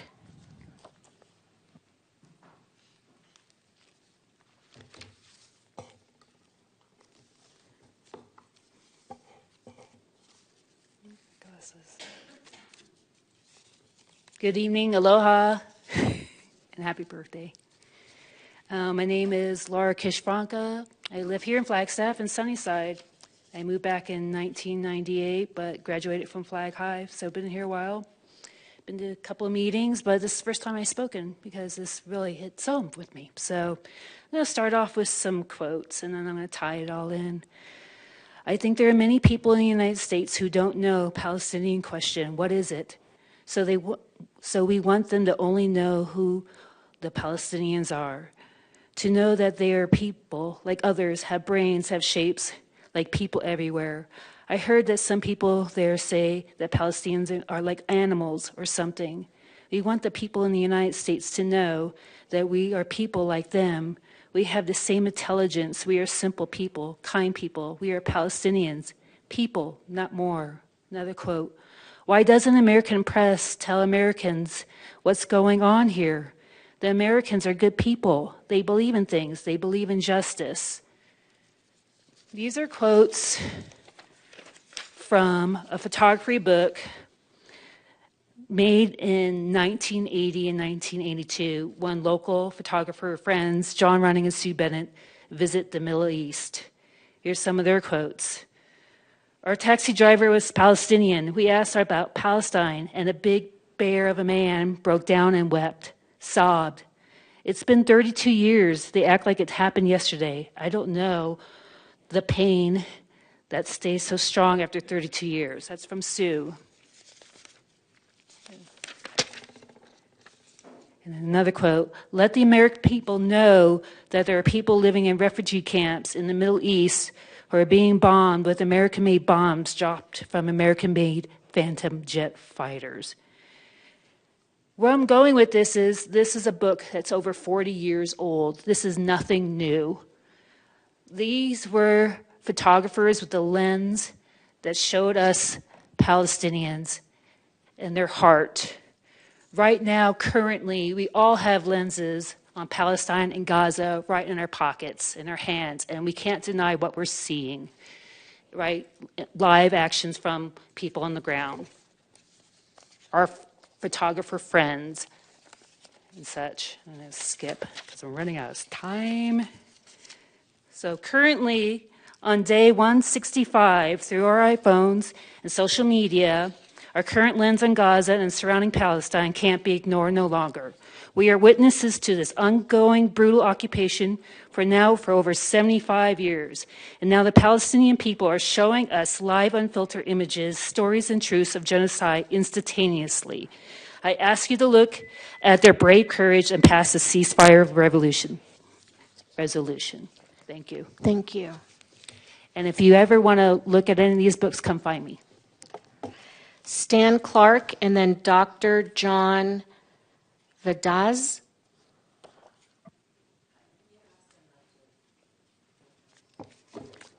Hello, Council and Mayor Daggett. Really appreciate you allowing us to present some of these ideas tonight, and I'm grateful that you're considering this. I don't have a lot to contribute in terms of facts and figures. I mean, I have some here, but they've mainly all been said. Maybe the only ones that have not been said are that there are, let me see, just to make sure. 800,000 children are people currently starving there that are in very dire straits. There are 1.8 million people that have been deprived of housing, had their homes bombed, destroyed permanently. There are 78,000, is the latest quote I read, injured currently, most of whom have no medical care available because almost all the hospitals have been destroyed or greatly degraded. For me, it's just about being a person. And so I won't try to make any kind of argument about whether or not you should even pass a ceasefire resolution. That's for another night. To me, I think you've heard enough already as a human being to consider discussing this. I don't know how you could not discuss this, bring this up to discuss for if no other reason. There are people who you represent in this town who deserve to have these things considered because they're residents too. And so my major contribution is just as a fellow, as a citizen who's lived here since 1993 and a person who's worked at NAU, is now retired, as a retired psychologist who's worked with traumatized people for over 40 years.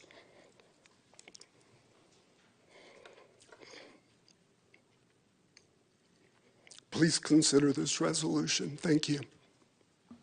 Thank you.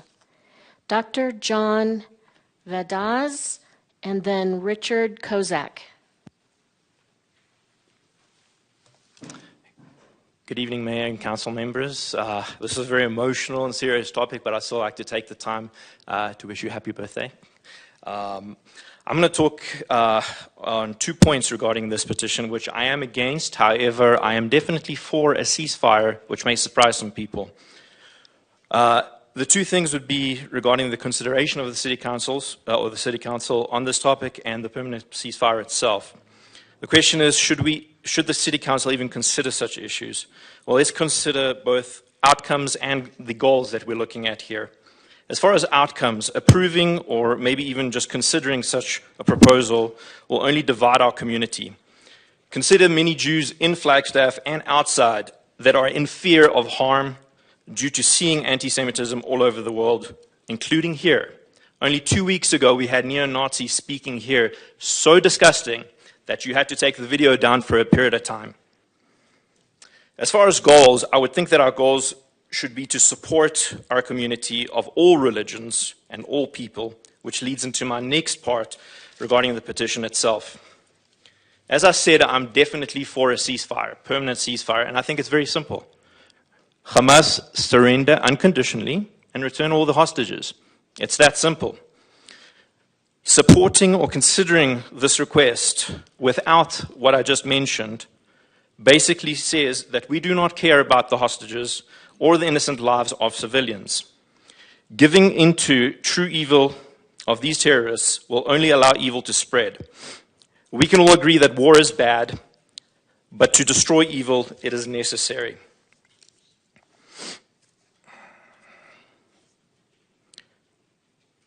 Approving such, or even thinking about such a resolution without having the hostages back and Hamas terrorists surrendering, basically tell people in this country and others that it is okay to come into someone's home, murder, torture, mutilate, rape, and kidnap their family. Not only that, they are not allowed to fight back in defense. They are not allowed to seek those evildoers for justice. They are not allowed to get their kidnapped families back. That is what this petition is asking you to do. Okay? I will end with this quote. We will not go quietly into the night. We will not vanish without a fight. We are going to live on. We are going to survive. Am Yisrael Chai. God bless America. Thank you for your time. Thank you. Richard Kozak, and then Frederick Hall. Thank you. There are no words to express how hideously wrong this ongoing slaughter is. Imagine, if you will, a man living next door to me comes into my house and killed or raped one of my family members. That does not give me the right to go out and kill dozens of my neighbors, innocent neighbors, no matter how hard I try to justify or rationalize it. It should be a tenet of being human that when a wrong is observed, there's an obligation to correct or stop it, no matter where it occurs, be it across the street, across county lines, or across national boundaries. But perhaps this element of being part of a civilized society has been lost. And if this is so, God help us all. We all need to act. And in a democracy, if we still have one, we have elected representatives, and we're asking you to speak up by furthering and passing this resolution. Thank you. Thank you. Frederick Hall, Frederica Hall, and Natalia Damian. Hello, Council. It's good to see you all here. So there's been some said of what the atrocities have been going on since October and for 70-some years. It's an occupied country. Mandela said it was an occupied country. The UN says it. Amnesty International, almost every human group has proclaimed that it's an occupation. Legally, the occupiers are supposed to take care of those they occupy and not hurt them. Well, that's not what's happening. There have been 7,000 since October 7th, 7,000 hostages have been taken by Israel, Palestinians, into prisons. They also, Hamas has done, we could call it evil. I will call it evil. War is evil. Slaughter is even more evil. War happens between two equal beings. Israel has one of the most advanced militaries on the planet with great capability of going in and getting Hamas without destroying 30,000 people, without destroying all of Gaza, all the schools, all the hospitals, everything you need for an infrastructure. Gone, rubble, with hundreds of thousands of people displaced, millions. This barbarism is what it is. And if we don't say we do not want barbarism, it will continue to grow. And that's what's been happening. It's happening in our own country because we're allowing it to happen because we're making it normal. It is not normal. It is suicidal where we are right now in this country. In the world, we can't afford to have barbarism happening in our world because we are at the edge of total destruction in our environment. And the amount of more destruction that this particular barbarism has been doing is creating greater threat to our environmental ecosystem. Just that alone should shock us. But we've become numb. We are becoming more and more numb to the slaughter of children, numb to the slaughter of women, because it is slaughter. And both parties are wrong and need to be held accountable. But it has to be stopped. Ceasefire has to come.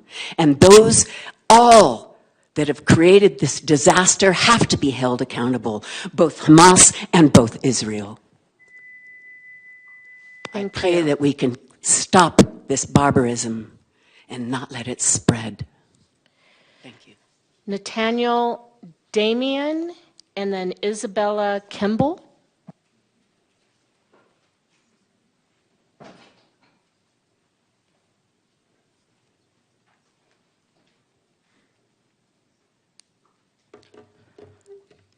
Good evening, esteemed Mayor. Good evening, esteemed Council. My name is Nathaniel Damian. I'm the Vice President of the Students for Justice in Palestine at NAU, and I'm here with a simple message. That message is that a vote against this resolution, a failure to even consider this resolution, is a vote against Palestinians, it is a vote against humanity, and it is a vote against God and His creation. Since October 7th, Israel has engaged in the indiscriminate genocide and the indiscriminate killing of the Palestinian people. Since October 7th, 31,000 civilians have been killed at the hands of Israel. 12,000 children have died at the hands of one of the most powerful armies in the Middle East. And you might say, this does not affect us. We are in Flagstaff, Arizona, and we are far from the events in the Middle East. But the American government has actively aided the state of Israel to continue carrying out their war crimes. The American government has actively provided weapons, artillery, support, both moral and financial, so that Netanyahu can continue his bloodbath. So that Netanyahu can continue proclaiming that they do to the Palestinians as Amalek has done to them, which is genocidal rhetoric, according to scholars and historians. And we in Flagstaff cannot stand neutral in the face of immorality. We in Flagstaff cannot stand by as we face a moral reckoning, the likes of which we have not seen in our lifetimes. And we must make a decision, and we must say enough is enough. We must make a decision to not stand neutral and to stand for what is right and what is moral. For a vote of neutrality or a vote against this resolution is a vote that signifies to the world that we will tolerate evil, that we will tolerate the continual genocide of a people. And therefore, I demand that today we stand and not only consider this resolution for passage, but I demand that we stand for what is right, for what is moral, and say ceasefire now. Thank you. Thank you. Isabella Kimball and then Kai Kelly.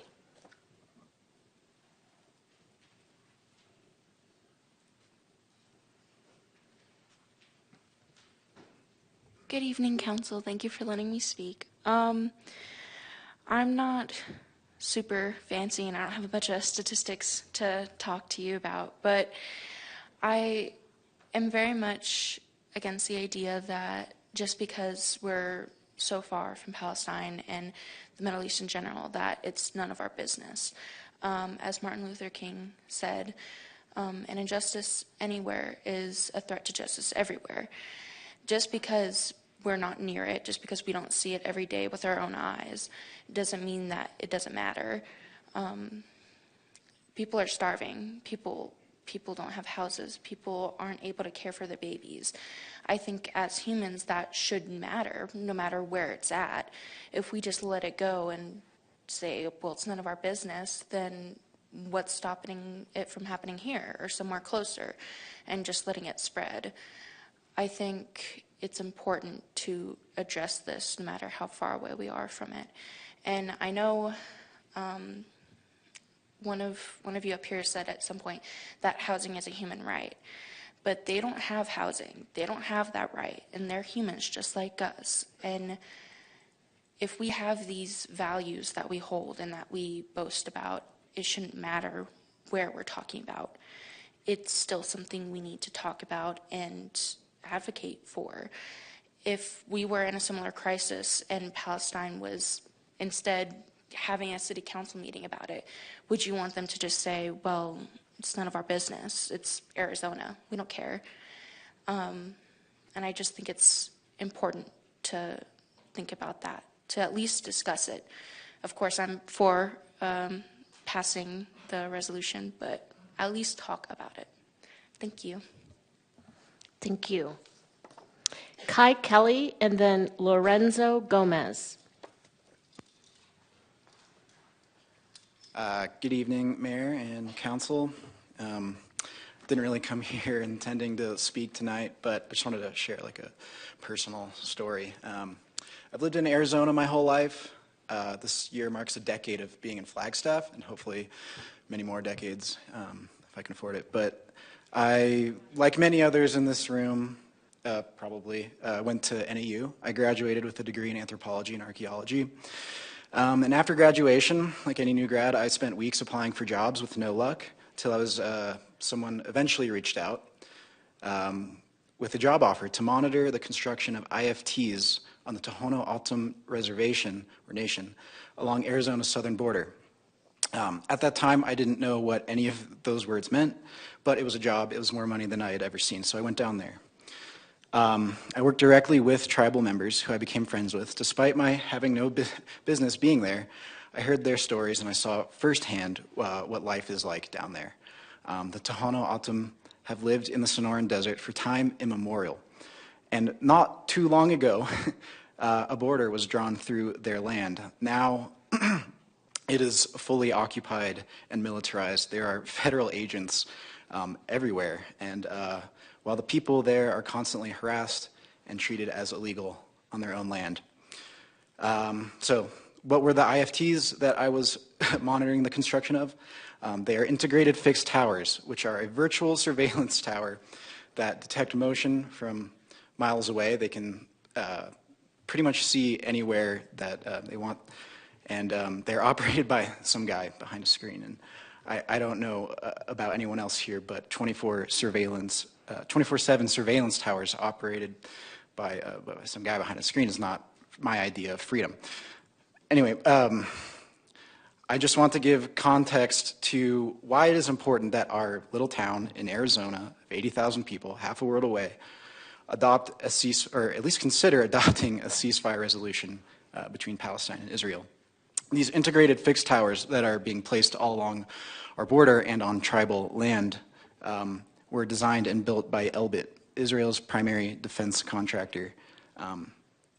They were tested on the Palestinian people before being sold to us. I urge City Council to move forward with discussing a ceasefire resolution.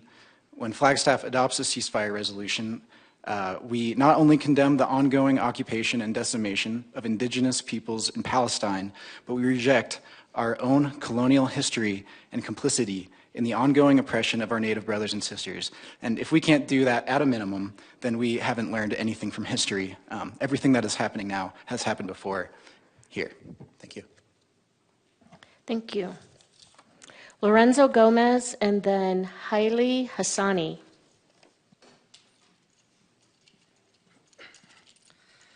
Hello, Mayor. Hello, council members. So I didn't actually plan on speaking tonight, but well, I'm here. So I'm here representing myself. All opinions are my own. But I do represent the other 2/3 of Americans who support an immediate ceasefire in Gaza. As of right now, over 30,000 Palestinians have been killed in a matter of months.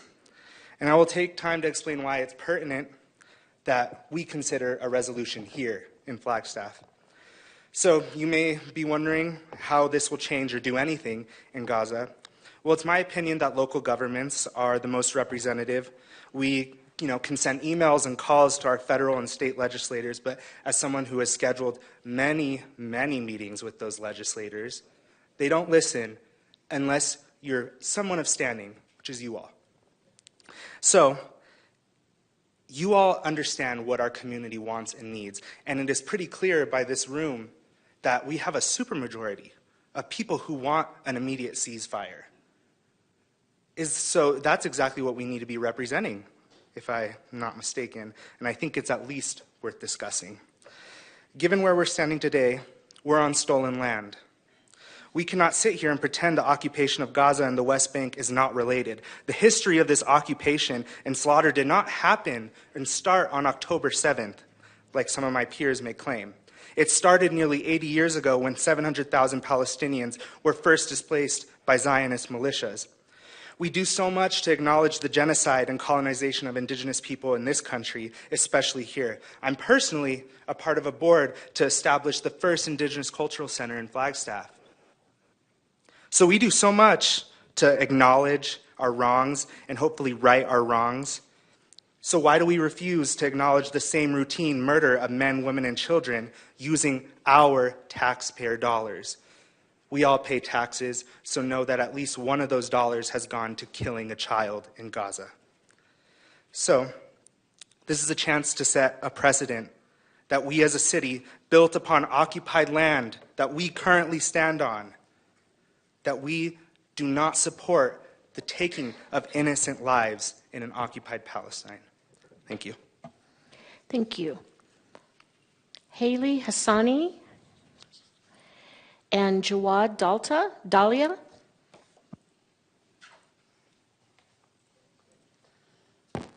Good evening, everyone. Thank you for your time. I would start by saying why we should care about the ceasefire in Gaza, because the Congress just approved $200 billion. The $1 billion that we need here for housing crisis, for opiate crisis, for homeless crisis, just 14 billion of that went this year to Israel, and that's a lot of money. We never give that much money. We didn't give that much money to Ukraine to fight the Russians, who are the biggest threat to the United States. We didn't give money to many countries that necessarily needs that. We give it to Israel, and we say Israel is the biggest democracy in the Middle East. Israel is not a democracy. Israel is a danger to democracy because Israel is an ethno-nationalist state, is teaching other countries like India that how to get rid of its minorities. This is not a war against Hamas. This is a war against Palestinian people. I would say this is a war on Palestinian people because Palestinian people does not have a country. They do not have a military to defend themselves. They're just civilians. And since October 7th, this is not new. You could go back in history. You could go 48, you could go 67, you could go 1973. They occupied the line, and David Ben-Gurion said, if you want peace with the Arab states, you got to give their land back. They're not saying the whole Israel. They're just saying what was Israel before 1948. And at this point, they're just saying give our land based on what the 1967 border. They're not asking about 1948. And I think it is humane and it is moral for everybody around the world to stand with Palestinian people because, as the gentleman said, we should care about this. It's not just about the money, because Israel is not David again anymore. Israel is the Goliath in the Middle East. Israel is the hegemon. We saw that in 1980 when they invaded Lebanon, and they are doing it right now. We should care because if this war goes beyond the border of Israel and Palestine, the American soldiers is going to get involved, and we don't want a second Afghanistan. We don't want a second Iraq, because there are, as it is right now, they're sending soldiers to UAE, they're sending soldiers to Qatar, they're sending soldiers to all Middle Eastern countries because they're preparing in case if Americans has to be involved. Why the hell Americans should fight for Israel when Israel is not even considering ceasefire? Thank you. Thank you.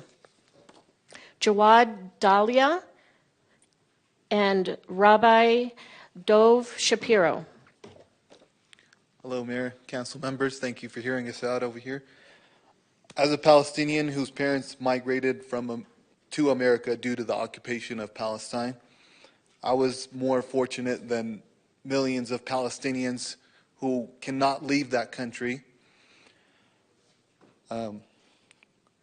So we cannot sit here and support another group of indigenous people being wiped out of history.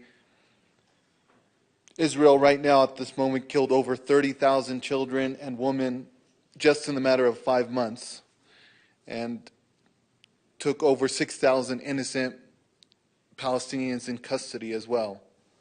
I don't think this resolution will divide Flagstaff. You know, neo-Nazis hate Arabs and Palestinians as much as they hate Jews, probably. So I don't think they're going to hate. The bare minimum we could do is just ask for a ceasefire to stop the killing. We're not asking anybody to take a side. It's just to stop the killing. Thank you very much. Thank you. Rabbi Dov Shapiro and then Eric Deschini.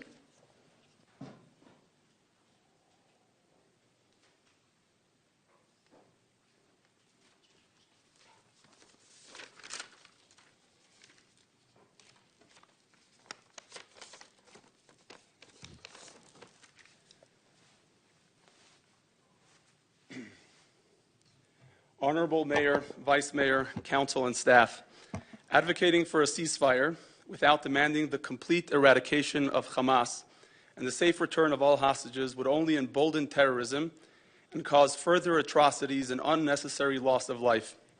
While we mourn the loss of all innocent lives and abhor the consequences of war, we cannot overlook Hamas's responsibility for the suffering it inflicts on its own people and the innocent neighbors in Israel. Consider this.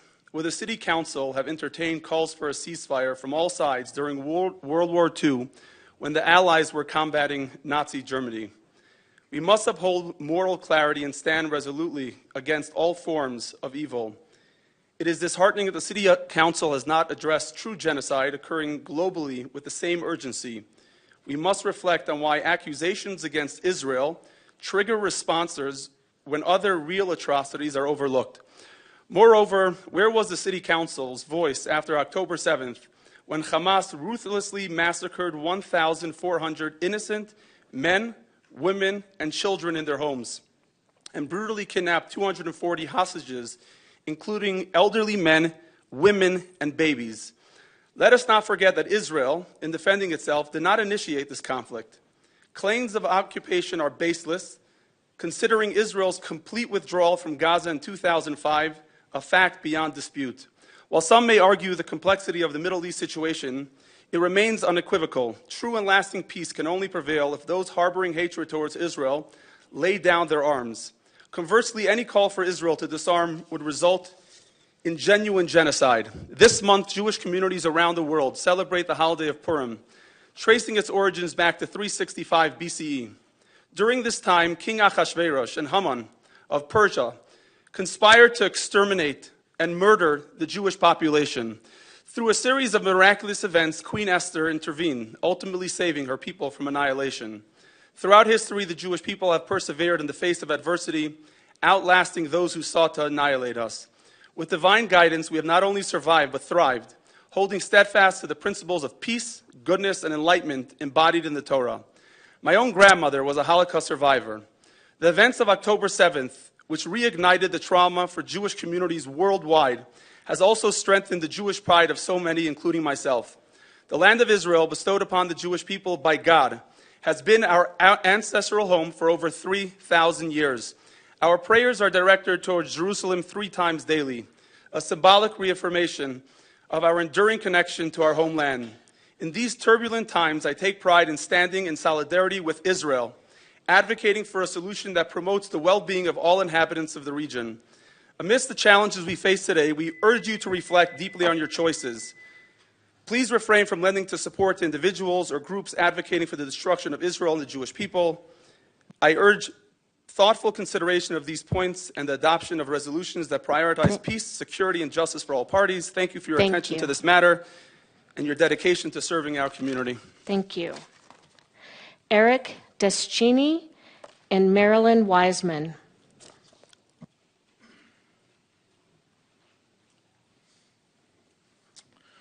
Mayor, council members, Yat Sheya Eric Deschini Winishya, my Desh Gishni Nishne, Kia Ani Bashichin, Bit Ani Dashiche, Hana Ahli Dashanella, Chinle De Nasha. My name is Eric Deschini. I'm a citizen of the Flagstaff. I am a former member of the Arizona House of Representatives, District 7, now presently District 6. I am a father, I am a son, and I am a descendant to many ancestors that preceded the existence of the United States. And of course, Arizona and Flagstaff, et cetera, et cetera. A lot of the comments that were made with respect to indigenous peoples and the injustices that we continue to experience at the hands of settler colonialism rings in my ear, and I'm grateful for those comments. This city is home to a lot of Native American people who can relate to what's transpiring in Gaza. We are descendants of a whole lot of trauma. And the more we see, the more we hear, the more we feel. And it's relived and lived and relived again. The question as to whether or not this city has any business taking up this type of proposal on a go-forward basis should be obvious as it relates to the citizens of this city and, of course, as I've mentioned, the folks that come from the ancestors of our peoples, the original peoples to this land. It is trauma, and it's difficult to see and experience. What we are seeing unfold in the Middle East is tantamount to what we've seen here in the United States. Just recently, the Secretary of the Department of Interior commissioned a report that showed hundreds to thousands of children who were murdered at boarding schools under a policy authored by the United States. And we're only starting to unearth them with marked and unmarked grave sites. Same with Canada. And you kind of watch what's unfolding, and I think to myself, how in the world are we still doing this in 2023? How in the world are our tax dollars still contributing to this type of atrocity? I still can't fathom that.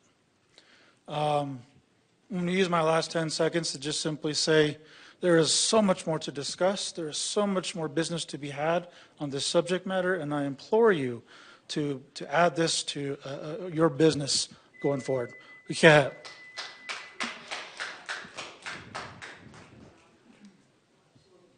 We have two more commenters, and I will remind you of no outbursts in support or opposition. We want everyone to be able to state their piece here to the City Council. Marilyn, thank you. Mayor, City Council members, happy birthday.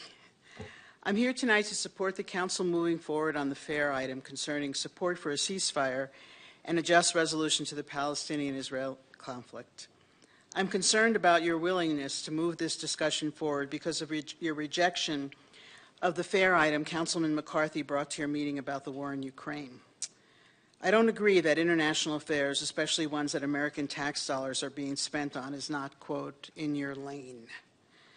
The suffering that is happening in Gaza is horrendous, and it disturbs me very much that my government is providing the weapons to Israel and not putting enough pressure on the Israeli government to stop the war and let humanitarian aid get to the starving people of Gaza.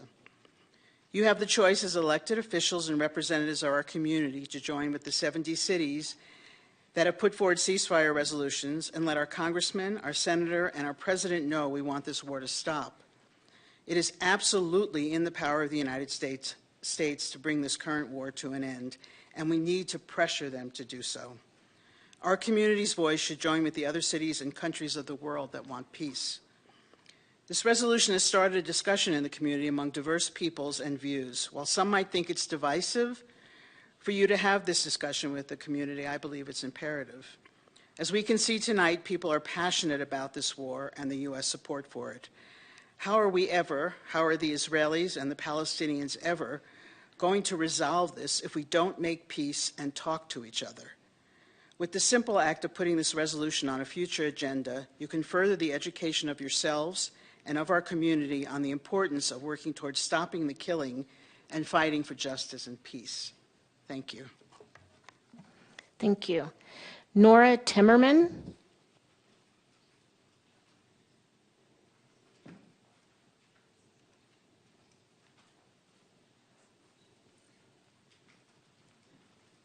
Hi, council members. Thank you. I've written so many different things, and I'm not even sure which ones to present, because so many people have said really powerful things here. I think what I really want to hit home is that for me, When I think about whether this resolution should come to a full city council agenda, I think it is imperative, as so many people before me have said. I think it is absolutely all of our jobs to be talking about what's happening in Gaza right now. And it's all of our jobs for all kinds of reasons, for the reasons of the parallels between the settler colonial state that we're living in here and the history of destruction that's happening in, historically and presently, and what's happening overseas, but also because of our tax dollars, also because of a simple kind of moral issue. I don't know about you, but I wake up in the morning and I read news about what's happening in Gaza. I go to sleep at night and I read the news, and I just think to myself, every morning, every evening, what can I do? And I do certain things. I teach at the university, so I talk with people there. I call my state representatives. I write letters and sign petitions. And it just feels like this is something we can do. We can address this is within our sphere of influence. It's within your sphere of influence to have an agenda item where we get to talk about what's happening in Gaza and Palestine, and we get to maybe say, this is wrong, and we believe it's wrong, and we think it should stop. And so I just want to implore you on those grounds to think about the fact that it is our job, it's my job to stand here feeling nervous in front of all of these people and to come back again if after you hopefully do put this on the agenda. I think it's your job to do that, to hear us again. And it's all of our jobs to stand up in the face of this kind of just unfathomable lack of concern for human life and well-being, to do something and to say something about it. Thank you.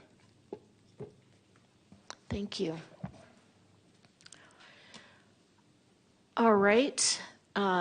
We don't have any public comment. Let me confirm that. Online comment. Okay. So, who wants to begin? Councilmember McCarthy. Excuse me, folks. Thank you, Mayor. I prepared a short statement here that I'm going to read. I've been to Israel twice. I've studied the history of the region. Now, much of my family comes from Ireland. I see similarities between Ireland and the Mideast. England invaded Ireland a half a millennium ago. Fighting went on until a two-state solution was accepted. No one is happy that Ireland was divided into Northern Ireland and the Republic of Ireland. But peace has held there for over a quarter of a century now. Israel and the Palestinians must first agree to a two-state solution. Second, both sides must stand against all violence. I hope that our president can convince the competing sides that these two things must be achieved. If they are not realized, we will experience a millennium of death and destruction. That's my prepared statement. I'm going to add, there were some people reading quotes. I'm going to quote someone that was very important to me, my mother. And you know what my mother taught me? 2 wrongs don't make a right. And I say that because it isn't all the Palestinians' fault or all the Israelis' fault. They're both at fault. So we need to get people together and resolve this. For the sake of world peace, I support a discussion regarding a possible council resolution on this matter. It wouldn't be a resolution that picks sides. It would be a resolution that tries to bring both sides together and get this thing resolved. Thank you. Thank you, Mayor. Councilmember House. Thank you, Mayor, and thank you to all that came out and spoke with us this evening. This is a complicated is not even the word for this topic. And I will be brief in staying on point. In the point of our conversation tonight is to either move forward with conversation on this or not. Regardless of how I feel about the resolution itself or the language of it or whether or not it's our role to do it, one thing I do believe in is having the conversation and moving it forward so that all perspectives can be heard. And so for that reason, I will support moving this forward. Thank you.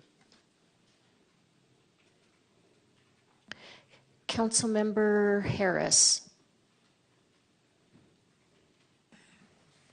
This definitely is a tough one in so many ways. I can definitely lots of things come to mind. I was just in Ghana this past December, and I went to the slave quarters. And of course, that trauma of those people was very vivid at that time. And so I understand how trauma can be generational. And even when you yourself may not necessarily experience it, I think it's part of your DNA. So I'm going to make a suggestion that we might want to consider. Sometimes people want to give their elected officials too much power. Several months ago, lots of people in this community showed this council that we didn't have the power that some thought we had. And I think y'all all know where I am with that. So why don't we take all of those signatures that we got to put that referendum on a ballot and do the same thing with whatever it is we want to do with this. I believe there was, what, 25, how many signatures did it take to get on the ballot? City clerk, I'm not sure. However many signatures that were. You are catching me off guard. I do not recall. I'm sorry. And somebody knows how many signatures it took to get on the ballot. I don't remember offhand. And we can still have a community conversation. We don't have to wait for this council to have a community conversation. We can have that community conversation ourselves. All we need is some good facilitators come together and decide that we want to be respectful and that we are going to agree to disagree on some issues, and we're not going to be disagreeable about it, and collect all those signatures and send those signatures to our state, our federal, and anywhere else we think we can send those. I think that sends a stronger message than the 7 of us as a city, because the 2,500 signatures that we get or the 5,000 signatures that we collect makes a really strong statement. And so that would be my alternative to us having, as you want to say, a discussion here on the dais. I think we can still have that discussion. And since I act as a volunteer executive director of the Southside Community Association, I will offer up the Murdoch Center as a place to have that. It is a sacred space, and people are definitely welcome to use that space. So that's my comment on that. Thank you. Vice Mayor.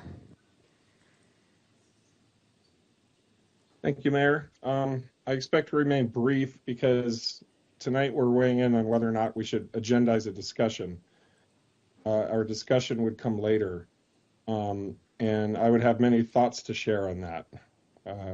I'd ask you not to presume to know what I'd share. Honestly, my views on this topic are complex.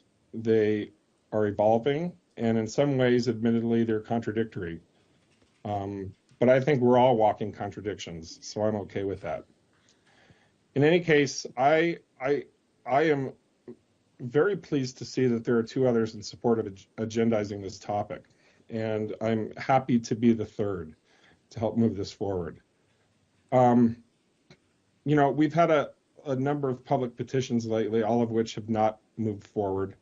I'm on the record supporting future agenda items for conversations regarding denuclearization and support for Ukraine, for example. And I would say this topic is at least as important and relevant as those. And so my support to move the conversation forward is, if nothing else, my attempt at remaining consistent. I'll wrap up by saying I'm very pleased by the public comments tonight on all sides. We were all very traumatized by hate speech a couple of weeks ago. Those of you who have not been subject to those conversations, I'm happy for you. I think we were all bracing for a lot of ugliness tonight, and this conversation was very mature. I think it hints at the fact that our community can tackle something like this respectfully, and that there would be value in doing so.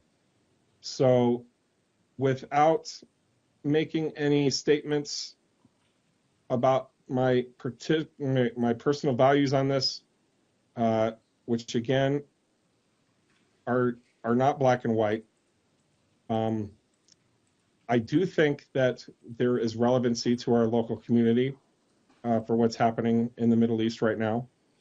And I lend my voice as the third and deciding supporter of making sure this gets agendized. Thank you, Mayor. Thank you. Councilmember Sweet. Thank you, and thank you everyone for the conversation tonight.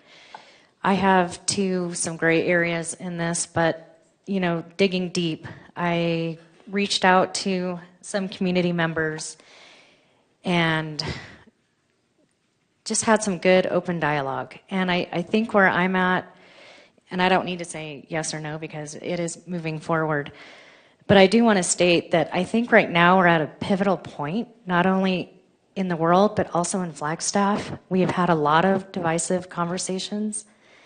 And I think that right now we need to come together, and I have said this before, and figure out ways to agree to disagree. And council member, you did mention a couple of weeks ago with the hate speech, and that was awful, and I do not want to see that again. I spoke with Dr. Evans, our previous mayor, one of our previous mayors, and she had formed a group of leaders that were religious in nature, and also with one of our interfaith councils, and she had them as support systems during times like this where we all need to come together and have good, honest, and open dialogue. So I would like to say that I would want to form that again. Dr. Evans has also said she would like to see that happen and would help me. So if there are people in the room that would like to see that happen, please reach out. But I think now is the time that we come together, we do have these conversations, and we figure out a way to work together on a path forward. And thank you all again for being here. And this was a great conversation tonight, and I'm going to go home and sleep well. Thank you. Thank you. So this is moving forward, and we will let staff will let us know when it's going to be on an agenda.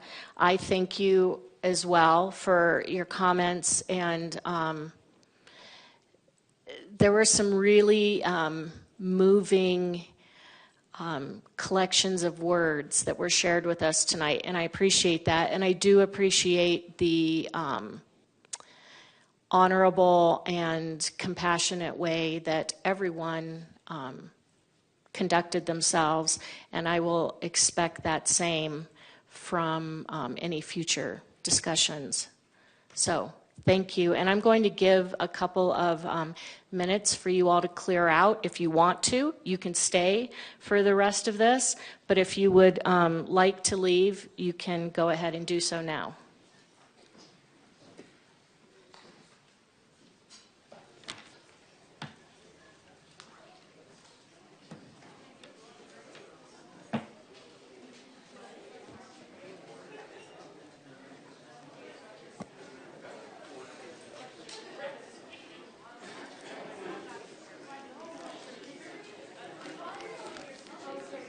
Okay, so moving on, we have no one for open call to the public, correct? That is correct, Mayor. All right. So item number 15.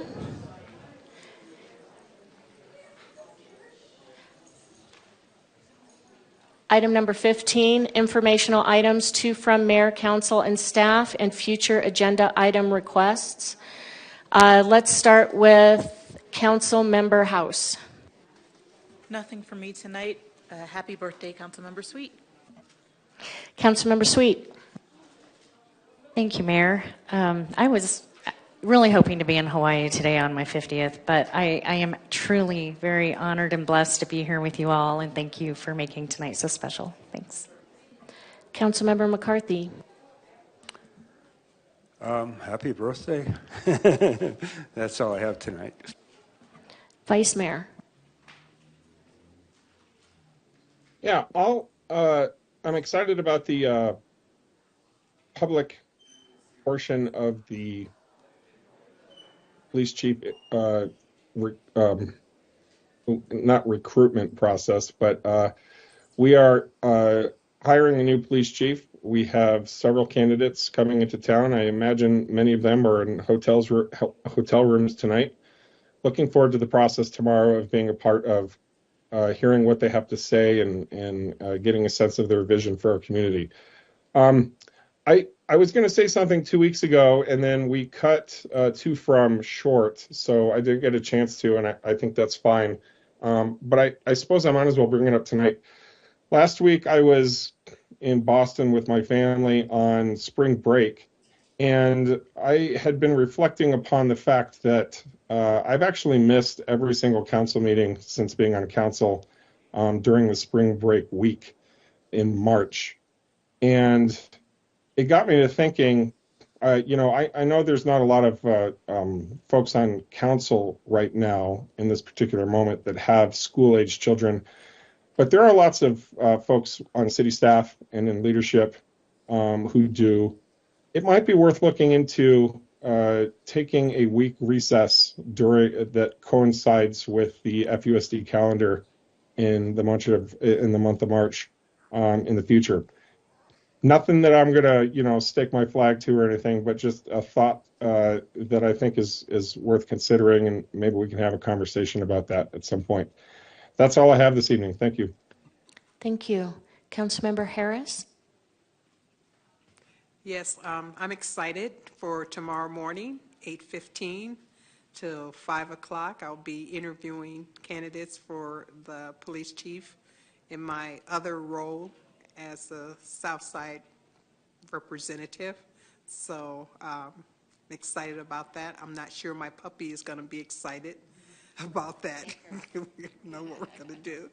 And then the other thing that I just wanted to share with council is that I've been selected to receive the Digital Equity Institute Award for a community champion at that gala on Monday night. And so I will be at Phoenix to receive that award, which is really kind of special and very unexpected. So, Councilmember Matthews. Thank you, Mayor. A couple of weeks ago, I formed a meeting with the CCC president and some of their staff and some local business people to continue the discussion for workforce development and local business and community college partnerships, and it went really well, and we had a lot of great discussions, and I'm looking forward to see where that goes. Also had the privilege of having a tour with Catalyst.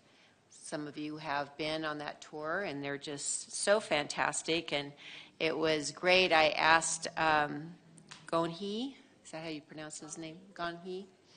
How does our local economy and cost of housing affect his staffing and stuff? And he's the one who told me cost of housing isn't their problem, it's the inventory, so it's just a different perspective to look at it. But what an exciting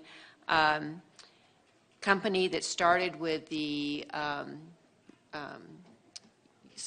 business incentives that we give out 4 years ago, and now they're a force to be reckoned with in space and on Earth. And then lastly, I'm so confused. You know, the city attorney schooled us, some of us, I guess, before this meeting, saying that tonight was not a discussion night, just a yes, let's move it forward, a no. So I'm not going to say anything more about it. I'll hold it until we have it agendized, but I was trying to follow the rules of the land. Anyway, I'll have my claim to fame, I guess, when it goes to the agenda, but thank you very much. That's all I have. Congratulations, Councilmember Harris. I think that that is a very well-deserved honor. I, too, will be interviewing, speaking to potential police chiefs tomorrow morning, and I want to remind the public that at 5 o'clock tomorrow, there is a meet and greet with all of the candidates, and it's open to the public, and it's here at City Hall, 5 o'clock. Saturday at 2 p.m. is High Country Humane's 5th anniversary party, and also the Viola Awards at the Orpheum.